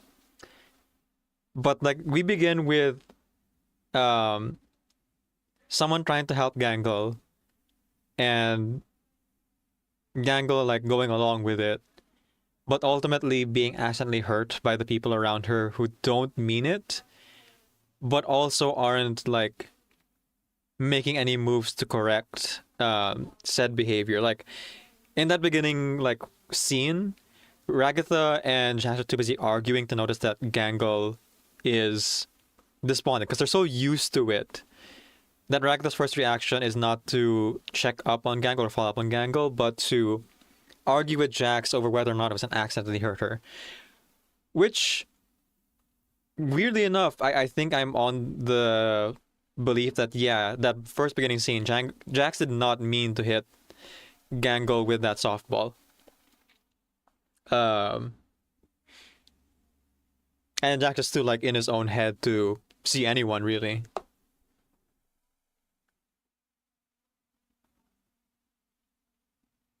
And yet, like talking about foreshadowing in that scene, it's our once an episode time for therapy. You good?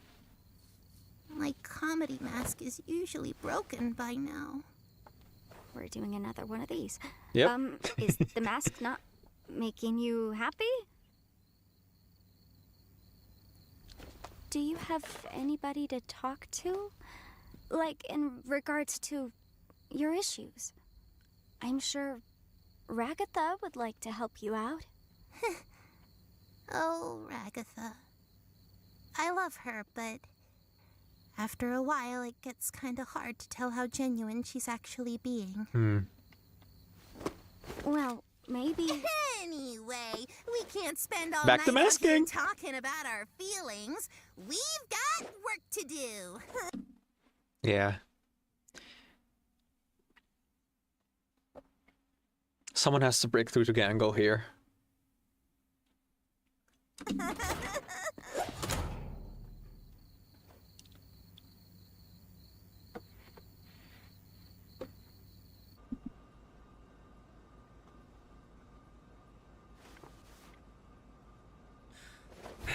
All right, I'm clocking out. This wasn't fun at all. See you all later. 8 hours.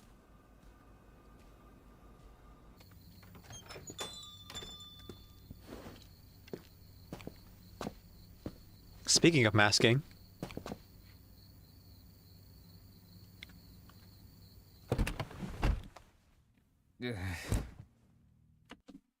There, it just all falls away. Until only the hurt person who hurts other people is left. Exhausted. You know, when Ragatha gets off, I feel like she might need a designated driver. Why are you asking me? I'm closing tonight. Oh, no, I meant I'd drive her home. Oh. I think she gets off in an hour. Okay, I can stick around until then. There we go. Oof. Just like one squirt of stupid sauce and Ragatha's just like gone for the entire day.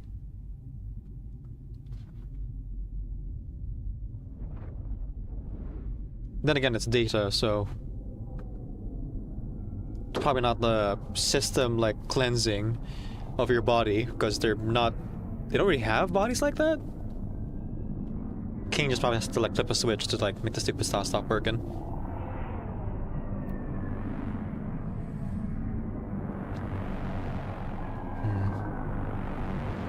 Hey. You know, I can close for you if you want. Huh? If you want to get out of here, you can. You don't have to be stuck here alone. I can handle closing. Would that be okay? I think so. You should go home and get some rest.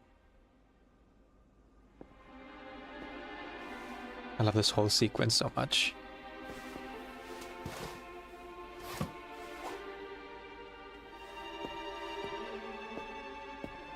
God, that's so, man.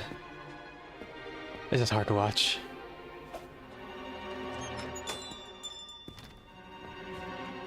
What a weird day.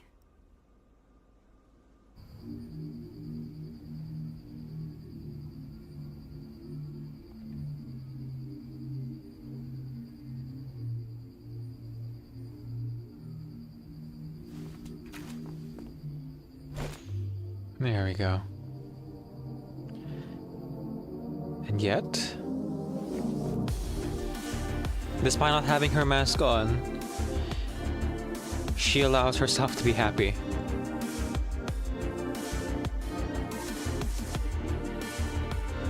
A nice, healthy in-between. Manic and depressed.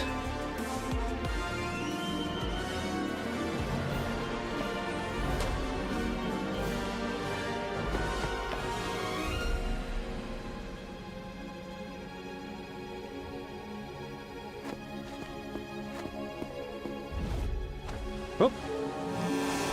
And it's all gone. Alrighty, let's get this performance review out of the way. Overall,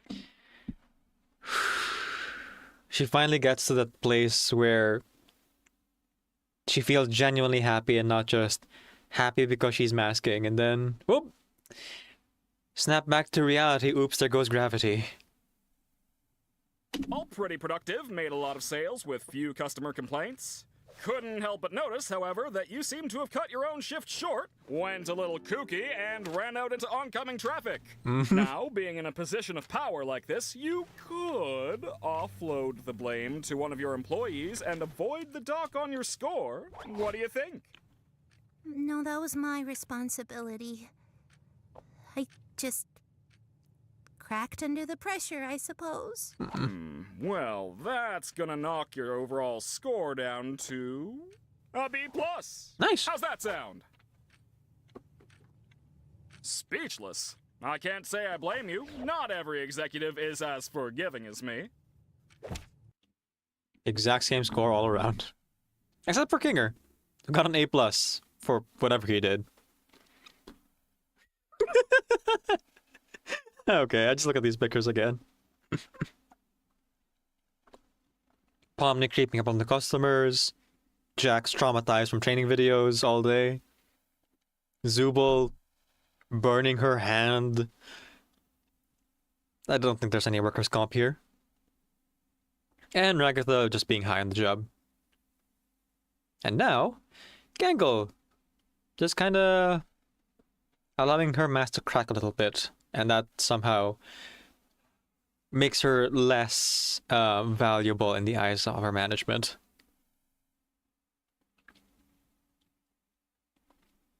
Less of a human doing a job and more a worker not meeting their statistics. Whew. Not to say that, like, every customer service job is like that. There are just moments like that, and there are some workplaces that do actually like follow through with that. It can be a dehumanizing environment. Doesn't have to be though. Little bits of empathy goes a long way. Whether it's from the customer, from upper management, or your co-workers. Like what Pomni did for Gangle in the end. And that's it for the reviews. You have yourself a nice day. And for yourself, too. Take yourself kindly, folks.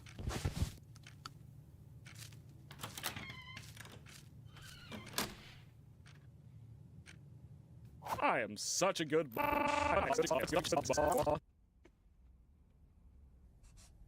Probably fine. Hey, what are you all the way out here for? I messed everything up.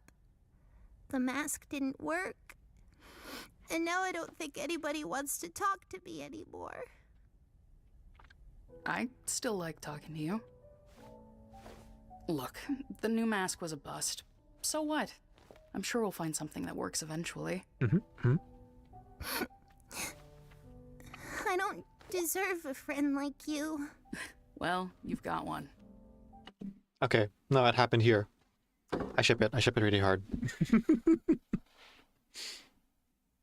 The fact that their like initial kindling of this relationship was just like reaching out to each other on this level. And then what it later grows into. Yeah, this is my OTP for this entire show. I know there's not necessarily romance in this show, but you know, headcanon. Headcanon's always fine. As long as it's not impeding anyone else's like vision and understanding that headcanon does not always match the text. And that's okay. Now, come on over and hang out with the rest of us. Bring your art too. I always like seeing what you draw.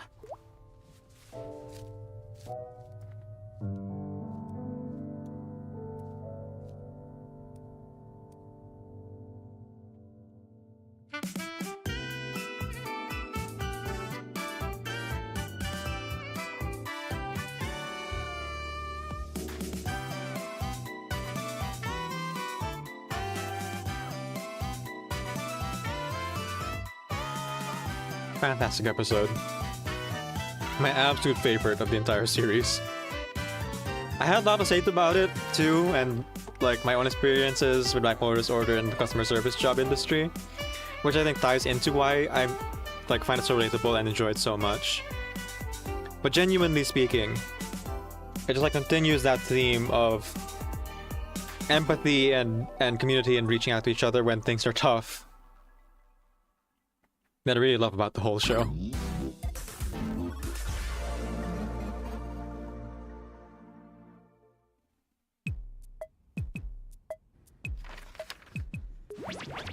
Welcome Episode back, my 5. candy hearts and paper flowers. Everyone just a little bit worn out from the last adventure, which Kane is not picking up on at all. Whoa! That sure could have gone better. But I'm sure the next adventure will be less... wet. Hey, Ragatha, can you help me count my eggs before they hatch? Oh, yeah, of course. Wait, what? Looks like that oh-so-positive Ragatha charm is starting to wear off, huh?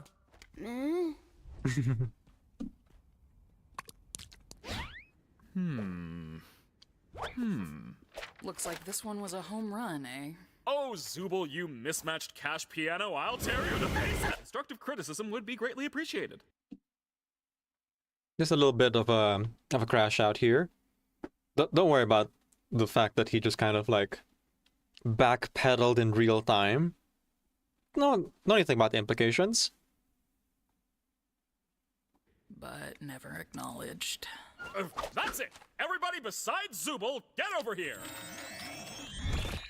Everyone, I'm going to pitch to you some future adventure ideas, and I'm going to ask you to give me your honest opinions on them. I was gonna sleep. All right, so I've got an adventure where you all tour my amazing magic chocolate factory and get killed off one by one from OSHA violations. One where a Willy sentient Wonka. cardiovascular system goes to war against the United States military.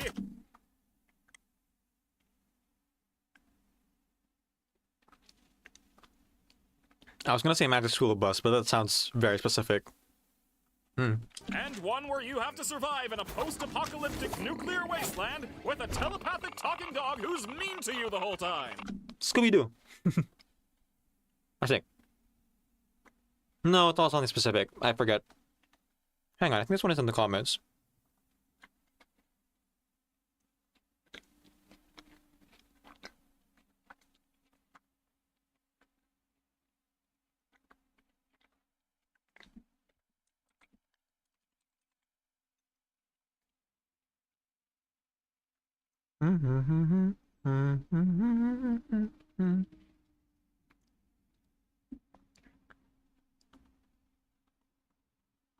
Nope. If it is, it might have already been moved around because of all the likes moving things around, as it were. What do you think? Matt spoke immediately again. A little dark. I can't tell a compelling story where nothing bad happens. Where's the intrigue? The stakes? Not to mention the sex appeal. What are you talking about? You know, you could always try the suggestion box again. I honestly didn't hate the last one we did with it. You didn't hate it? It was kind of refreshing doing something grounded in reality. Yeah, I really didn't mind that one either. What about the rest of you? I very much did not enjoy that back one in on. the slightest. And if we ever do anything These even end of the close time. to that Mixed again, review, but I'm getting leaning positive. quiet, Normally and I'm never going say. to kill Ragatha. Well, how am I gonna please everybody if you all... Just like a little bit of out of there. I'm gonna kill Ragatha at the end. like different things. Maybe just keep your adventures open at all times and let us do whatever we want when we want. Are you hearing this, Bubble? The Toy Box character wants us to leave the other intelligent AIs to run for a prolonged period of time. Jealous? Am I not supposed to be hearing you? Zippy! What did you even zip up? I don't have a mouth. Okay, well, how about this? We'll do a lightning round, going through all the suggestions in the suggestion box in rapid succession. And if you don't like one, you can all vote to skip it. Man, look at that gloss. Like, now? You can really see the animation techniques change over each episode. This one you can really see the lighting difference too. That's right. So grab your bones and pop your pansies, cause here we go! We just finished an adventure! Oh man. No rest for the wicked. Oh wait, I know what this is. Oh, I swear to God, if this is one of your suggestions. Hi everyone! In today's episode of Poach Everything, I'm going to be hunting the critically endangered red ribbon rhinoceros. It's Gangle. Just Yep. like Mom used to make. Nice shot!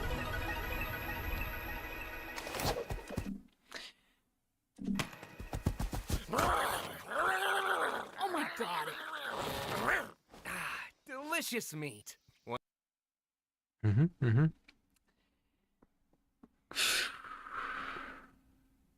One down, 4 to go. All right, I'm calling a vote. Let's skip this one. And also make Jax a vegan for the rest of the day. You can't do that.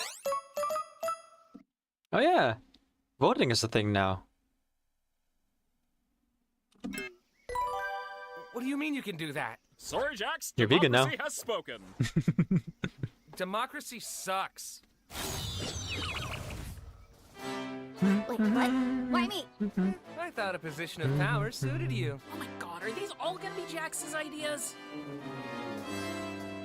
Pretty good rendering of the entire space though. Mr. President, it looks like there are some new Good job, game. developments in the ongoing war between Australia and New Zealand.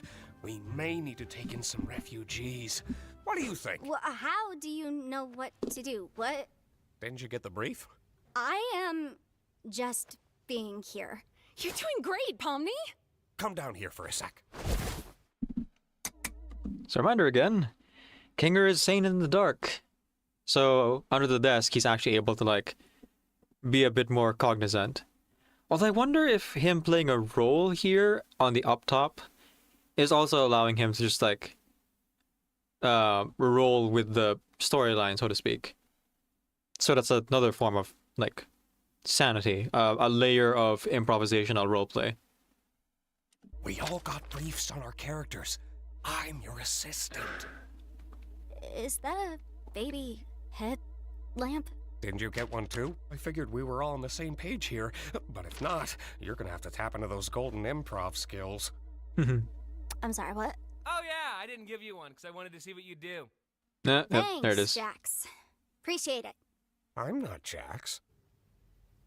Oi, mate! I'm an Australian extremist, and I've come to detonate this bomb that'll release all the world's deadliest spiders into... Did I pick a bad time? Ain't I a sinker? The secretary under... Oh, okay. Yeah. Jax, once again, directing his attention to the fourth wall. Don't think about it too hard. That's just fun. There's no implications here. His acting is phenomenal. It's hard to believe he's vegan.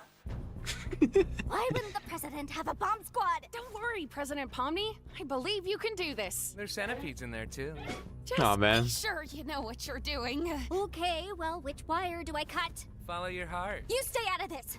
Shouldn't you be arrested or something? Hey, I'm on your side here. You're literally not. Come on, just pick your favorite color. Like the red one? I'd personally go with blue. Blue's my favorite color, it being closest to black and all.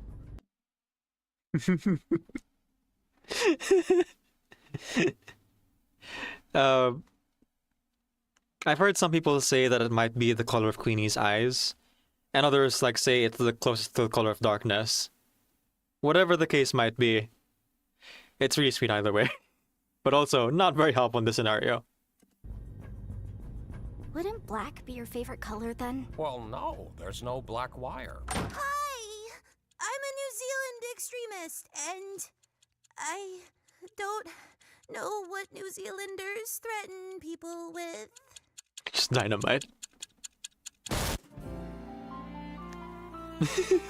I'll be right back after these messages.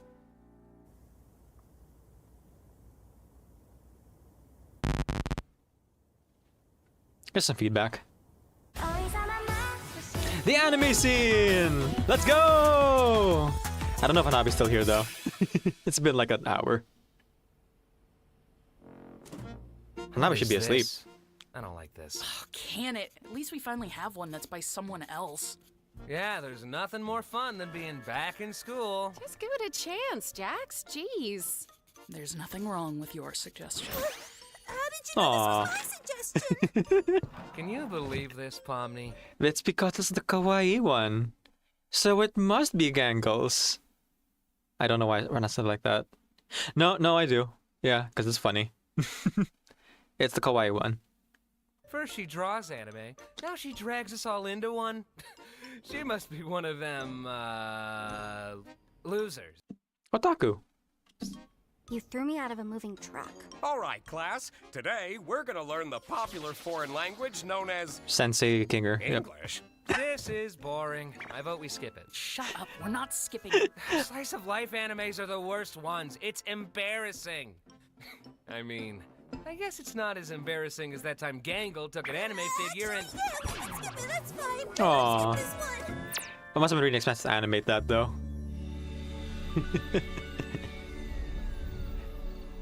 Stargazing. Are we just chilling for this one? Can I finally relax? I guess so, but I prefer a little bite to my adventures. I wonder whose session this was actually. To a sandwich. Here. Thanks. I ship it. Do you think Gangle is actually capable of being happy? What? Are you asking for Gangle's sake? Are you actually empathizing, Jax? And also possibly projecting? I don't know, like her comedy mask still breaks every day. Does she think hanging out with Zubul is gonna magically fix that? Maybe she just doesn't want to hang out with someone who's mean to her all the time. She likes when I'm mean to her, though. I No. didn't think you cared about what other people like. He definitely cares. No, yeah, you're right. I don't. Uh-huh. Do you have any actual friends? Not anymore. Ragatha! The shade! That's low, man. Knowing the context for that makes it even worse. That's so out of line, Ragatha. Oh, wait, no. I'm sorry. I wasn't talking about that. That wasn't meant to be. Hey, Kinger! Did you see the fireflies all the way over there? What was that about? It's nothing. Who cares? Doesn't she get on your nerves sometimes? I mean, she's nice to everyone. I don't know. I think she tries way too hard. Like, we're stuck in... Why are you always pretending everything's always fine? Like, if you tell someone they're loved and appreciated every day, it just kind of loses all meaning. Mm-hmm. Speaking from experience, Jax, about someone you lost that you failed to appreciate or failed to accept the appreciation of? It just feels like she's trying to take advantage of you, you know? I don't know. Also, she's dumb and she looks weird. Just had to like add in a quip there to the fourth wall. Just to like keep things going with the status quo. Keep treating it like it's a show. Think we all look weird. Excuse you. This is what peak male performance looks like. My ears and tail are kind of the pinnacle of masculinity. Mm-hmm. You don't have a tail. What are you talking about? Yes, I do. It's... Nope. You don't have a tail. You kinda lost a part for yourself, it looks like. What the... Where's my tail? How long have I not had my tail? I have never seen you with a tail. When would that have even... They look happy. And they're flirting. They do, don't they? You think after this, maybe we could... Wait a minute! That's a bad thing! Explain to Daddy Bubble how bad thing. I think that... Don't say that. I think they're enjoying the suggestion box adventures more than the me Bubble is really adventures. sexual. What should I do? You should die. You should throw a beach party. Why do you swear now? Ugh, forget it. Let's go to an intermission. Let's go! Intermission time.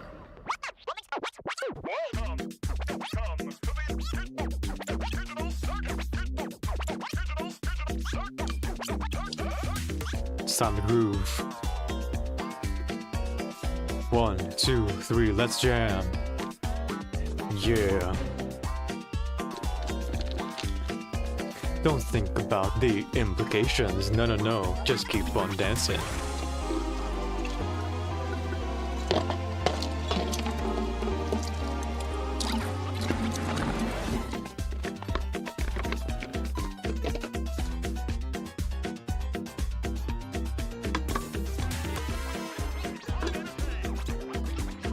I like how a lot of people have like just found different songs to kind of just match up to the scene. Hello again. And rivets the door. What are we doing right now? The person Jack's lost. Why? Hello? And now back to the show.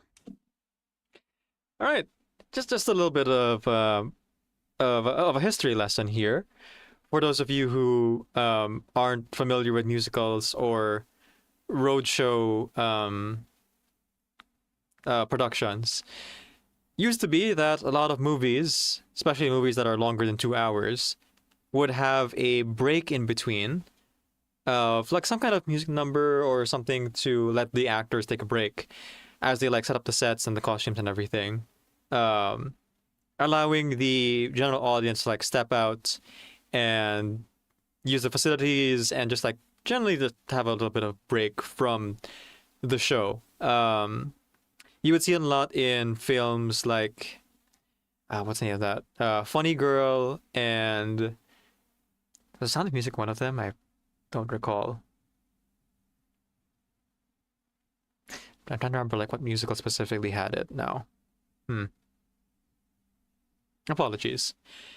It was also poked fun at by Monty Python and the Holy Grail, where there was like one specific scene right in the middle of the movie where they just like have an intermission time segment that's cut into like a couple seconds instead of a full like several minutes, but it is still making fun of that one thing that a lot of like theaters and in musical theater especially would do. Although in the case of musical theater, it's because it's a live performance. And then it's a little bit strange that movies also had an intermission break. Like, movies don't really have actors who are taking a break to like change costumes or change sets. But they were just there because it was like what you would do in a musical show. I feel like someone else could probably explain that a bit better. And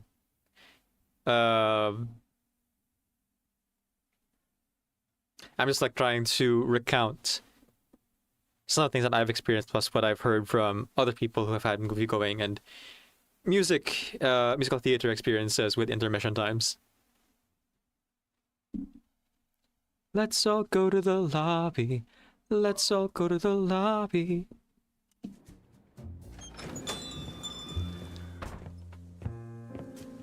Give me a whiskey sour, but hold the egg white, since I'm a vegan. I hate this! That's still canon. How is this even possible? I thought Kane couldn't... You thought Kane couldn't mess with your mind? Really? any harm I do is 100% accidental. I could have made it way worse for you. Or however Well, that goes. I'm calling a vote to turn Zubul into a slug. No, I'm just waiting for it. Everyone voted against that. Nobody liked that. Hate it. Woo! It's raining like the Dickens out there. Nice. Hey guys. Love their outfits. Everyone's outfits, honestly, looks really good. Have a cosmopolitan. Give me a corncob blitz. I'll throw something together. You know your way around alcohol, huh? Yeah, this was one of my suggestions. I worked at a bar briefly. I like making drinks. That sounds fitting for you. I know there's an implication there, but I can't be f***ed to figure it out. So, Pomni, you ever have any jobs? Or are you too young for that? I'm 25 years old. And yeah, I was an accountant for a supermarket chain. A supermarket?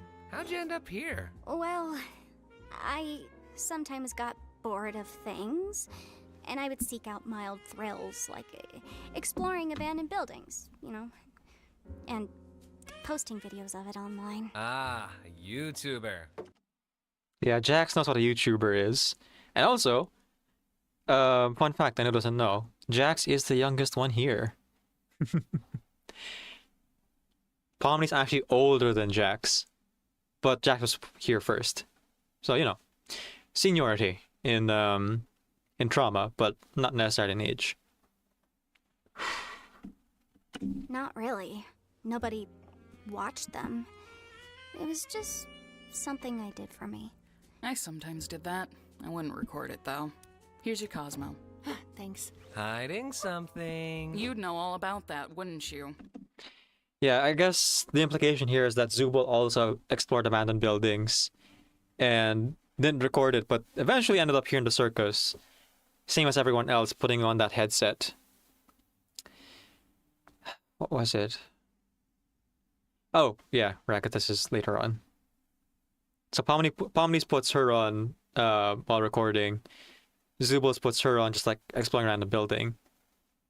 We don't have explanations for how Jax and Gangle specifically like came about putting the headset on. We do have an explanation for both Ragatha and Kinger though, although Ragatha's is a bit more implied compared to Kinger's. What's your story then? Ah, I thought you'd never ask. Well, after my lung cancer diagnosis, me and my junkie associate from a chemistry class I used to teach I figured. How about you, Gangle? Hey, I wasn't done. If you're gonna make shit up, at least be creative about it. I know what you're referencing. Was that a reference to something? Yeah, this just shows you like the range of how long they've been in the circus, that they're cut off from pop culture. Zubul, Gangle, and Pomni would get the reference of Breaking Bad, but Ragatha wouldn't, as she's the second oldest, and also the one who's been here the second longest of the people in this group. So, you know, she hasn't really seen much TV here. You would think that Kane might be able to, like, give them some television or some other form of entertainment for the internet. But then, you know, why would Kane stick around here if he had access to the internet, right? I worked in fast food. You've done more than that. What about your art? I was in community college for graphic design, but I dropped out. I didn't really pursue art much after that. Hey, I'm always down to make art together if you want. Oh, Such a dream you die. were an artist too, Zubul. Yeah, I was a tattoo artist for a couple years. Nice. A bartender and a tattoo artist? You're killing me here, Zuby. What do you mean when Stereotypes. you say that? Do you have, like, an actual point, or are you The just bigotry. talking? I'm just having fun. I forgot you hate fun. Fun isn't the thing I hate. I guess I'll go now. That's such a cool line said it that way. Oh, geez, where to start? I was born into a fairly wealthy family. We had a large property with horses and chickens, and my mother, well, my mother was a lot. I worked in real estate for a bit until I ended up here. I'm sure she doesn't miss me. I certainly don't miss the yelling, and the braiding, and guilt tripping, and the... Yeah, just kind of a farm girl. Nothing too out of the ordinary. So yeah, knowing that context of like her relationship with her mother makes a lot more sense now. Why she felt particularly moved by hearing that the glowing queen loves each of her glowing children a lot and goes to the trouble of naming each and every single one. She would find them beautiful because she maybe didn't really feel that way with her own mother. That she was valued and loved. Speaking of feeling valued and loved, here's Jax kind of relating to that story a little bit here. But of course... And no point in asking Kinger, because there's no way he remembers anything. And of course he immediately deflects to someone else so he doesn't have to, like, talk about himself or deal with his own issues. Never better! Do you guys know about his wife? Huh? My what? Oh.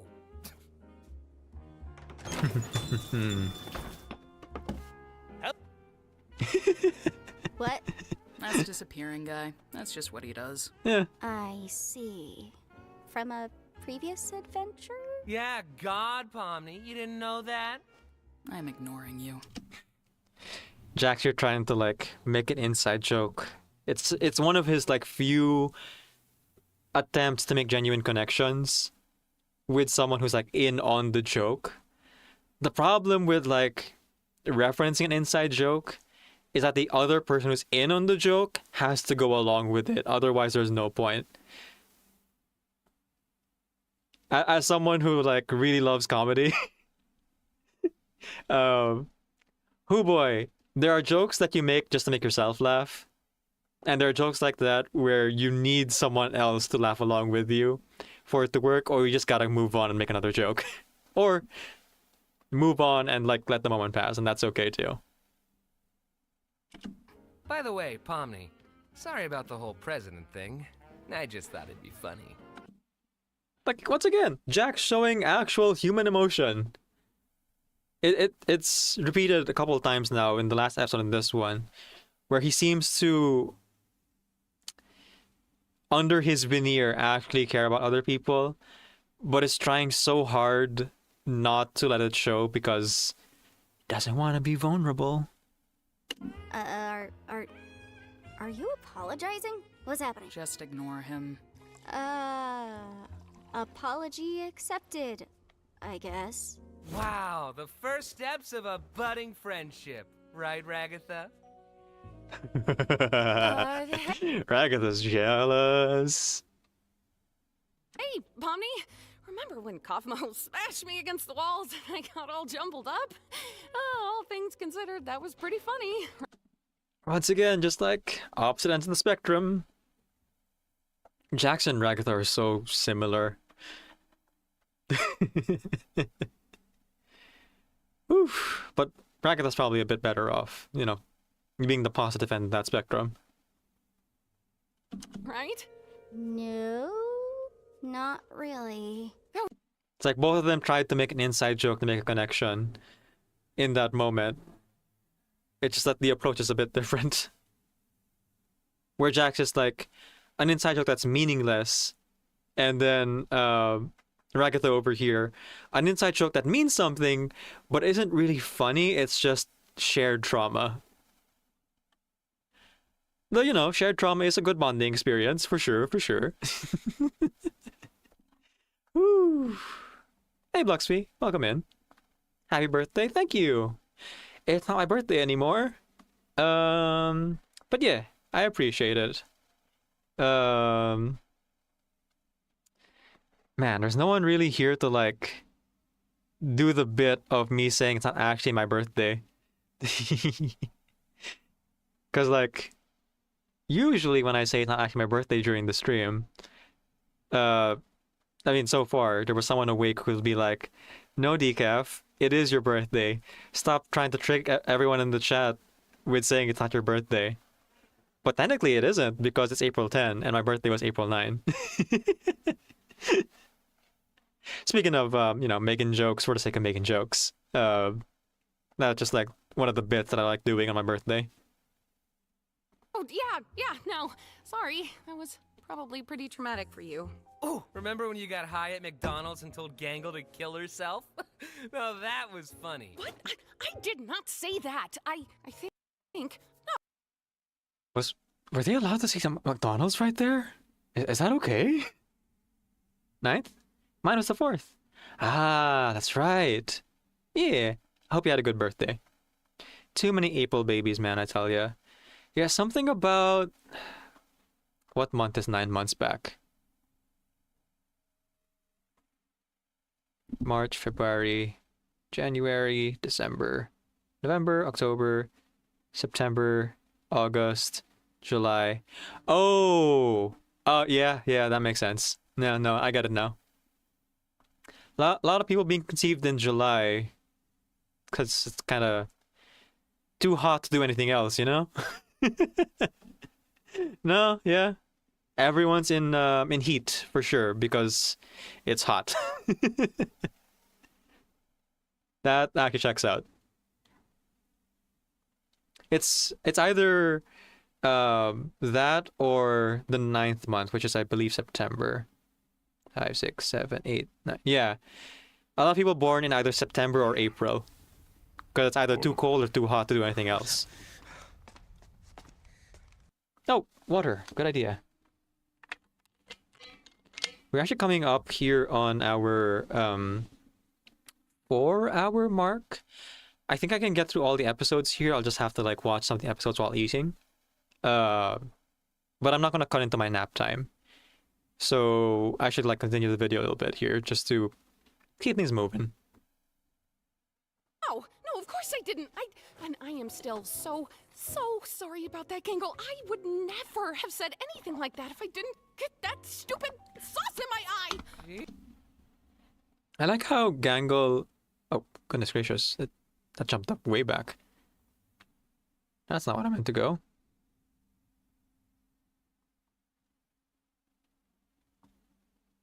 Videos up. Community. The braiding. That's just. Remember when Kaufmo smashed me against the walls and I got all jumbled up? Still so sorry about that, Gangle. I would never have said anything like that if I did. Yeah. I like the little shake of the head that Gangle gives because Gangle understands that Recta didn't mean it. And for as brutal as what Ragatha said was, it kind of ties back into the whole theming of that foreshadow, right? Where it's Jax and Ragatha specifically, but it is like the circus as a whole unintentionally hurting Gangle because they're not really understanding her. But with Ragatha, you could make the argument that, again, because she's on the positive side of the spectrum of desperately wanting to make connections, but being unable to fully empathize with other people, either from a lack of understanding or just from a need to dissociate, to deflect. Ragatha here has the advantage of being like in that positive side of it's easier to like smooth things over once you do make that effort to kind of bridge that gap on that extreme. And Gangle sees that. And it's like Gangle clocks that as like, yeah, I know you didn't actually mean it. And you were definitely under the influence. So all is well, all is good. Didn't get that stupid sauce in my eye. Jeez, Raggy, just let yourself be mean sometimes. It's funny. Yeah, constantly tormenting Gangle's really funny, Jax. You guys all take this place way too seriously.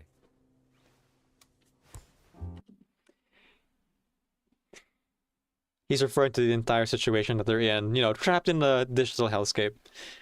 Too seriously. What is this? Why'd you do that? Can you get that thing away from me? Are you afraid of corn? No. Who's afraid of corn? On board, let's go to the next adventure. But you're not even a part of it. All right. Hello, sports Softball, ladies fans. and gentlemen. Oh, we're doing this now? Beautiful night for a game, right, Bubble? We've got Bubble's so the weird. Big Tops playing against the evil Big Tops. Sup, I'm Evil Pomni. I'm Evil Ragatha. Okay, I did mention this before. There was not a lot of characters to ship with Ragatha in the NPC department.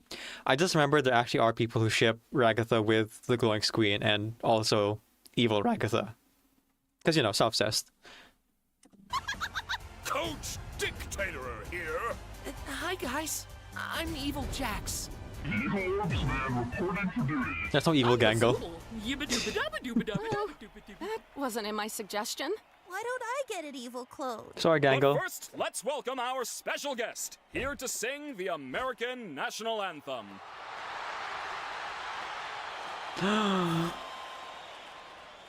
Oh, say.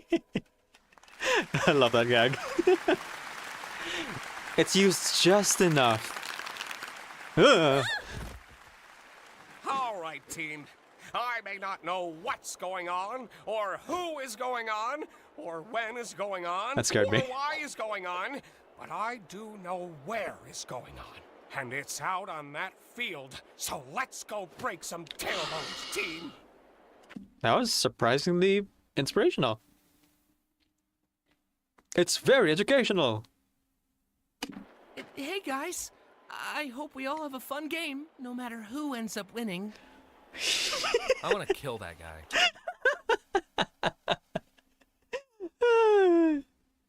The evil Jax is just nice. Which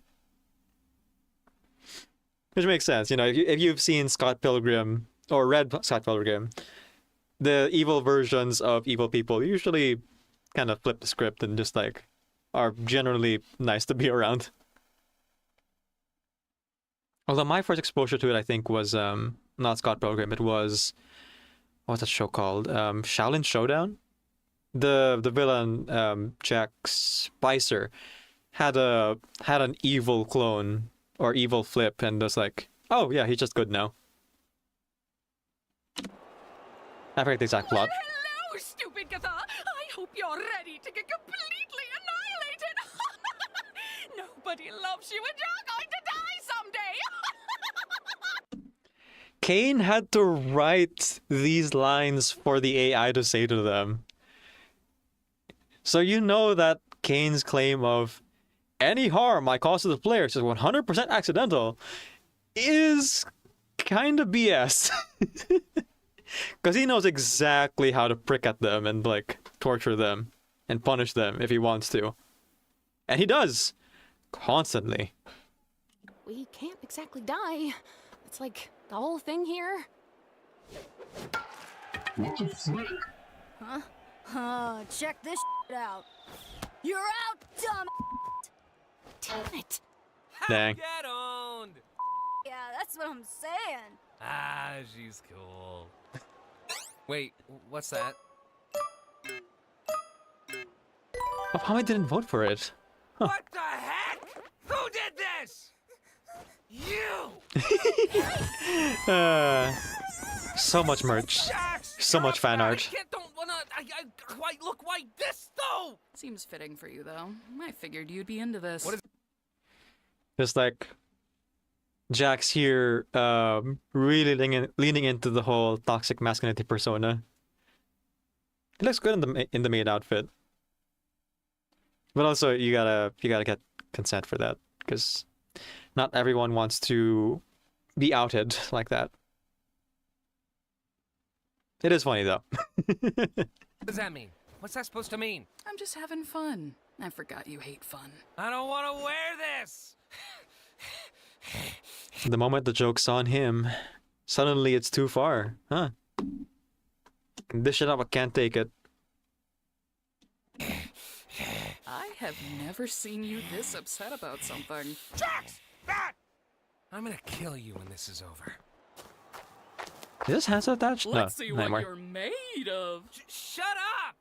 Don't worry. I think you look good. I don't want to hear that. I want you dead. Oh. Well, guess there's no more ball. We're done. Wait, I got this. Oh boy.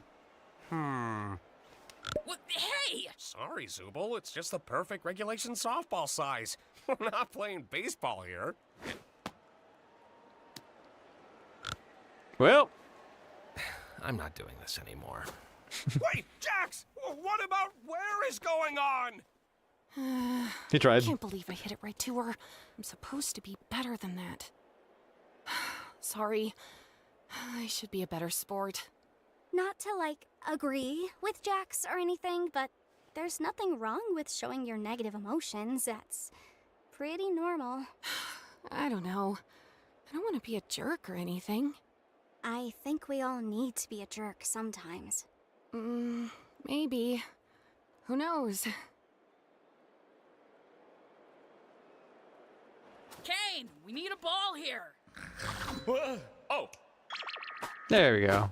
Jax, we have a ball now. What are you doing? See ya. Whoops, I missed.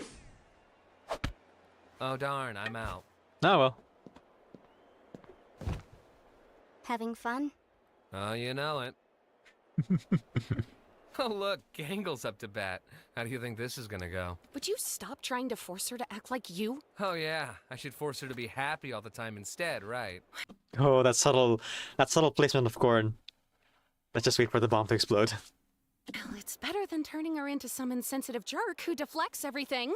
I can think for myself, guys. Hey, I ain't forcing anything on you. And then you just act like you never do anything wrong and everybody loves you, when in reality you just fuck everything up for everyone else. They're just talking about themselves. We hate the things we see in each other, right? Or we hate the things in other people that we see in ourselves. That was the phrase, yeah. Hey, let's, like, calm down a bit. What? You're the one who said it's fine to be a jerk sometimes. Ugh. I'm sorry, Pomni. That wasn't very cool of me. It's fine. No apologies for me? This is so sad. I'm sorry, Jax. For bringing up that thing earlier. Ooh. Ooh. The passive aggressiveness is real. So, you wanna talk about that? I'm in a maid outfit. What do you think? So, how's There the it game is. going? There's actually the corn. Gangle hit a home run. Really? Jax has a tryptophobia. Fear of small holes. I have that too. I think I'm more like freaked out by the patterns, I think. Especially with insects and creepy crawlies like being bunched up all together. And then them burrowing holes into me. That's what scares me, I think, the most. Yeah, your instructions helped me a lot. Huh. Yeah. Can you give me my eye back? Joke's on you. I've already forgotten what you're talking about. wowee! Another home run! Just look at Kane writing that specific line as a dig against Zubul, who told that, who's like leveled that accusation against Kane of like not remembering Zubul's troubles, but misremembered in a way that like treats it lightly and doesn't actually, again, address the issue. I feel like maybe Zubul has the best shot of getting to Kane because Kane values her opinion so much. But at the same time, I don't know if either of them can really make that meeting point without some extraordinary effort. God damn it! What? Okay. Nice going, Zubul. All right, Pomni, you're up. Hey, Ragatha. You wanna bat for me instead? I guess I could. If you really don't want to. Think of it as a second chance to show him who's boss. Oh, give me one moment, folks. I'll be right back for the third time. I'll answer truthfully.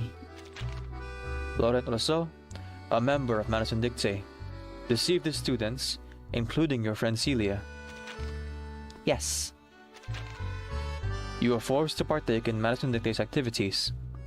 They took control of you. Yes.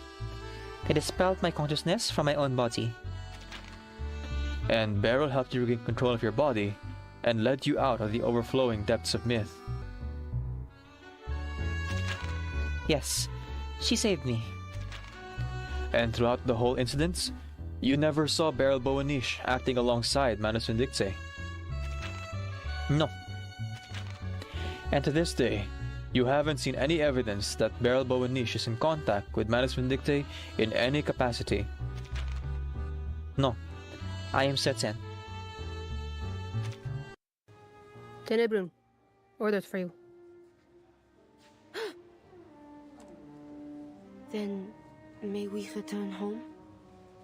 Arcane support has finally. Arcane support. Has the time finally come? We'll return home. The messenger's eyes hold a trace of pity. Just read it.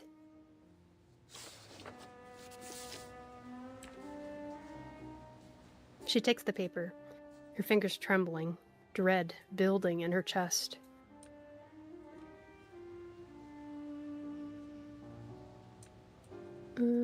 I can read the orders part too, I guess? Yeah. Second class soldier Tenebrun. According to the physician, your recovery period is nearly over. In light of the valor shown by arcane support, and the battlefield utility of your arcane skills, Command has decided you are needed in the next major offensive. You are to return in 3 days. Great. I'm most famous on the internet. I do songs, and dances, and play video games and stuff on stream. Oh. She's a streamer. Have you heard of Shovel Forge? Shovel Forge is a game in which you manipulate cubes on the terrain to build structures. Oh, she's a Minecraft streamer. Okay. Right. We were just doing that earlier. I've been focusing a lot on that game lately. What about being on TV? I'm not very popular yet. I can only get on TV as a background singer or something. I don't get many gigs either. I'm an expert in my field. UFology, yes, it's all real. Ancient aliens, it's all true. I'm an expert just like you, and like you, I'm a genius. Before my time, disbelieving, that's the real crime. Pretty soon they'll discover me in the super sarcasm sea. I try to call you every day. What can I say when the truth comes out? I've been working on a unified theory. If I make it through tonight, everybody's gonna hear me out. Cause I'm the right one on my touch-tone telephone. I am the only one on your AM radio. Ba ba ba ba ba ba ba ba ba ba ba ba.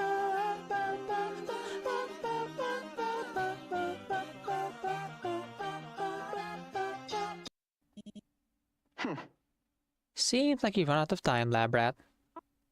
That's it. The jailbreak is over. You screwed up. So it was a prison? Then, if this only concerned you and me, I'd be whatever about it. We all make mistakes, you know? So I'm super forgiving and cool and mature about this kind of thing. But you just lost those kids a chance to get out before the operations start. Huh. Sorry, operations? They could have gotten out clean. Now I'll have to step in and bust them out dirty. And it's all because of you. Shut up! Now go sit in the corner and think about what you've done. I'll come back for you when you're sorry enough. Lab report number 893. Subject expired after 3 days due to lack of water, light, food, and mental stimulation. Scratched their nails to bleeding point on the exit door before losing consciousness. So I'll have to clean that mess up. Contributing factors to death? Didn't take the consequences of imprisonment very seriously. Dead End 8. A taste of sobering punishment. Lucky charm! May misfortune pass you by, and may enemy bullets and blades never reach you. May you skim the plains like an eagle, and then soar toward the horizon, not losing even a single feather. May your courage bring victory, for we will pray to the gods on your behalf. For ages unending, the sun and moon watch over the land and guard your health and your peace. And one day, as you depart now, so too shall you return to us. You are speaking to the Dali Arabian. News or rumor. Sometimes, rigorous reports and alley whispers are one and the same.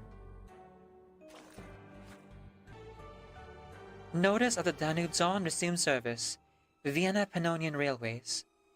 Vienna Pannonian Railways announced yesterday that after a full year of maintenance, the Danube Zone will officially resume service next Wednesday. The new train is said to drastically reduce travel time between Istanbul and Vienna, strengthening connections throughout the Danube region. Rumors, of course, soon followed. An engineer, who wished to remain anonymous, claimed the train's remarkable performance might not be entirely due to human work. He reported glimpsing peculiar, critter-like entities near the engine room and wheel bearings, somewhere between a beetle and a firefly in size, dark brown in color, with two slender antennae that glowed faintly red. The workers nicknamed them Scarlet Nightmares. They seem very fond of staying close to the engines, he said. When the machinery runs smoothly, they're lively. When it doesn't, they bunch together and start glowing. Bright reds. Vienna Pannonian Railways declined to comment. However, several arcana biology enthusiasts have suggested that these beings are far from ordinary critters.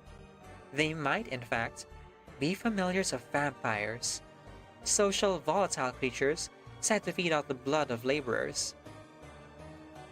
This isn't a metaphor, they insisted. It's real.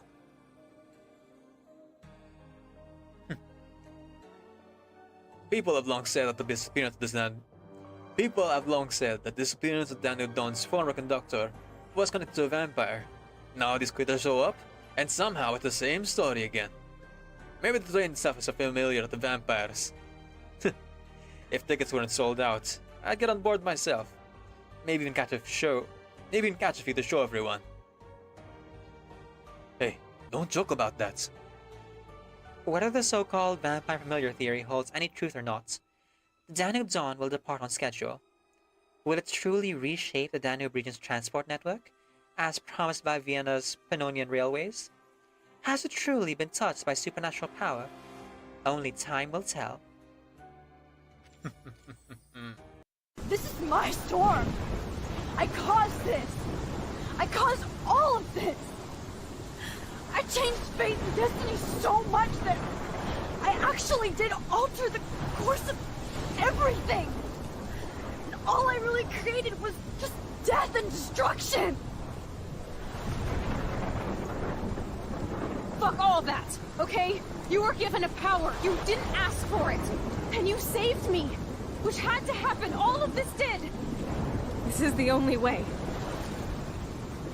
I feel like I took the shot 1,000 years ago.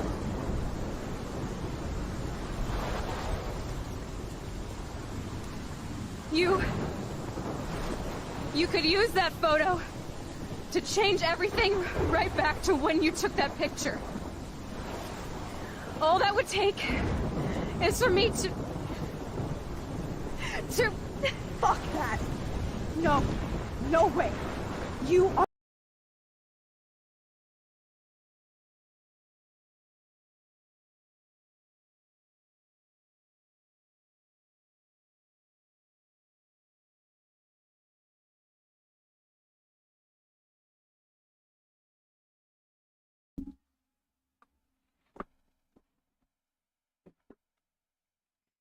Upper coming through.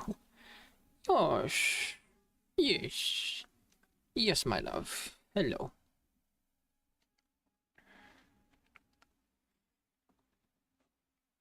Alright, let's continue. Yeah.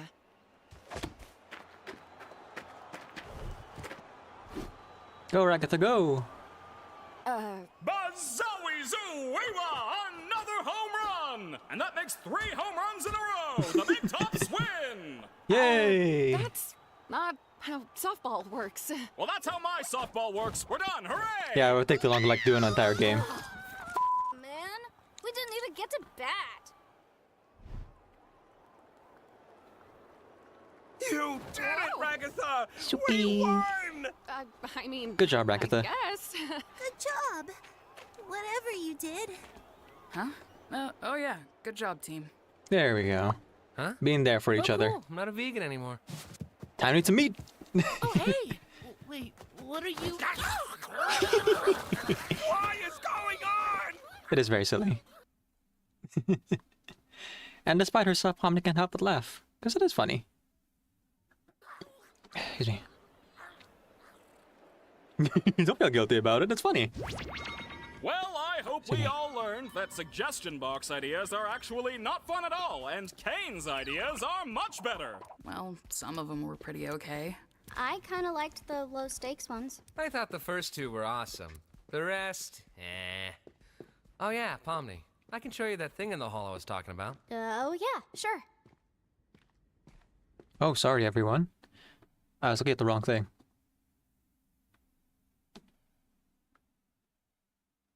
I guess I'll just cut this part out. Or maybe just make it audio only. Or I guess I'll edit the video on top. Yeah, that's what I'll do. I'll just overlay it. Because I still have the audio here. I can just like cut that specific section out. Yeah. Oh. He was a good girl. You're a good girl.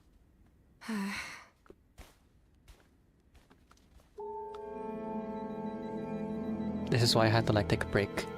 Because there were doggos at my door. And they needed attention. And this one especially. Clambered onto my arms. Who's that mysterious figure? Who can say? Oh shoot, it's hard 936. I mean, it's gonna be down to the wire, but we can definitely get to the last 3 episodes here. And still have time to sleep. I should start ordering my lunch though. Right now. So it'll arrive actually when it's time to eat later during episode 7 or 8-ish.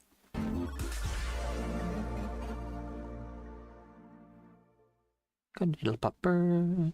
Good little girl. Today's adventure is brought to you by the Favorite Character Award. It's the Oscars. Stay tuned and find out who will claim Or the Streamies. ultimate prize. Vote for your favorite. Can you toss that back up here? Look at that. Pomni and Jack's getting along. More friendships being built.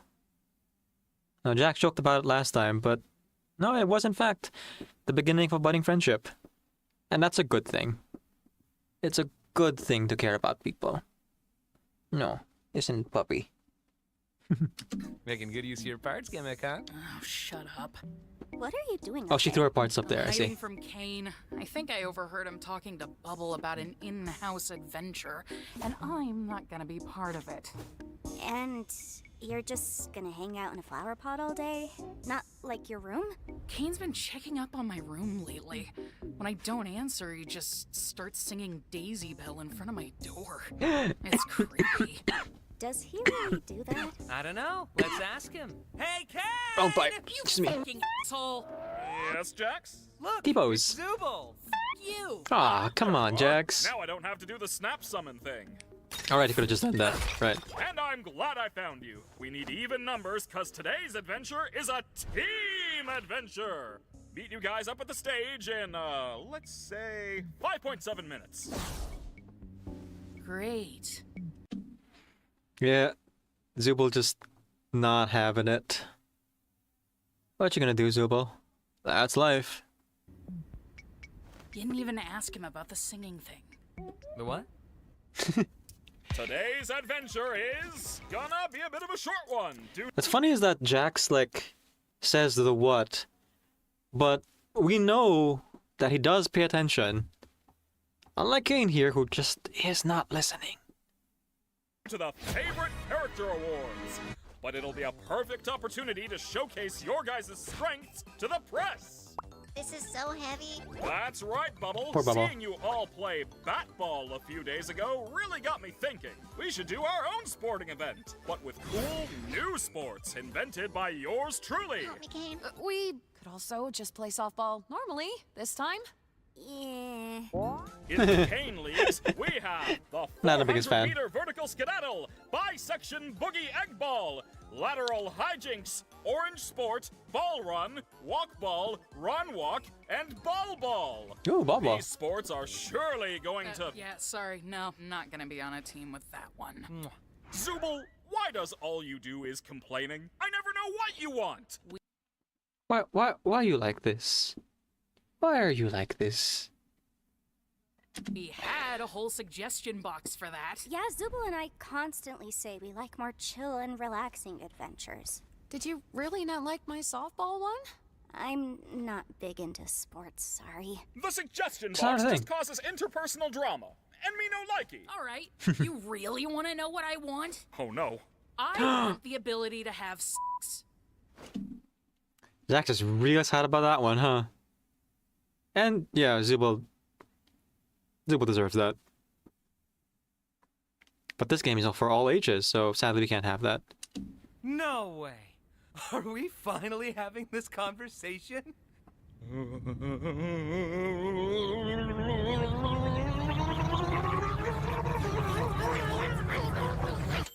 That seems fine.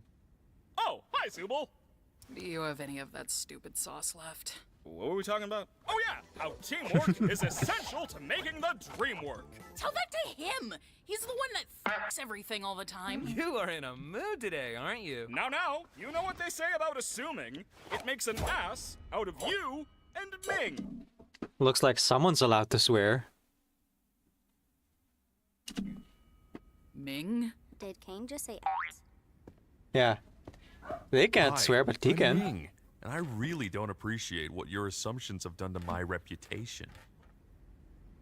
You made a whole guy for that? Whatever the case, Throwaway it's evident joke. now that there's quite a bit of tension between you all. So maybe what we actually need to do are trust exercises. I am not falling into Jax's arms if that's what you mean. Don't worry, this will be a two-way trust exercise, where you'll each have to trust each other to not betray the other person. Alright, This here is we a go. private room where nobody can see or hear you once inside. And this is a loaded gun. Oh boy. Oh, okay. A will take the gun into the private room and empty it out of all its ammunition, then come out and give it to Character B. Character B will then take the gun and shoot themselves in the head, trusting that Character A emptied it in the private room. Character A will also have to trust that Character B won't turn the gun on them, so everyone is incentivized to follow the rules and trust each other. Yeah. Sounds a little convoluted. You look convoluted! Anyway, Jax, why don't you start? With him? Wait, what am I doing? I wasn't paying attention. Yeah, remember guys, Kane can't actually affect people's minds. Except when he can. Like that. Don't think about the implications, it's fine. Oh. And immediately off the rails.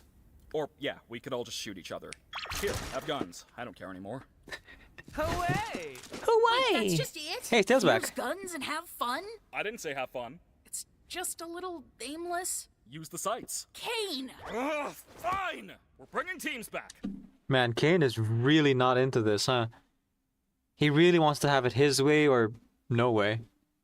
Don't lick my mouth. Please don't lick my mouth.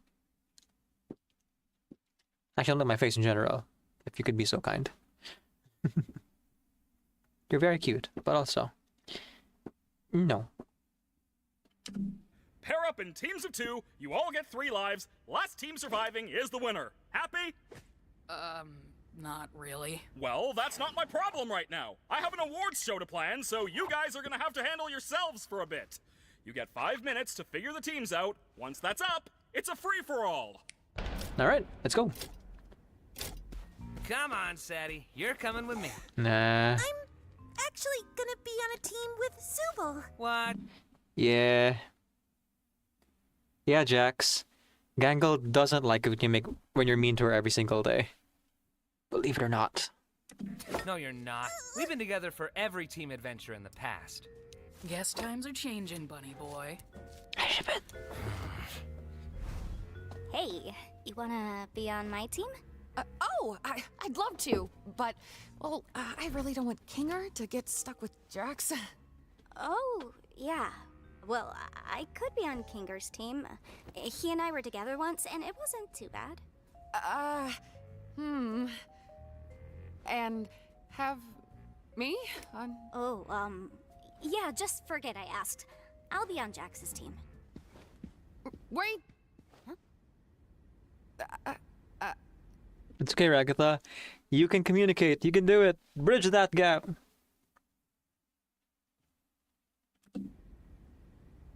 Like you said, probably good to keep Kinger and Jax separate. Aw, man. I can keep Jax in check, so don't worry about me. So close, Ragatha. So close. Hey, Pomni? Keep trying, you two. Keep trying. If you ever need to talk to somebody, or need help with anything, I'm here. Oh boy, that lukewarm reaction. But it is a good thing to offer, though. Just like weird timing. You have a partner yet? Well, look who it is. You sure you can handle me in all my glory? I've been through worse. Hey, Zubul, do you want to hold on to this during today's game?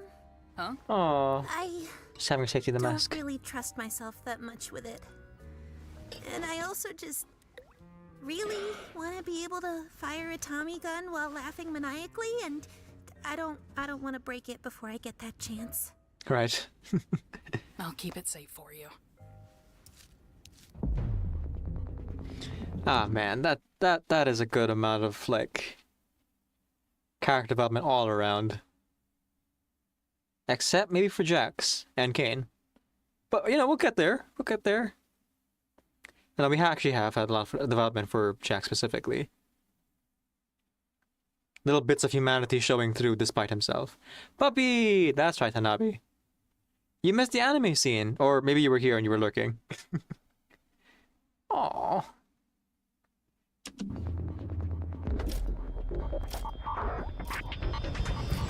Suki, you're just keeping me company and also bugged me earlier to open the door for her.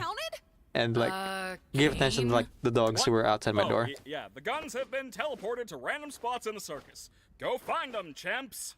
Yeah, Kane is just not about any adventure that isn't about him.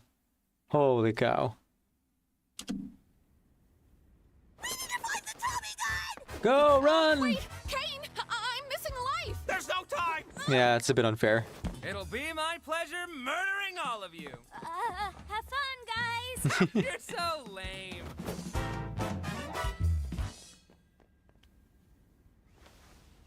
Legitimately very fun. But Kane doesn't seem to want to engage. Aha! You little devil! All right, now I would bet our biggest concerns would be Jax and Zubul. They're the youngest, so they probably still have some youthful fighting spirit. Man, I'm still missing a heart. This isn't fair. Huh? Oh, I've got just the thing. Here, take this. Hey, wait, what up? What did you just do? What was that? It's a butterfly. It can restore your health. Yeah, you know how you can just like do that. Kane didn't really establish much rules, so I guess you just gotta make some up. Did Kane mention that? Oh, nah. I made it up. You know, you can just do that. What?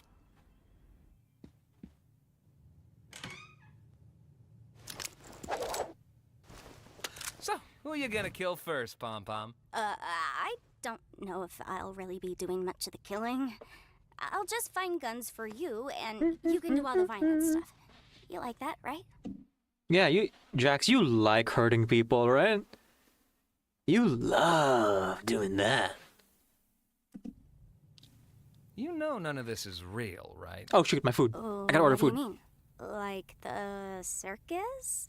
The game today is literally to shoot each other. So what's the point in taking this moral high ground? Well, they're my friends. I don't really want to hurt them. All right, let me be real here. Why do you care about that? About not hurting my friends? Look, I know what it's like.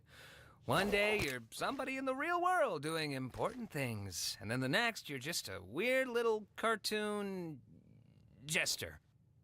Yep. Way to save it at the end there. Just like, not make it about yourself. Right at the end there. Good save, Jax. You almost were vulnerable. You were almost fully vulnerable for a second there. But keep at it. Sorry, it's hard for me to like order food because the puppy is just like vying for my attention. No, not the face. No kisses.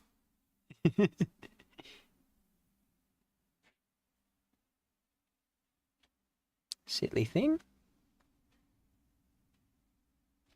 No, it's gross.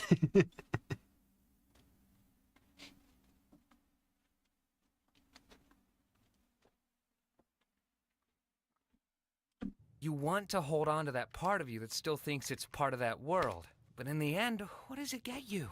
Ragatha tries to be all nice and friendly, but she gets torn up every other adventure.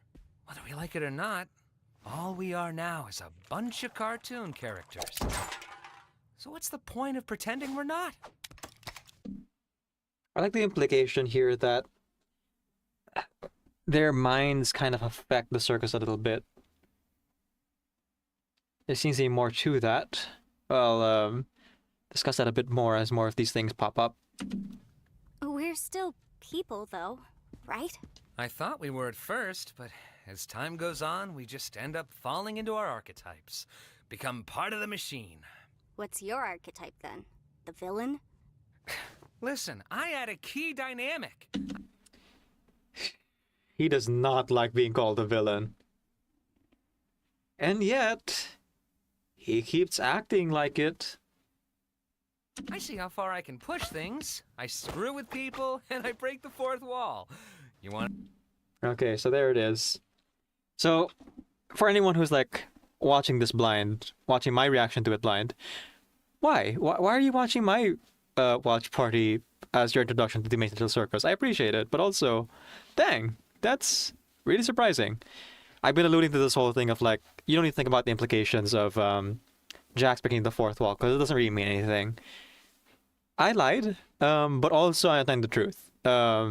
Jax really isn't breaking the fourth wall. He's just doing a bit to disassociate. It's his masking, you know?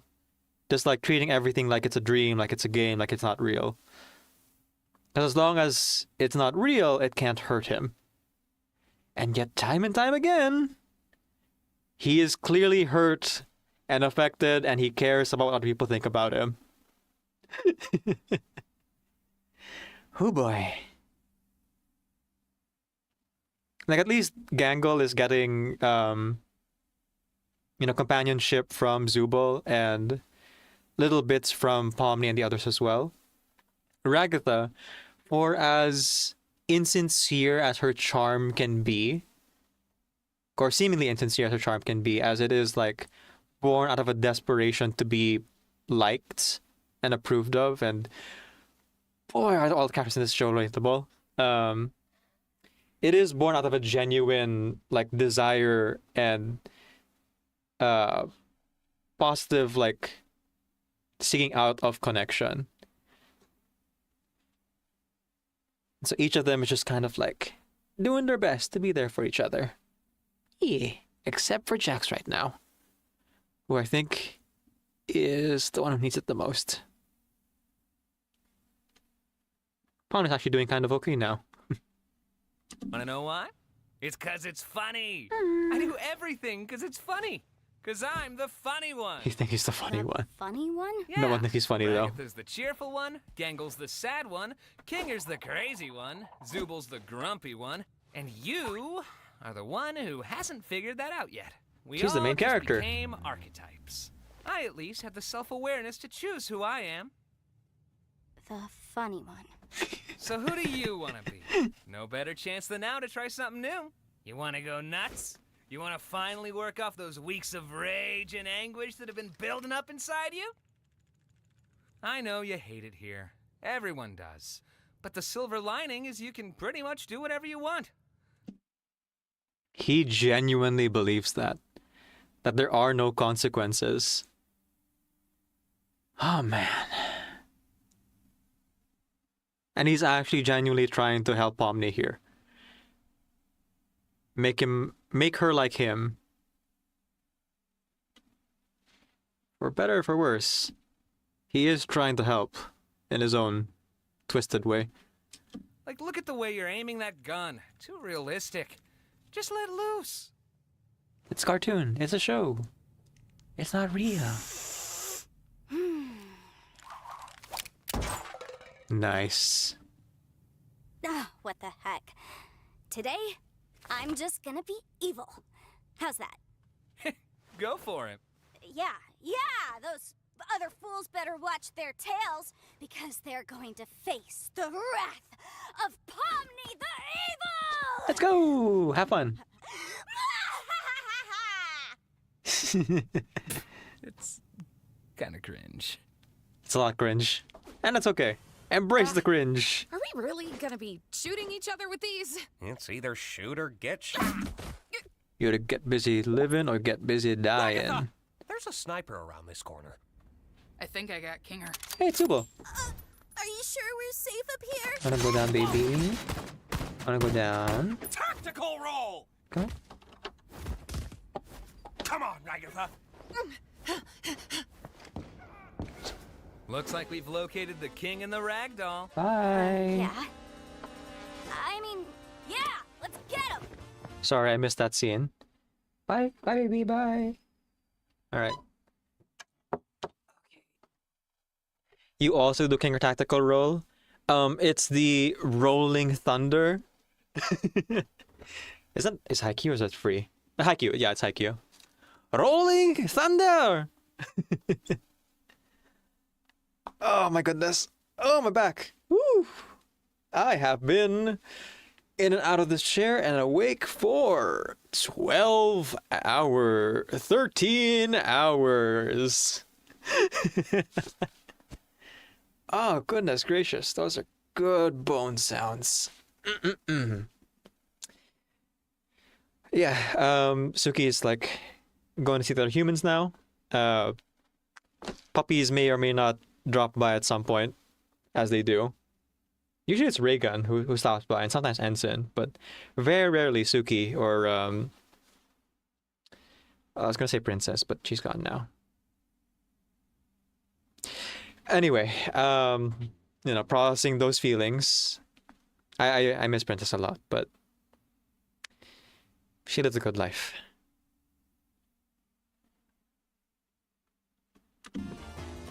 I don't even really know how to fire a gun. I don't know how much use I'd be in. Whoops, did I do that? You missed a spot. Good shot. And So cool. there goes the life of Ragatha again. Ragatha, you gotta stop thinking and you get busy and start doing. You gotta do what Pomni's doing, essentially. And look at Kinger, just a natural. The goat. Ragatha, take cover! I'll take Rags, you go Kinger. Radio, evil bro. The gun. Pomni's having fun. Oh, come on. Come on, man.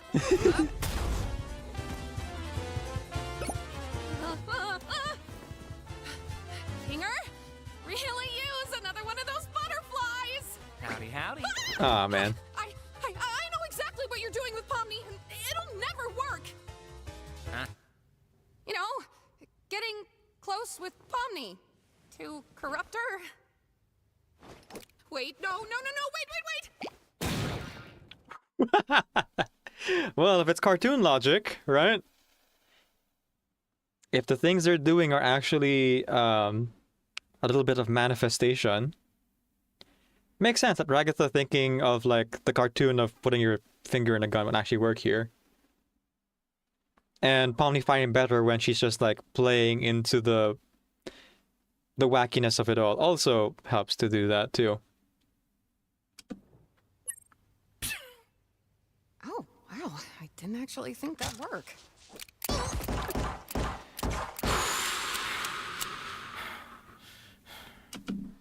Yeah, Jax, not affected, huh?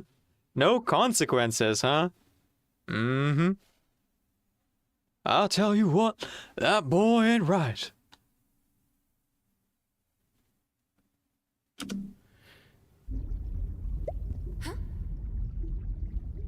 Oh. I lost Kinger, but I got him down to 1 life. I lost a life, but I got us down to 1 Kinger. Nice. How'd you let her take a life off you? I don't really know. Mysteries abound. Hey, I found this AK thing. If we can't find the Tommy gun, will this work? Yeah. Do you think Jax is gonna be mad that I didn't team up with him?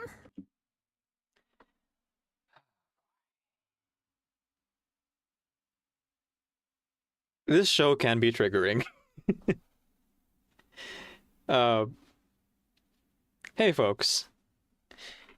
I probably should have done this at the top of the like watch party here, but I know it's kind of late. But hey, content warning. There's a lot of like difficult real world topics that are addressed here, even within the fiction of mental disability, toxic masculinity, toxic positivity, and abuse. And this one, I think, is the most overt and goes heavily into that last one. So if anyone needs to like step away or doesn't want to engage with this kind of content, it is totally fine and understandable. Please prioritize taking care of yourself. It is a fantastically well done scene though, but always prioritize your own like health and wellness and take care of you, you know? That's all I want to say. Hanabi said this scene makes me think of the fan song Mask. Oh, please send it to me. I would like to like check that out. I'm curious. If it isn't obvious by now who my favorite character is, based on what my favorite episode is, yeah. It has the real Gangle VA in it. Ooh, okay. That's awesome.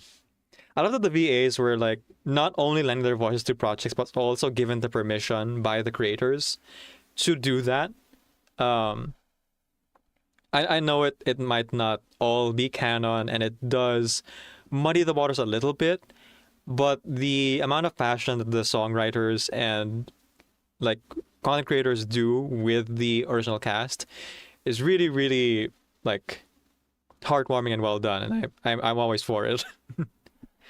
And more often than not, it does line up more or less with the actual canon, with some, you know, caveats and little grains of salt. OMG. Oh, and also, I ship this. Okay, let's continue. I wouldn't worry about him right now. It's all just a game in the end.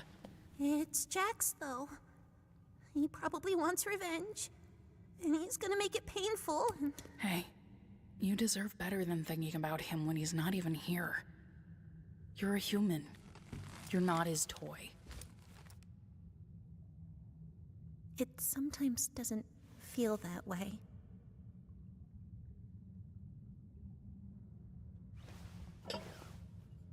These Avatar gimmicks, huh? Makes you wonder why no one else got them. I just wish that... How are you supposed to like a part of yourself that just makes you worse than everyone else? 'Cause it exists. It's a part of you that's real.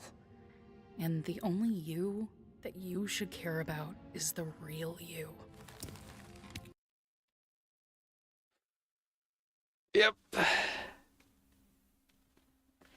It's just a fantastically well done and nuanced scene and take on these real life issues, and in universe too. Bacon, Loki stopped watching TADC after episode 4. You are missing out, but understandable if you don't have time for it or are engaging with the content. But let me tell you, it is really good.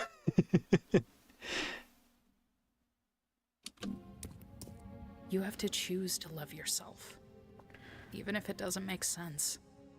It's not natural, it's intentional. Have you ever had to make that choice? Huh? Sorry, I mean, of course not. You're Zubul.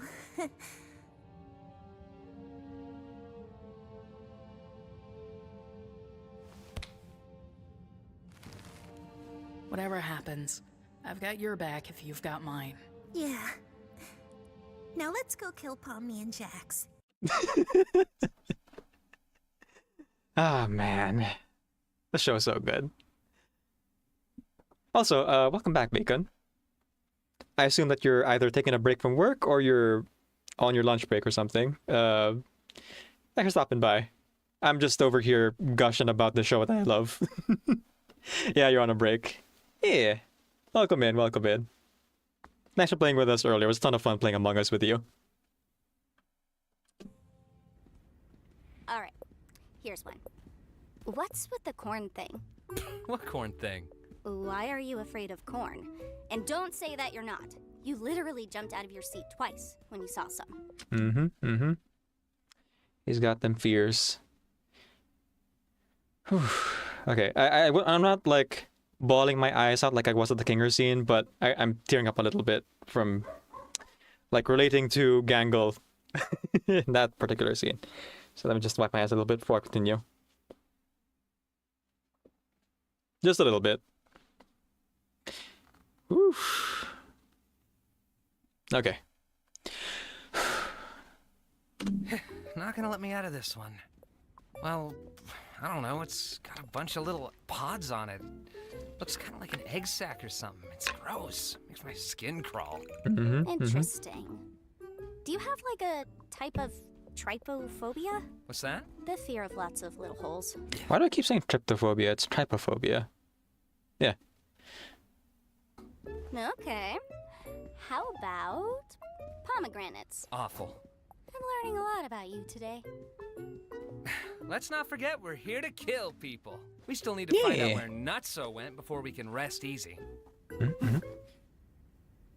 I'm right behind you, aren't I?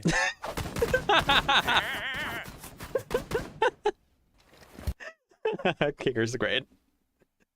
If we're talking comic relief characters, I mean, come on. Kinger never misses, unlike Jax. Woo! Kinger's been your favorite character? Oh, great choice, Hanabi. Great choice. Ah, man. We were watching the third episode earlier, and I just couldn't stop crying over that scene. Oh, man, every time. And I've watched that specific scene so many times, and it still tears me up. It's the best example of the whole, theme of this show of, being there for each other. And this scene's just cool. There he is! They're literally manifesting how they want the bullets to, bounce around for the style, of it,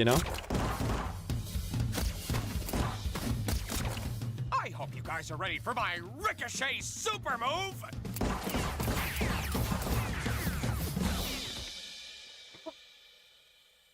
Oh, here's the light. Huh.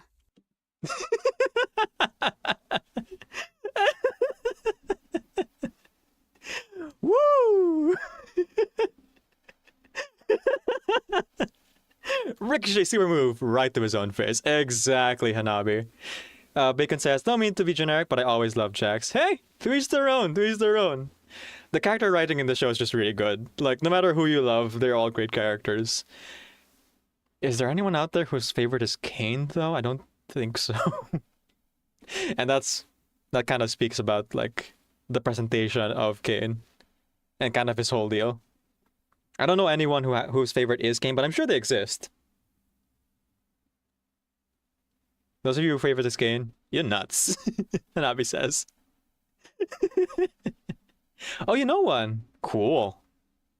Do I have time to react to the music video? Yeah, I think I do. We are behind schedule, but let's see. We have 2 episodes after this, and I'm gonna be eating while I react to the next 2 episodes. Let's see. What time is it? Yeah, we have time. We have time.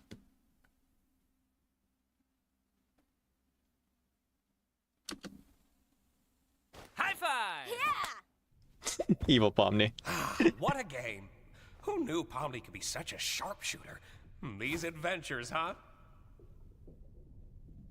And look, even though we lost, at least we gave it our all, right? Okay, give it time. You feeling all right?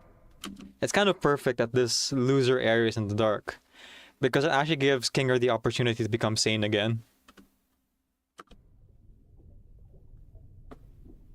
Are you upset that we lost? Are you upset about something else?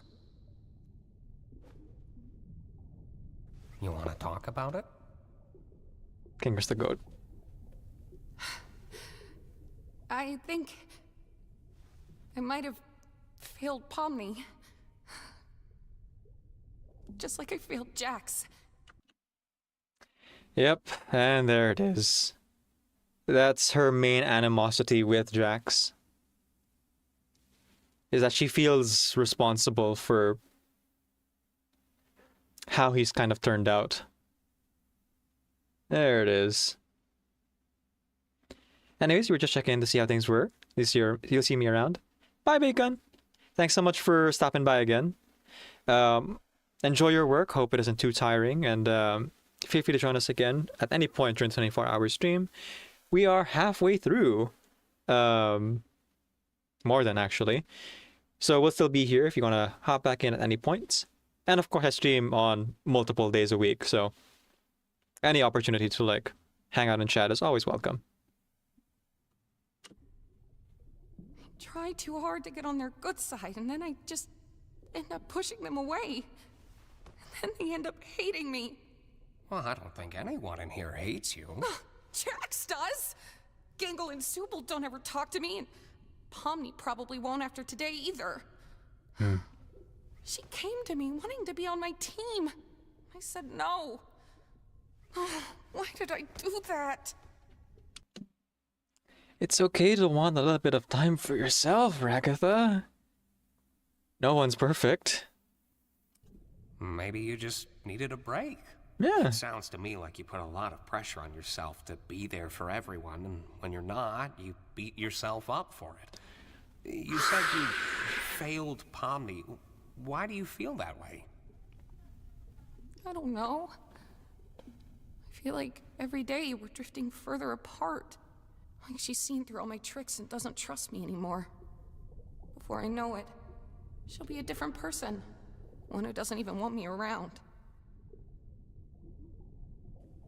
The way I see it, relationships are two-sided, and sometimes it doesn't make sense to do all the heavy lifting when the other isn't in the mood. We all go through and deal with things differently, and sometimes you just need to let people do things their own way. As long as you're still there when they need you. Giving someone space should never be the same as giving up on them. I don't even know what I want. I just want everyone to be happy. And I don't want people to hate me. Do you hate yourself? I hated myself. I like the little touch here of the school of fish in the aquarium. You know, kind of speaks to what he's talking about here. The fishing can separate, they can group up, but they're ultimately still a school of fish. They're still part of the same group. They just don't have to always be, you know, swimming in the exact same pattern all the time. That's okay. I couldn't help but hate myself for the things I thought I was responsible for. I thought I'd lost everything. But then you showed up. And my outlook just changed.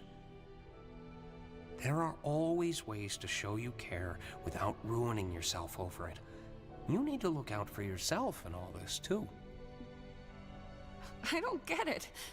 So often nothing you say makes any sense, but then you have these moments where you... I don't know. How do you do that? How have you been around for so long?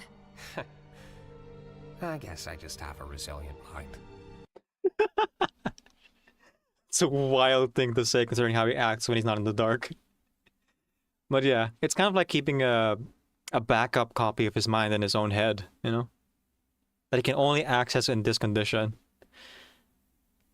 But there is that lingering question, is it because of just his mental state? Or is there some kind of switch that, like, Kane put on him? For as much as, like, Kane likes to claim that he can't mess with their minds, seems like he's kind of doing that pretty dang often.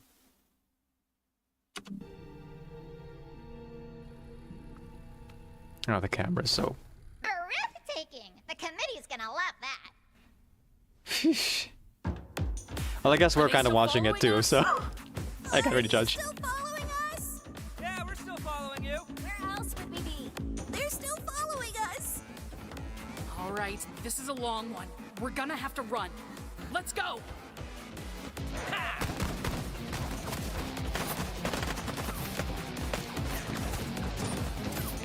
Nice. Oh, we got so unlucky with the drops here. Here it is! It's time. Why'd you stop shooting? You out of ammo? Why'd you stop? You out of ammo? Pomni, got any ammo left? I have one in the cylinder and one sniper round, but no sniper rifle. Crap.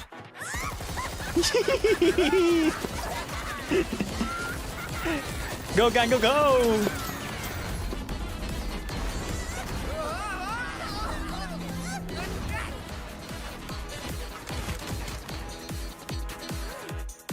And her mask didn't break.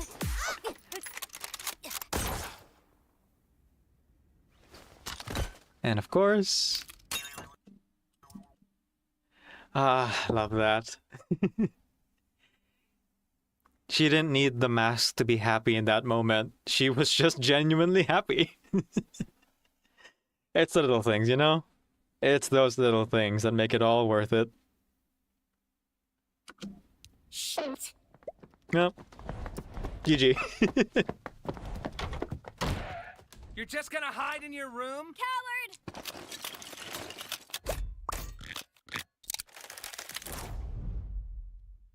Huh. I'm combat ready. Oh, hang on. I want to sing along to this, and also because of fair use. I suppose. Well, that's way Well, to be fair. far from where we were. Hang on.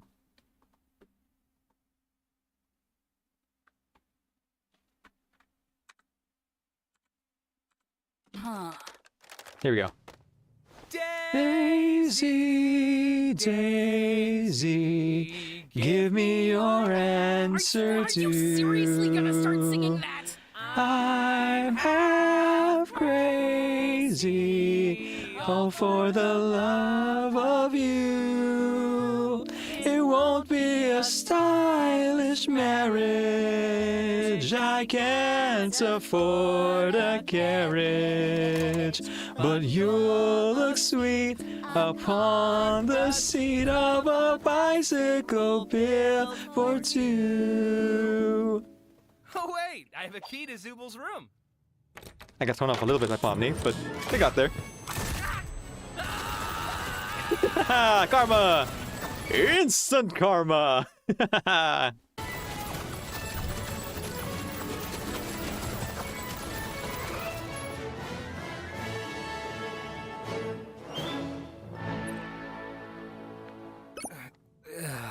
Ow. I can get him. Wait! Trust me, partner, I got this.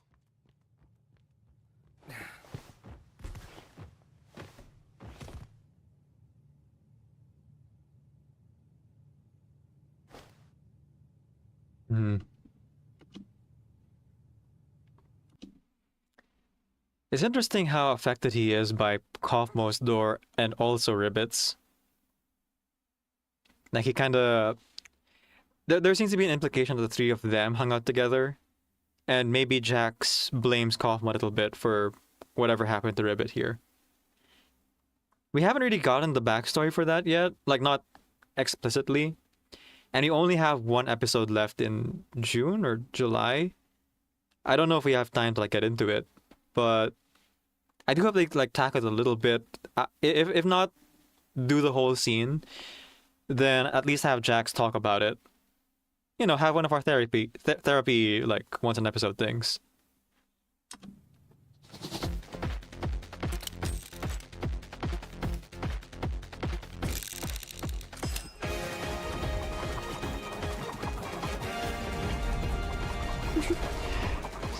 Stylin'.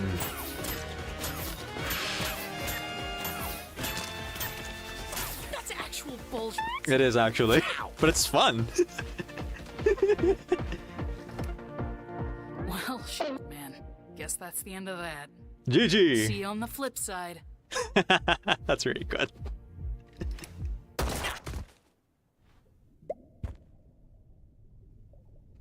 What? I like Koda's animation of this. Cat. I'm a kitty cat. And I dance, dance, dance, and I dance, dance, dance. We did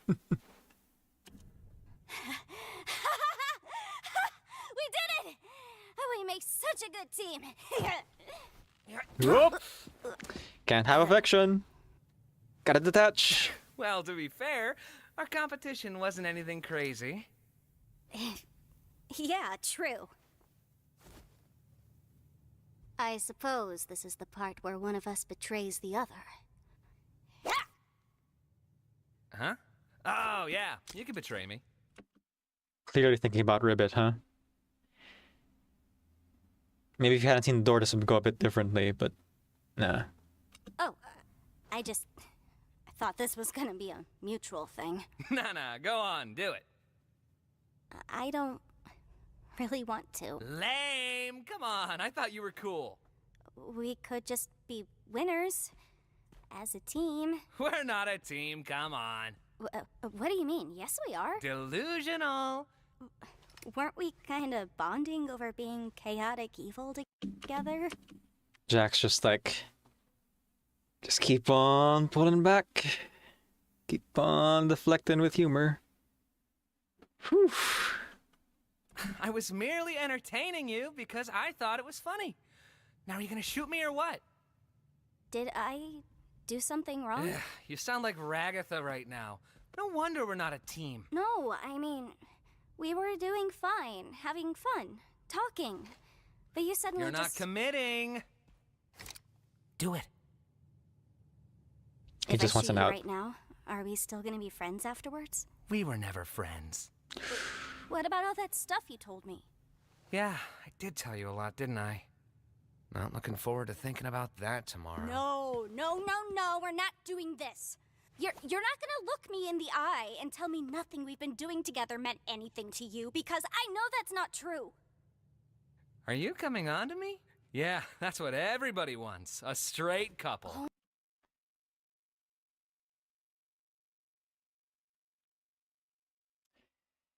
I mean, they're really trying hard not to have them get shipped, but they still get shipped, and I get it.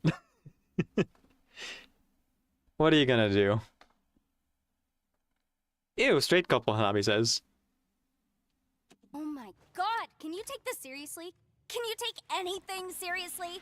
Dude, you're a cartoon clown. How am I supposed to take you seriously? You reached out to me, not the other way around. You're just gonna pretend that didn't happen? You must be misremembering. Is this why you didn't show up to Kaufmo's funeral? I don't show up to any funerals. Yeah, I bet you don't. Because you're scared.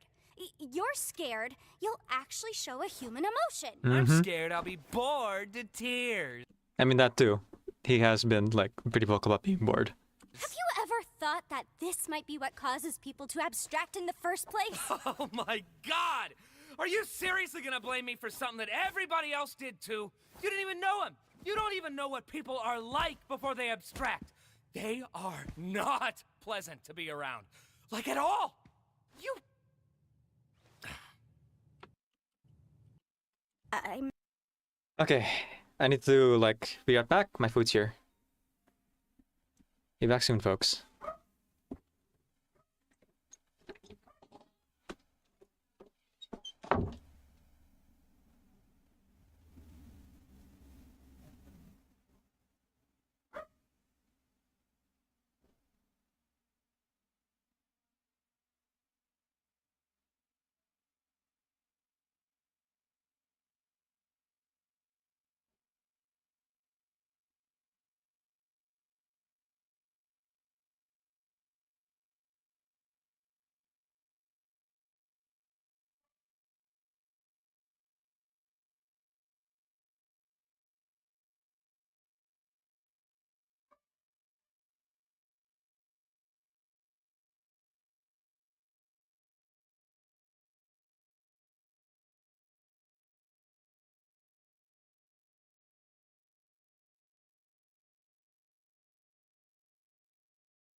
Okay. I have gnomes.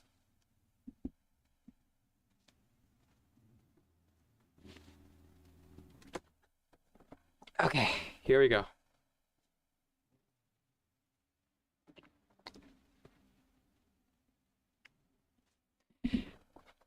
This is a good scene to just, like, snack to. Yay, food! Hope it's boba. Oh, I actually didn't plan to get milk tea today, huh? Now I think about it, I probably could have. Oh well.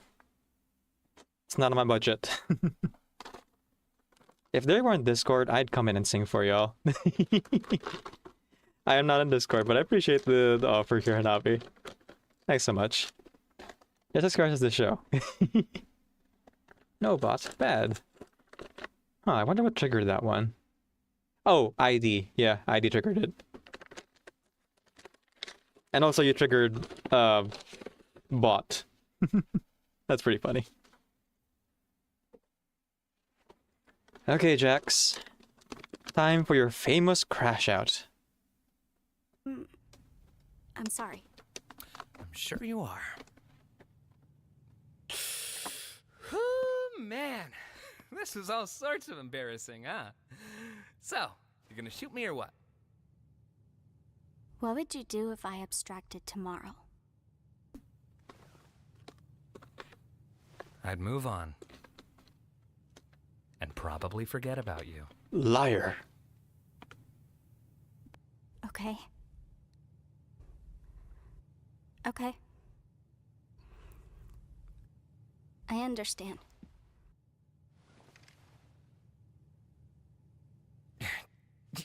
Jeez, you really can't take a joke, can you?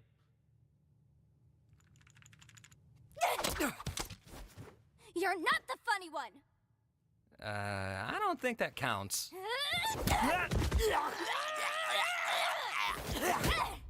Hey, what are you doing? Fight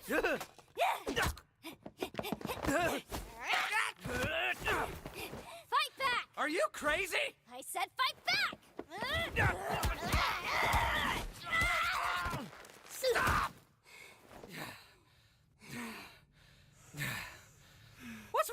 you? Why didn't you fight back? Oh, here we go. Here we go.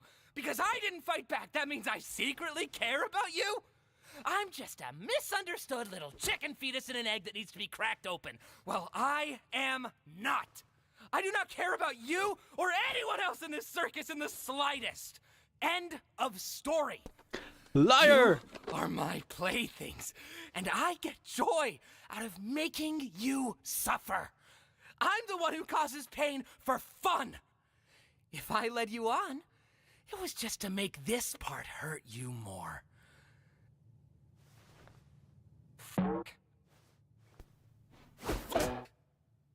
You can feel the pain in Jax's voice. Holy cow, the voice actor's just like, whoo! Fantastic job all around. There's nothing more to me. So please, just stop looking. No one is alone, Jax. No one. You wonder if this recorded when he and Zubo's VA broke up? I don't know, the timing that's a little bit nebulous. I think they recorded well in advance for the most part. But it's possible they had to re-record some of the lines to like match kind of like how it was progressing. You can tell a lot of things did kind of progress between episodes, like the techniques and the animation style as well changed up. So I wouldn't be surprised if like some parts of the story would also be adjusted in concert.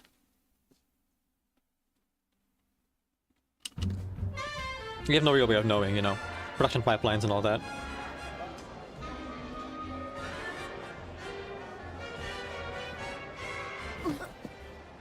Hey, I have something feel I... like You can no, speak you first. Go. Let's talk after the show. Yeah, sounds good.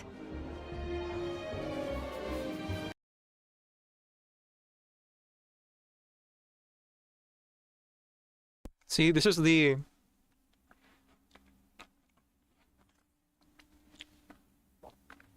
character growth that Ragata is going through. Where she can be like, okay, it's not being resolved right now, and that's okay. We can, in fact, talk later. Immediately taking Kinger's advice to heart. Sorry, my words. Like, huge W for Kinger, just like giving the right advice at the right time.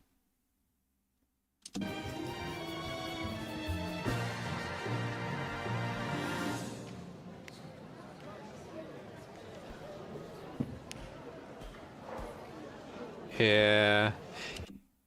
He wants to isolate himself, and then Pomni just giving like a worried look towards him and leaving the seat open specifically for him. And he didn't take it. Can't be helped if you don't make the effort to help yourself, right?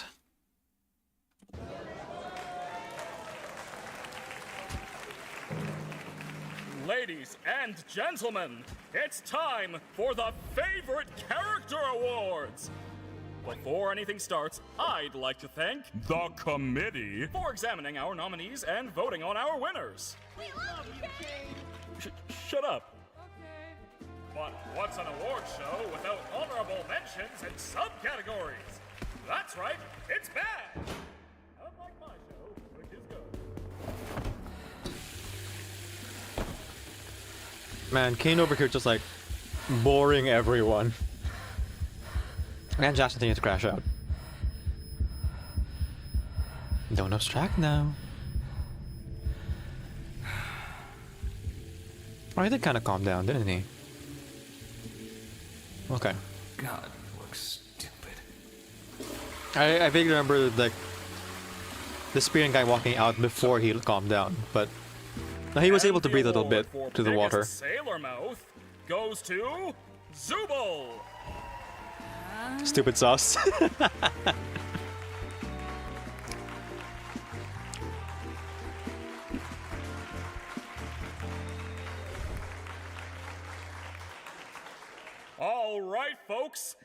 now the moment you've all been waiting for.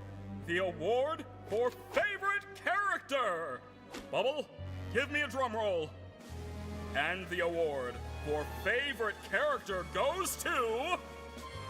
Why, it's me, everyone!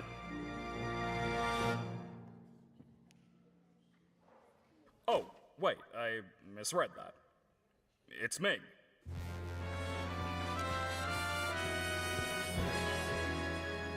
You shouldn't have assumed you won the award. Now we both look foolish. It's a dumb joke. It still cracks me up.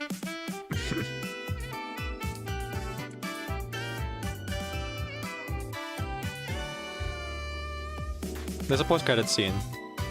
It's gonna like keep on the screen for a little bit. I mean, I show the credits every episode, but like usually I would like skip past the end screen. That's just like a shot and look at the sky. Yeah, this part. Yeah, there you go.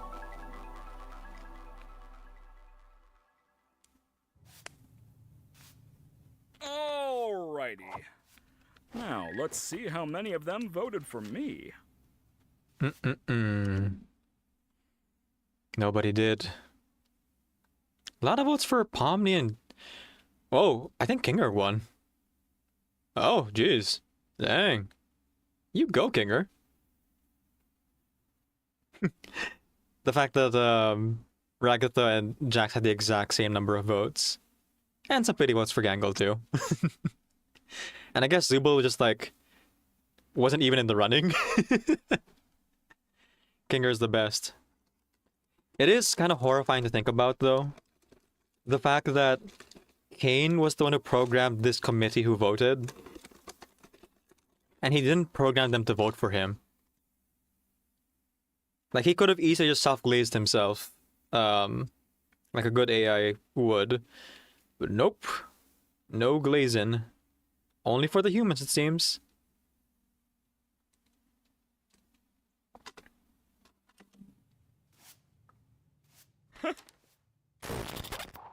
That seems fine.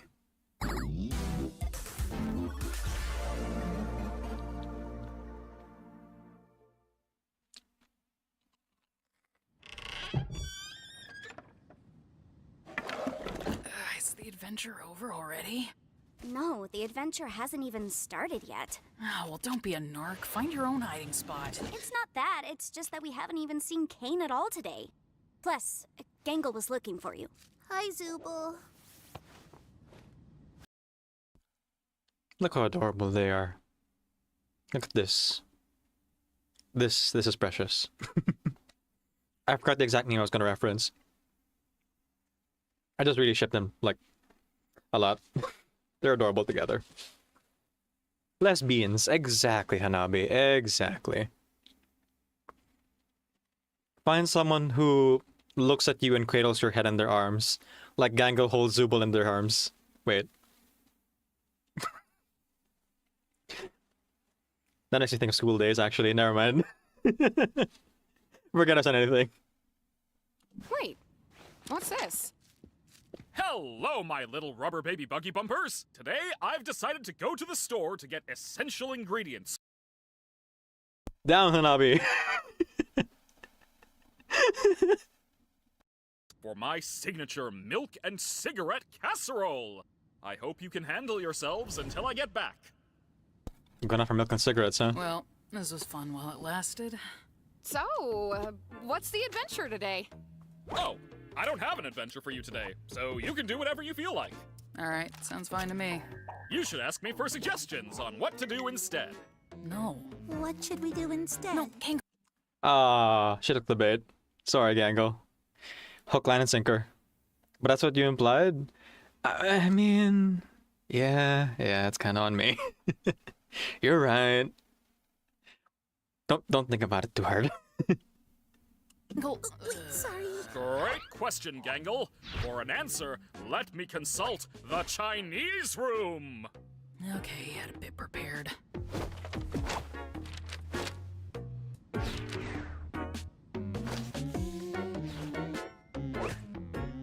Okay, why Chinese? Does this actually mean anything? It's a mystery what's behind that door, but I believe it's a fluent Chinese speaker who will give me advice. Can I just ask why? Like, what even is... Shut! You're only making the joke take longer.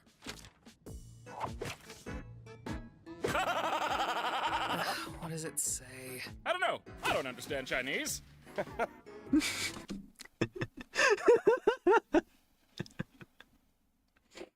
I think I'm more laughing at Kinger's reaction than the actual joke. But the fact that Kinger, who studied computer science for 7 years, actually got the Chinese room joke. The experiment for, I think artificial intelligence actually like translate Chinese but doesn't really understand the nuance and meaning behind it. Of course Kinger would get it and actually laugh. Because he's a nerd! Hilarious. I don't know. Why don't you guys hang out at the Digital Lake? These locations have just kinda been there this whole time. Not sure why you never visit them. You should throw a freaking beach party. Good boy. Oh, that could be fun. Plus, there are some fun NPCs out there that none of you have even interacted with yet. I'm guessing they're not intelligent ones. They most certainly are not. Now, go have fun! Wow, what a good day! Wow!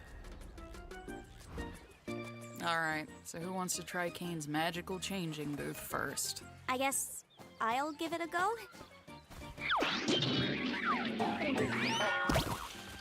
Wow, you look mediocre. If you ever need a sunburn, give me a call. I don't want a sunburn. Should have thought of that before I decided I hate you. Don't interact with the sun. She's just like that. Look at all this merch! Look at all this merch!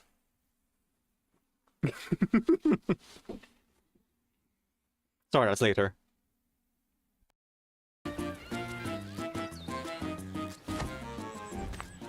Gangle, wait.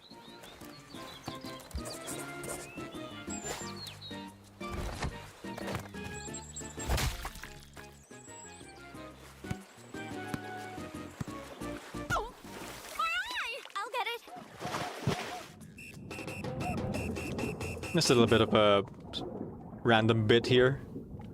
Hey there, if you want to find my sunken treasure chest, you'll have to try better than that.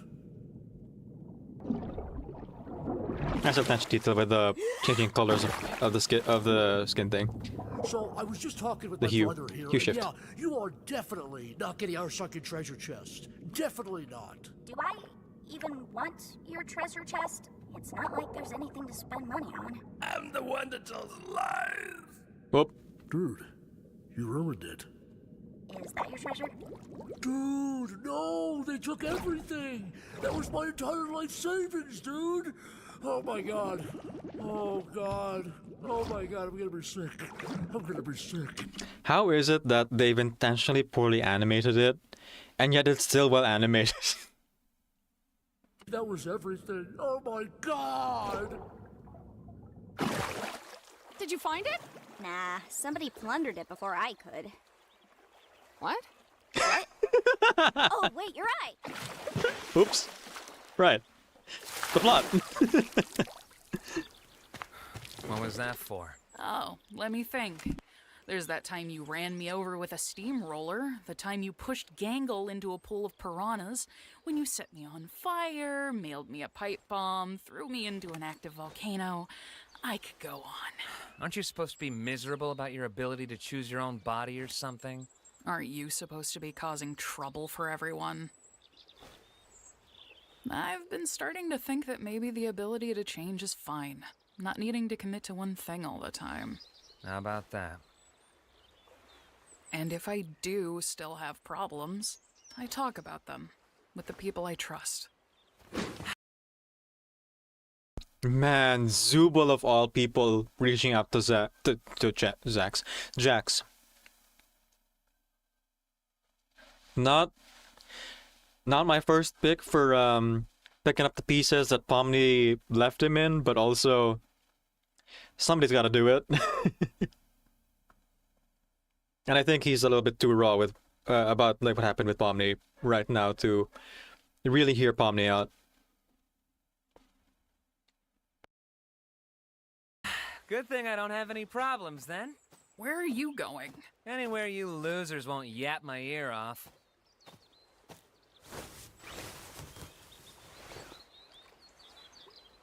Hello there! How's the shrimp NPC?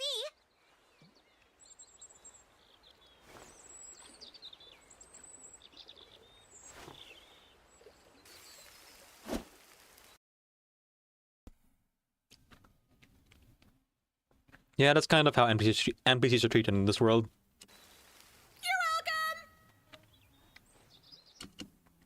You know, you get to know an NPC and they're killed off immediately.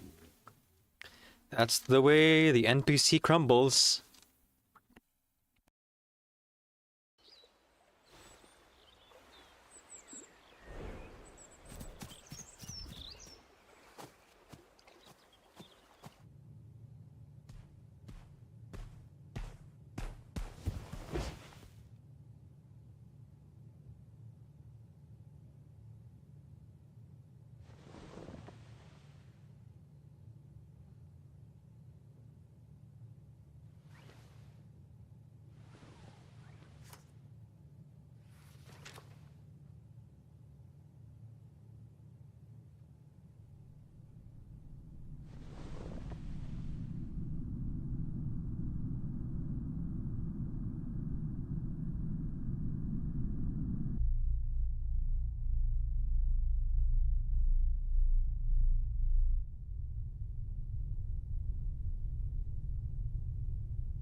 Man, it really is true that Jack is such a hypocrite.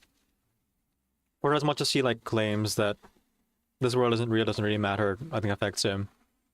Here's the Polaroids of all of the precious memories he has with his friends that he like turns around, but specifically does not get rid of. He just hangs it up upside down or face down, so he doesn't have to look at them, but has probably memorized every single one in their position. He cares. He cares a lot.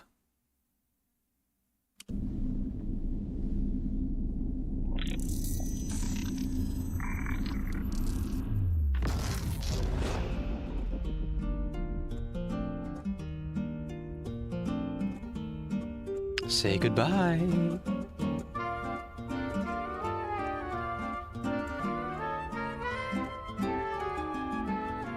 Oh, that's very nice.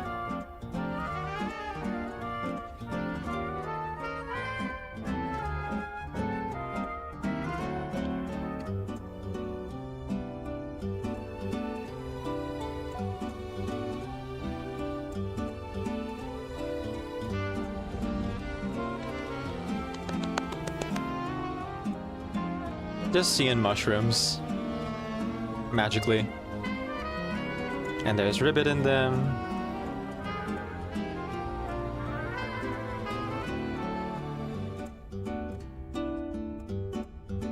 And some of them are... yeah, Jack's. Can't remember if Cosmo was after this or like a little bit before and I missed it. Yeah, I might have missed it. Oh, there's Cosmo.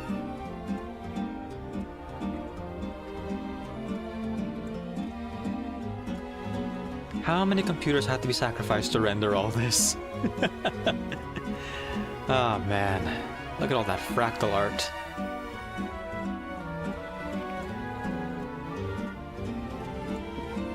It's so beautiful to look at. But also... yeah, there it is. He was just about to abstract.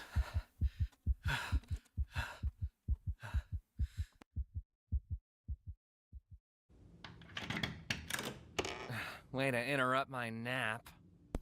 Can we talk? Final sleep, you mean? Your what? Yeah. He's not actually an NPC. He's a human. Like us.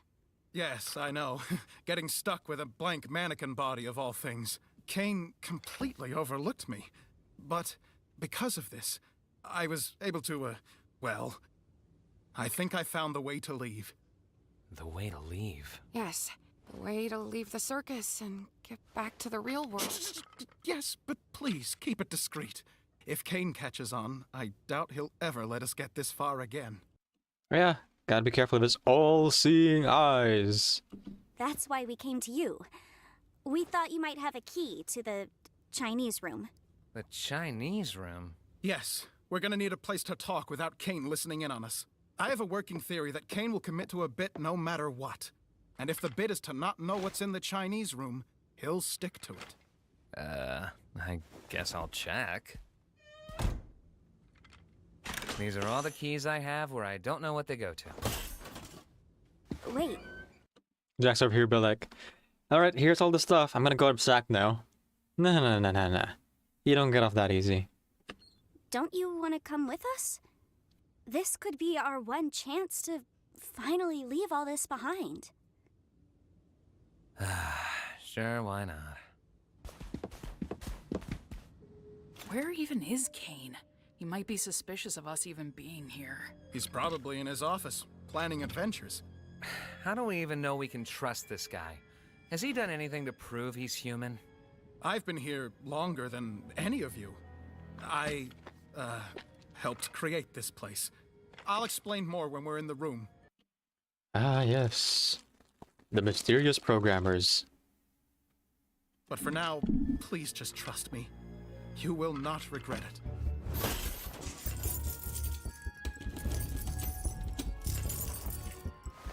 Am I doing this wrong? None of these even fit in the keyhole.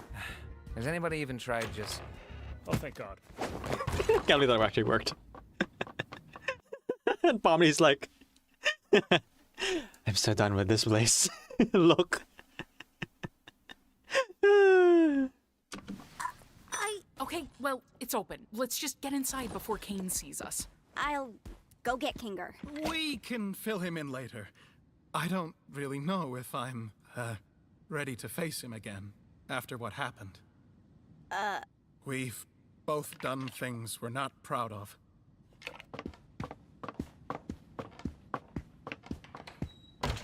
All right. Convince me. I'm one of the original programmers of the digital circus. I was part of a team of experts employed by C&A to bring this place to life. Alright, for anyone who wasn't looking at the background stuff, CNA has appeared several times in the softball stadium, on the top of like various billboards in the background, along with repetitions of the numbers 57. And of course, it's a clear reference to Cain and Abel. Kinger was one of my co-workers, back when he was still... You really think Kinger worked with him? Oh, whoops, sorry. I can see it. Well, as production went on, the higher-ups at C&A started getting untrustworthy. They began forcibly hooking my fellow co-workers up to the computer in special stasis pods that would keep them alive and analyze their brains. Just awful stuff. I'm gonna shoot you down and say none of us are CNA employees. How would we have gotten hooked up to this big machine just by putting on a headset? That's what I wondered as well. But then I remembered that C&A was planning on expanding development. Last I remember, I was asking too many questions, and then poof, I was here. They're probably doing the same to anyone that stumbles into that office. Kane is an AI. Yeah. Yeah, no, obviously. Everyone clocked that like episode 1. I think we all got that. An AI specifically created to keep your minds active. But he's just as much of a prisoner as you are. One that, won't be able to leave with us. Just get to the meat and tell us exactly how we're gonna leave if we're all hooked up to stasis pods. Yes, of course. So, I did some digging, and I discovered that the stasis pods and the virtual world are both run in the same program. So, theoretically, if we were to access the master console hidden deep within Kane's office, we could terminate it. and forcibly awaken everyone who's hooked up. Well, obviously, except for Kane. How do we get into Kane's office? We'll need to steal the key from Kane, and we'll also need administrator privileges. Little details, just kind of like add things. Yeah, Hanabi. Her name is listed as at Crescent Squirrel.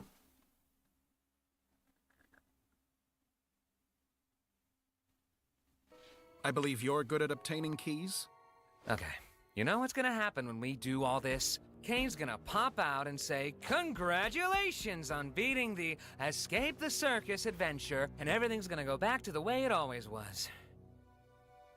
I've been watching you. All of you.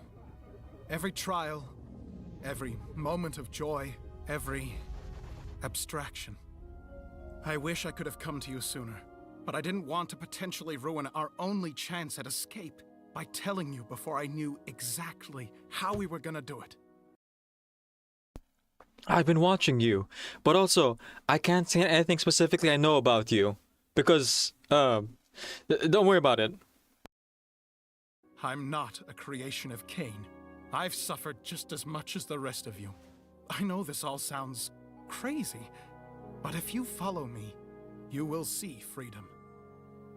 I'll also draw a face on myself, so you can tell me apart from any other blank NPCs. Oh, what should we call you? Do you have a name? I do. My name is Abel. I miss the disappearing guy. You think it's gonna be your character? Yeah, the disappearing guy is pretty great. I thought it like maybe it was Shiny. Oh no, Shiny is actually Shiny Bot TV on the Discord. Yeah.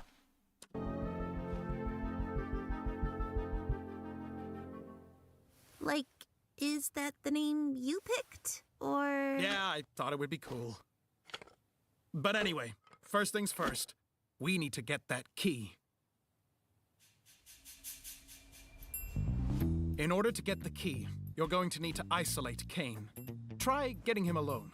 Someplace where he'll feel comfortable confiding in you. Hey, Kane, you around? Hey, Jax. I didn't know you could ask if I was around like that.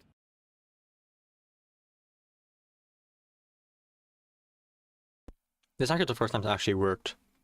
If you remember, even in all the way back in episode 1, they would call for Kane, but he wouldn't show up. Maybe it's just checks, you know. Good job. You wanna get dinner together? Gasp! A human wanting to hang out with me? How could I possibly turn down such an offer? So, where you wanna... Whoa! So, Jax, what you wanna talk about, friendo? Wait, Jax! I wanted to ask you about the adventures. What do you think I should do to make them more appealing to the Zooble and the Pomni? I think we should figure out what to order first. Once again, Kane just showing off how much he does not listen. Woo! Conversation can happen after we've loaded up on digital nutrients. Then you're going to want to ask him about his hobbies. Odds are he'll get so excited that you care about him, he'll freeze up, and you'll be able to grab the key from inside his mouth. Inside where? What are your thoughts on cedar smoked salmon? I cedar smoked salmon, but I hardly know smoked salmon. Do you have any secret hobbies? Secret hobbies? Yeah, like things you do on your own that you'd be interested in talking about. Woo! These two characters interacting at this moment in time. Oh man, that's the worst combo. Why, I didn't think a human would ever want to ask me about my... This is the most phantasmical moment of my... There it is.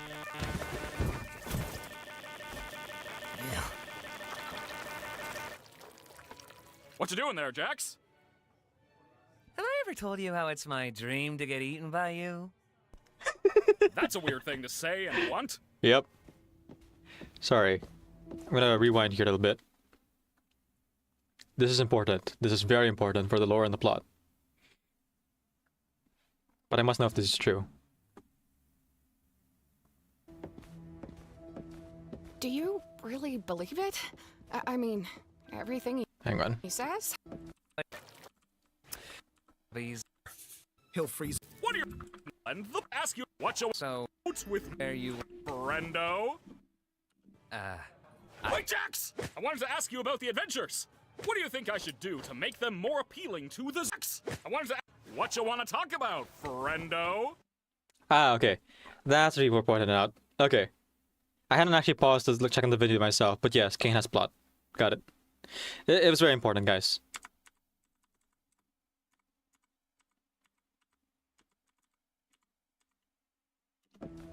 Do you really believe it? I mean, everything he says? I just want to know what Kinger thinks of all this. Yeah. I was thinking the same thing. How much do you know about Kinger? Huh? Oh, I probably know about as much as everybody else, but he's also helped me through some of my hardest times here. Is it weird to say I trust him the most out of everybody? No, that's not weird at all. I had a similar experience, and I think he might know more about this place than he lets on. Yeah, he has been here longer than anyone else. And I don't know, I think it's kind of strange that Abel isn't interested in him at all. Like I said, things between us are complicated. I would love to be able to work alongside him again, and you're right to think he has knowledge about this place. It's just, I made a promise. Okay. Sorry, everyone. I'm having a little bit of gastrointestinal distress here. I'll be right back. And I think actually we're out of time here. So this is as far as I can get, maybe. Unless I really push it and don't take a nap. But I should make sure to like have a nap. Yeah. Thanks, Anabi. You can use the poop command. I'm giving you permission this one time. The right side of my screen with the chat, I go ahead and just like move it off screen so it's not really visible. Instead, if I want to keep the chat in, I keep it on this second screen. So this is usually my face cam is, but in this case, I only put a bunch of like visuals because this was a different kind of video. Now when it comes to the second part of the footage here, it depends on like how much of the chat I want to keep on. So for me, chat is right above my head. So if I want to keep the chat in, I keep it at 1.5. If I just want the face cam or the visuals, I usually scale it up to about 2 times and then adjust the X and Y placement of the second footage. Then putting it together, this is how it would look, right? Gameplay on top, and then face cam or visuals on the bottom. You can also add in captions and other things to make it a bit more accessible or visually interesting depending on your style. And that's... Do you hear that sound? That beautiful sound. That is the sound of clean white shorts turning brown, torture and pain, breaking a brain. A sound that says, I will never sleep well again. The sound of a scream is music to me. A sound that says 15 years full-time therapy. Trauma and fear, it sings in my ear. Ain't it the sweetest noise around, that beautiful sound? Panic and stress, oh ain't it the best? The sound of a heart exploding inside a chest. It fills you with pride, we're ruining lives. Ain't it the sweetest noise in town, that beautiful sound?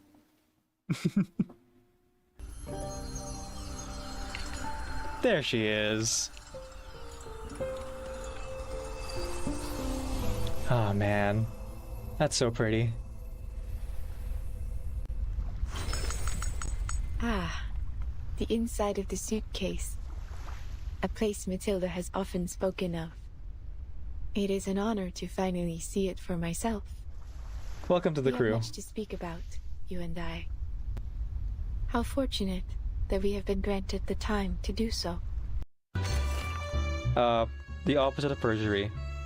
She shows no change in expression, her pulse steady, her statement flawless.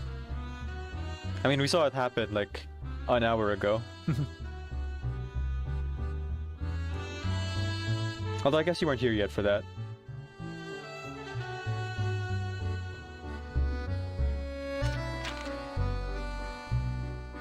No, sorry, not an hour ago. 30 minutes ago. Isn't every day an interrogation comes with so much ceremony? You've got the latest in lie detector technology, and the big guys out to see the results. Now, let us confirm your statement for the third time. I will answer truthfully. Laurent Rousseau, a member of Madison Dictae, deceived the students, including your friend Celia. Yes. You were forced to partake in Madison Dictae's activities. They took control of you. Yes. They dispelled my consciousness from my own body. And Beryl helped you regain control of your body and led you out of the overflowing depths of myth. Yes. She saved me. And throughout the whole incidents, you never saw Beryl Boanish acting alongside Madison Dictae. No. And to this day, you haven't seen any evidence that Beryl Boanish is in contact with Madison Dictae in any capacity. No. I am certain. Tenebrun, orders for you. Then, may we return home? Arcane support has finally. Arcane support. Has the time finally come? We'll return home. The messenger's eyes hold a trace of pity. Just read it.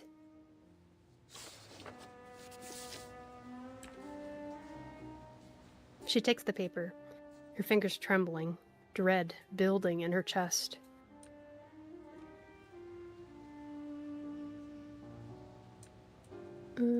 I can read the orders part too, I guess? Yeah. Second class soldier Tenebrun. According to the physician, your recovery period is nearly over. In light of the valor shown by arcane support, and the battlefield utility of your arcane skills,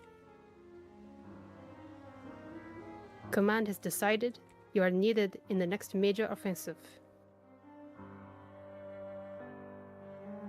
You are to return in 3 days. Great. I'm most famous on the internet. I do songs and dances and play video games and stuff on stream. Oh. She's a streamer. Have you heard of Shovel Forge? Shovel Forge is a game in which you manipulate cubes on the terrain to build structures. Oh, she's a Minecraft streamer. Okay. Right. We were just doing that earlier. I've been focusing a lot on that game lately. What about being on TV? I'm not very popular yet. I can only get on TV as a background singer or something. I don't get many gigs either. I'm an expert in my field. UFology, yes, it's all real. Ancient aliens, it's all true. I'm an expert just like you, and like you, I'm a genius. Before my time, disbelieving, that's the real crime. Pretty soon they'll discover me in the super sarcasm sea. I try to call you every day. What can I say when the truth comes out? I've been working on a unified theory. If I make it through tonight, everybody's gonna hear me out. Cause I'm the right one on my touch-tone telephone. I am the only one on your AM radio.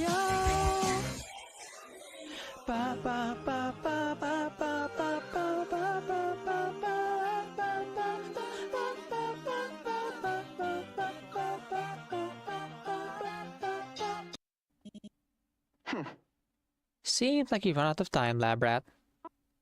That's it. The jailbreak is over. You screwed up. So it was a prison? Then, if this only concerned you and me, I'd be whatever about it. We all make mistakes, you know? So I'm super forgiving and cool and mature about this kind of thing.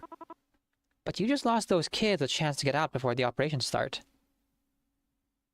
Huh. Sorry, operations?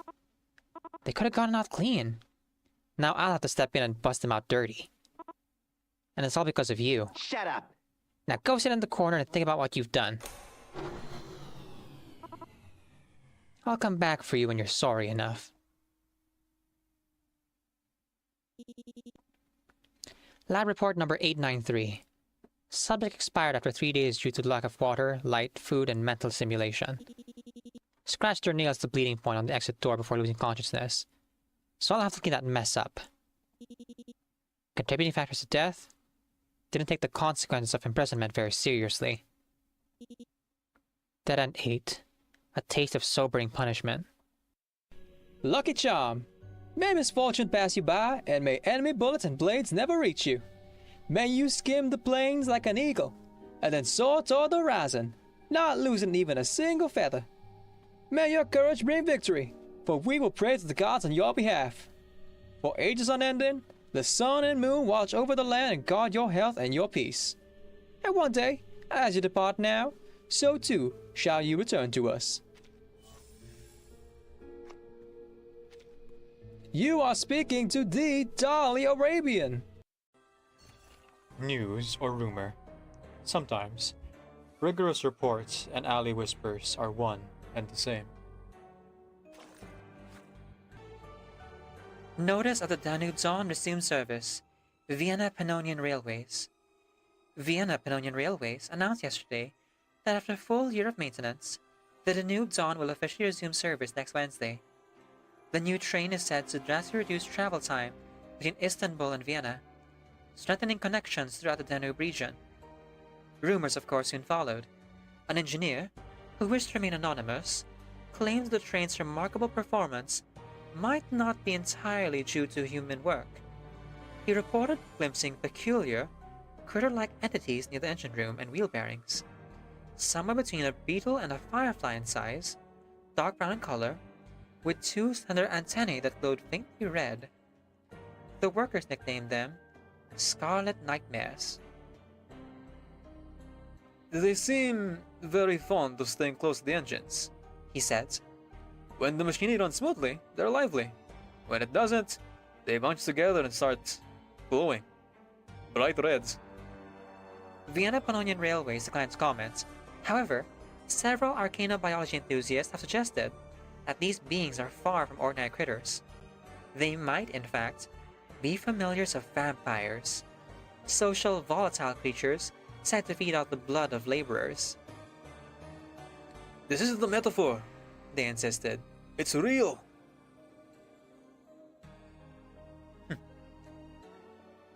People have long said that the disappearance of Daniel Don's former conductor was connected to a vampire. Now these critters show up, and somehow it's the same story again. Maybe the train itself is familiar to vampires. If tickets weren't sold out, I'd get on board myself. Maybe even catch a few to show everyone. Hey, don't joke about that. Whether the so-called vampire familiar theory holds any truth or not, the Danube Zone will depart on schedule. Will it truly reshape the Danube region's transport network, as promised by Vienna's Pannonian Railways? Has it truly been touched by supernatural power? Only time will tell. This is my storm! I caused this! I caused all of this! I changed fate and destiny so much that I actually did alter the course of everything! And all I really created was just death and destruction! fuck all that, okay? You were given a power. You didn't ask for it. And you saved me. Which had to happen. All of this did. This is the only way. I feel like I took the shot 1,000 years ago.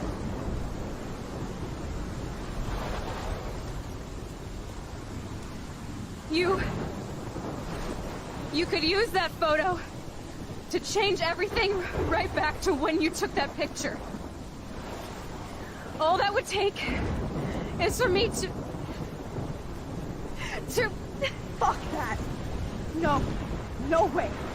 You are my #1 priority now. You are all that matters to me. I know. You prove that over and over again. Even though I don't deserve it. I'm so selfish. There's so many more people in Arcadia Bay who should live. Way more than me. Don't say that. I won't trade you. You're not trading me. Maybe you've just been delaying my real destiny. Look at how many times I've almost died or actually died around you. Look at what's happened in Arcadia Bay ever since you first saved me. I know I've been selfish, but for once, I think I should accept my fate. Our fate. You finally came back to me this week, and you did nothing but show me your love and friendship. You made me smile and laugh.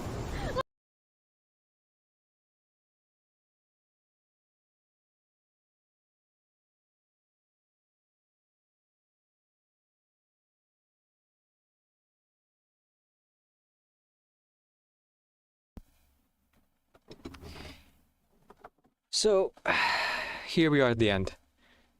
Although we weren't able to make it through all 8 episodes, I'll go back and do a watch part of the last one here, together with the 9th episode, I think. It'll be a good recap for me. So yeah, sometime in June or July, I forget the exact date that they're releasing it. Let's get through this one, yeah? What's going to happen to the people in the cellar? Like Kofmo and Ribbit? I don't know. Probably be fine. But let's hope for the best, right? And here we are. Yeah. The Administrator Zone. Thanks, Anabi.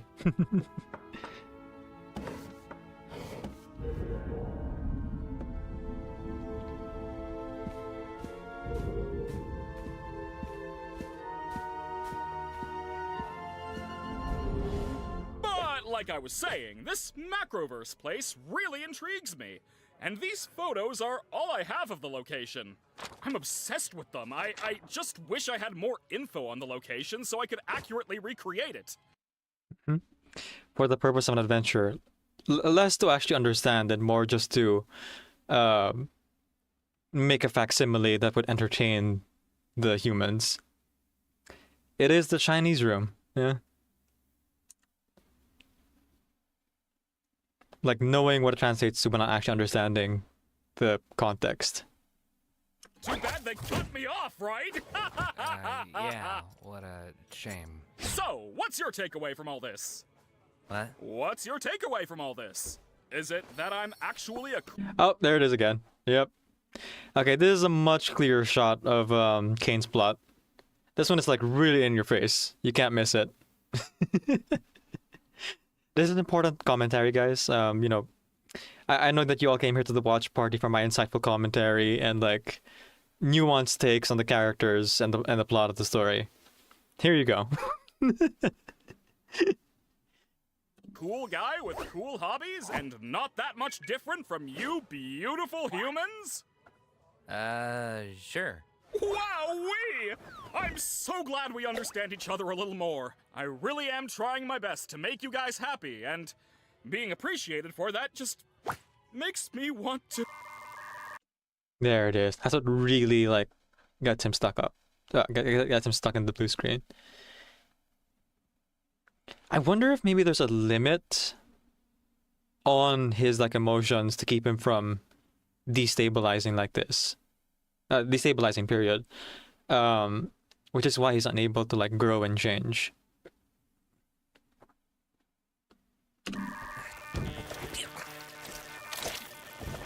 celebrate by giving you guys anything you ask for. How's that sound? Sounds good.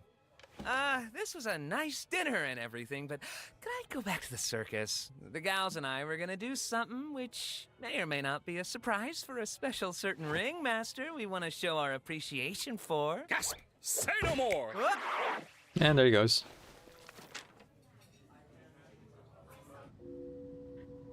How long is Jack's gonna take? I feel like we've been standing here for hours. Should we tell Kinger what's happening? I feel bad not including him in any of this. We're supposed to follow Abel's instructions. It probably couldn't hurt to at least give him a warning, though, just to get him into the right headspace. Mm-hmm. Oh my god. Oh, hi, Gangle. Hi, Zubul. You startled me. So, we may have discovered something you'll want to hear about. Should be enough to actually like talk to him here because he's like half in darkness with the pillow fort. It's We found a way to leave the circus. We're currently preparing everything, but we need to keep it quiet so Kane doesn't stop us. Yeah, what she said. Huh? Leave the circus? How would you... No, that doesn't make sense. We met up with Abel. He says he was one of the original programmers, and he knows how to shut off the game and free us. Who? Man, I really want to live react to episode 8, but we just don't have time, folks. We just don't have time. So yeah, I'll save it for when episode 9 comes out. We'll continue this conversation later. Just thought I'd give you a heads up. It'll also be a good refresher for me, you know? I am never doing anything for you guys ever again. Where's Kane? Worry not, my dear damsel. Yeah. I think I I stopped didn't take that nap. checking up on us for a while, so no need for your distraction anymore. You're welcome. In other words, you just made us have to wait longer to do our job. There's so much like cool stuff here in the story. But also pausing constantly, which I have to do, is important for like keeping it transformative. And also, because I'm pausing, we're behind schedule. Which was expected, but we started a little bit late because I was waiting for some things. Whew. But most importantly of all, more important than those two things I just mentioned, is my own personal health and both physical and mental wellness. So, after this episode, I'm going to take that nap. And when we come back, we'll be playing Reverse 1999, followed by... Let's take a look at the schedule here. Ah, yes. Epic the Fan Karaoke Musical, which will be at 2 a.m. For Western folks and 2 p.m. for my time zone. I could have pushed everything down like an hour except for the Epic the Fan Karaoke, like cut that into 2 hours. But then I would like really push out my nap time too, which is not an option. And technically speaking, we're already cutting into like what should have just been me eating. So yeah, no. This is where we are. Also, don't call me that. What's the rush? You got someone waiting for you outside? Don't you? There it is. No one's waiting for Jax outside. Maidenless, are we? No shame in it, no shame in it. Yeah.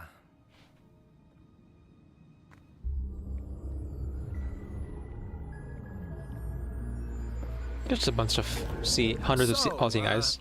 How many administrator passes should I get? 6. Yeah, 6. Are you sure? Giving Kinger access to the main console could be dangerous, considering his mental state. Will it be dark in there? I suppose it will be somewhat dim, but... Then yes. I want us all to have one. All right. If you say so. The dark. I think I get it now. Yeah. Ragda's putting 2 and 2 together. Whatever happens, I'm going to put my trust in Kinger. He's got a lot of wisdom buried in there, doesn't he? Yeah, he does.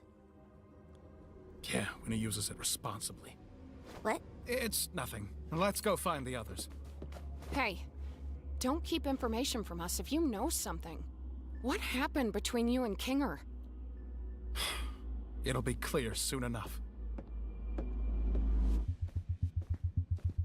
So, did you distract Kane? I took care of that. He thinks he took care of that, but we really have no way of knowing. Such little faith in me. Goodness. Oh, I wonder why. If this whole thing gets messed up because of you, I swear to God. Yeah, let's just all follow Mr. Obvious Twist Villain instead. Now wait, hold on. You guys think this guy could be fake? Look at his, like, drawn-on smile. It's practically plastered on. Let's all just calm down and be a team here. Pomni's got administrator passes for everyone. We're all in this together. The hand of Midas.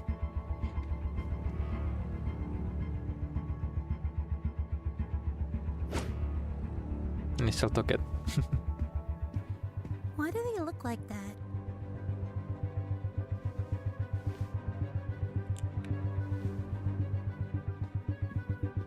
Wait, Pomni. Ah, shoot. So close. Did you say something? Man, so close. Ah. Guess I'm gonna warn her about Abel or something. Have to trust that whatever Jax did will keep him distracted. I don't know how long we'll be able to hold these without King knowing. So, it's time. Let's go to Kane's office. Kane always did have trouble with cube collisions, for some reason. All right, just how we went over it. You first. Me? Why me? Jax, everything's gonna be okay. Fine. Ball me up. Yeah. I like how he still keeps his tail. But I think in the bathroom scene, his tail was gone again. Maybe showing he's a bit more whole than he was before. But still, you know, failing in parts.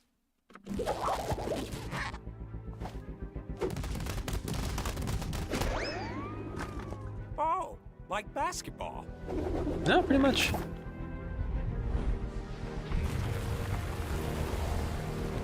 It's a feature, not a bug.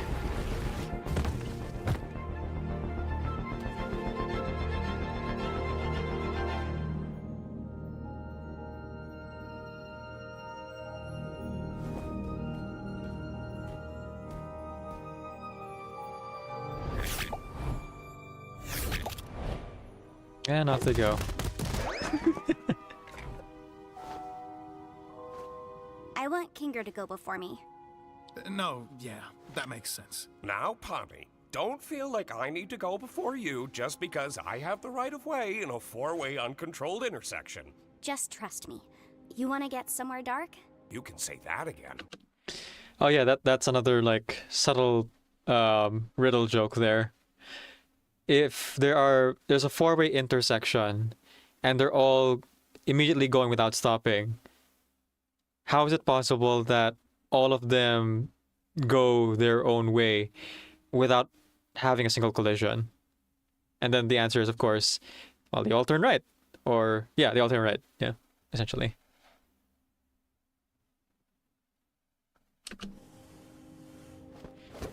Because there is no conflict.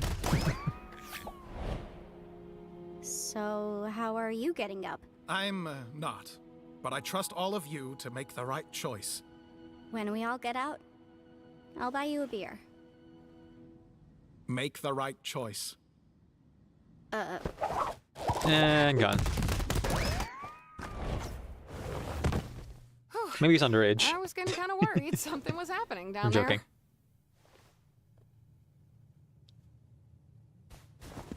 Time for me to serve my purpose, I guess. There he goes.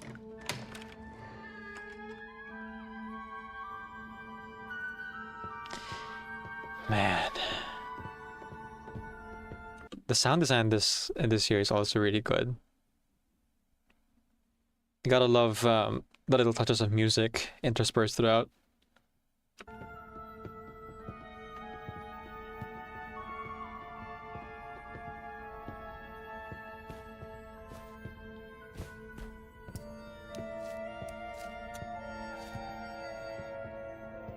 Memories.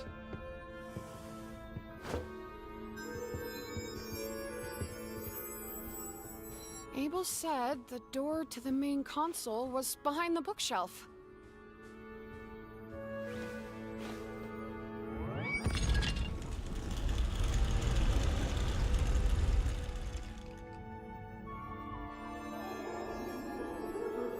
There it is.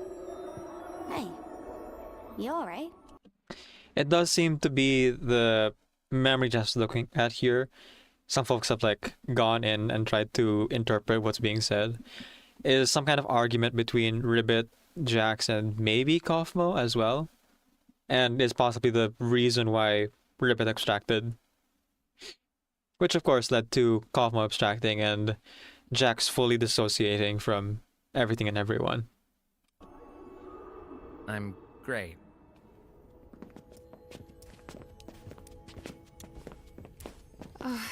I guess this is it. We're leaving the circus. Freedom is yours.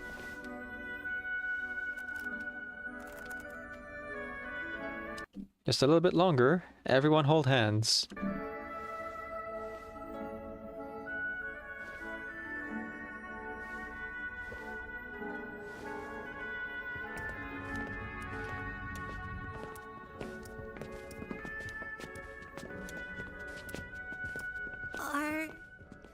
Are we still gonna be friends when we're out there? Why wouldn't we be? It's just gonna be strange. I've only known you like this. Will it be the same when it's real? It always was real. Everything we felt, everything we've done, everything we are. It'll never leave us. And I wouldn't have it any other way. Foreshadow is another device in which... Yeah. Thank you for always being there when I needed. And Jack is just like slowly coming to grips with the fact that this is all real and that they're this close to actually exiting. And he's got to face consequences. Here comes the consequence. I don't want no consequence coming after me.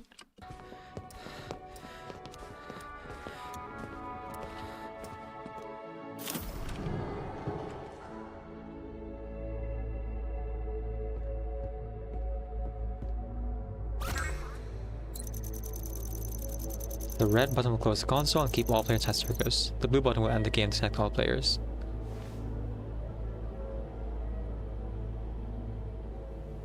Kinger, do you want to make the choice? The choice of what? Are you sure he's all the way here? Hey, yeah, wait. Don't we all want to press leave? Why leave it up to him? What if there's something we don't know? Maybe we should give it a little more time?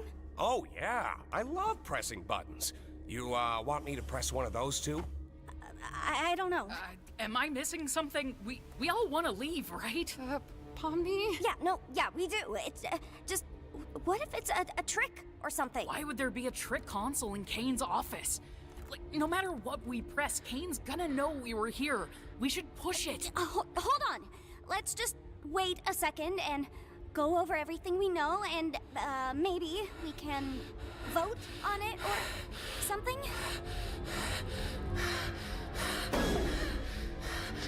Man, Pomni's not had a chance to explain the whole thing about Kinger, huh? I mean, it's in these flashbacks that Jax is having. Because even in the next episode, we don't really get explanation for what these are. And you only have one episode left, so I guess I'll have to address it there. There's a lot that's gonna need to address about Jax in the final episode for sure. I feel like everyone else has kind of had their arcs more or less teed up for the resolution. But Jax's like full arc has yet to culminate, I think, into something that can survive whatever comes next after all this.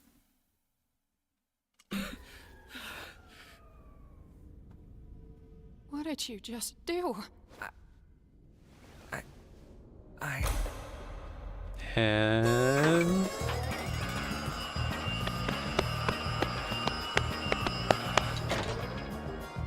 Congratulations, my little cattywampus cucumbers! it was a lie! You picked the good ending, where you realize you'd rather stay with me than go back to that pesky old macroverse or whatever we decide to call it. I knew you'd make the right choice. You mean this was all... An adventure, yes! Of course. And one I've been cooking up for a good long while. Great job playing your part, Abel! All in a good day's work. By the way, you think I could get a raise after that performance? Oh, you're getting too smart. Time to delete. Well, there's that. None of that was true. Nope. The CNA stuff, the pods, the way A out. fabrication of my incredible world-building skills. I was right?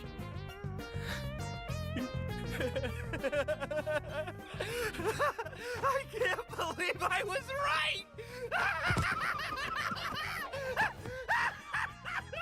What would have happened if we picked the other button? Oh, I didn't put too much thought into that one, cause I knew you'd never pick it. So I left that up to Bubble. I made it take you to Shrimp Town. Yeah, it was gonna take you to Shrimp Town.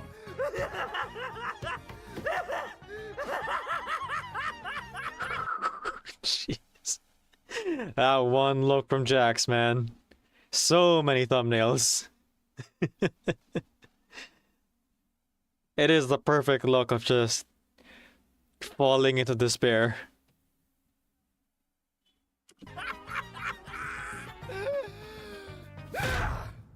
You dirty liar! You scumbag! You made me... You got in my head. You just lie about everything, don't you? Huh? You can mess with our minds too, can't you? The stupid sauce, the vegan thing, God knows what else.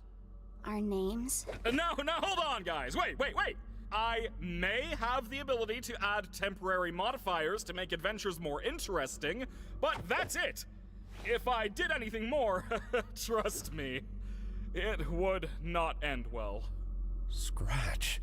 The first abstraction. Hey! I didn't say anything like that! Come on, guys! You know I'm just here to have fun. Questioning's over. Your prize is this lovely gift basket of soaps and lotions. Stay fragrant, have a good night. Fragrant night, bye! Yes.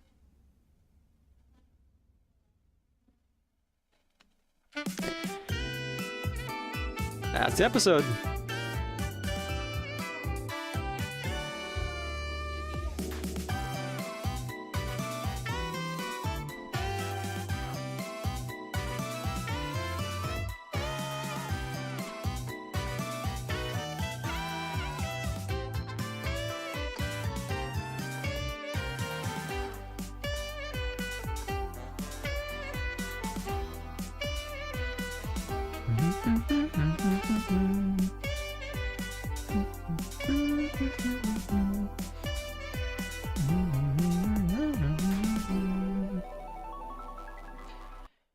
Alright, well, that was our watch party for the first 7 episodes of the Mission Digital Circus. I am thinking to myself, when we would do the 8th and 9th episode reaction, I would either do episode 8 by itself at some point this month, but I'm leaning more towards just like doing it at the same time as 9. Let me see here. When is the planned release date for episode 9? Let me just take out my gloves just so I can type easier. And also switch screens. There we go. Thank you all so much for joining the watch party. For those of you who were able to stick it all the way through, much appreciated. Hope you enjoyed your Friday, more evening, night, afternoon, Thursday, whatever day it is over there. For those of you who just like joined us here towards the end, thank you. I don't know if you got all the context, but I appreciate you being here and hanging out. Hope that was fun to watch. Let's see. Okay, TADC episode 9 release date. Oh, June. Okay, that's not too far then. It's April right now, and June 19th. Well, that'll actually be June 20th for me. Would be a Saturday. Yeah, we could do that. We can do a watch party for episode 8 and 9 together, and I'll do it live. Although, I'm thinking that I'll still react to the music video at some point. If not... if not today, then during Tuesday's stream, when we do our music video day. Because, you know, it's music video related, so that seems to fit. I still have some last editing to do for the music video we're going to be releasing on the 18th. So that's some good timing. Okay, let me see it here. Yeah, that's about it. I'm gonna delay Reverse 1999 by a little bit. I didn't realize it was this time already. I want to be sure to like actually have rest here, so I'm going to nap until, let's say, like 30 or 20. No, let's be fair to my body here. 30. I'll get at least 15 minutes of sleep. I'll take a quick nap, and then when I wake up, I actually have coffee to get through the rest of the day. That's what we're gonna do.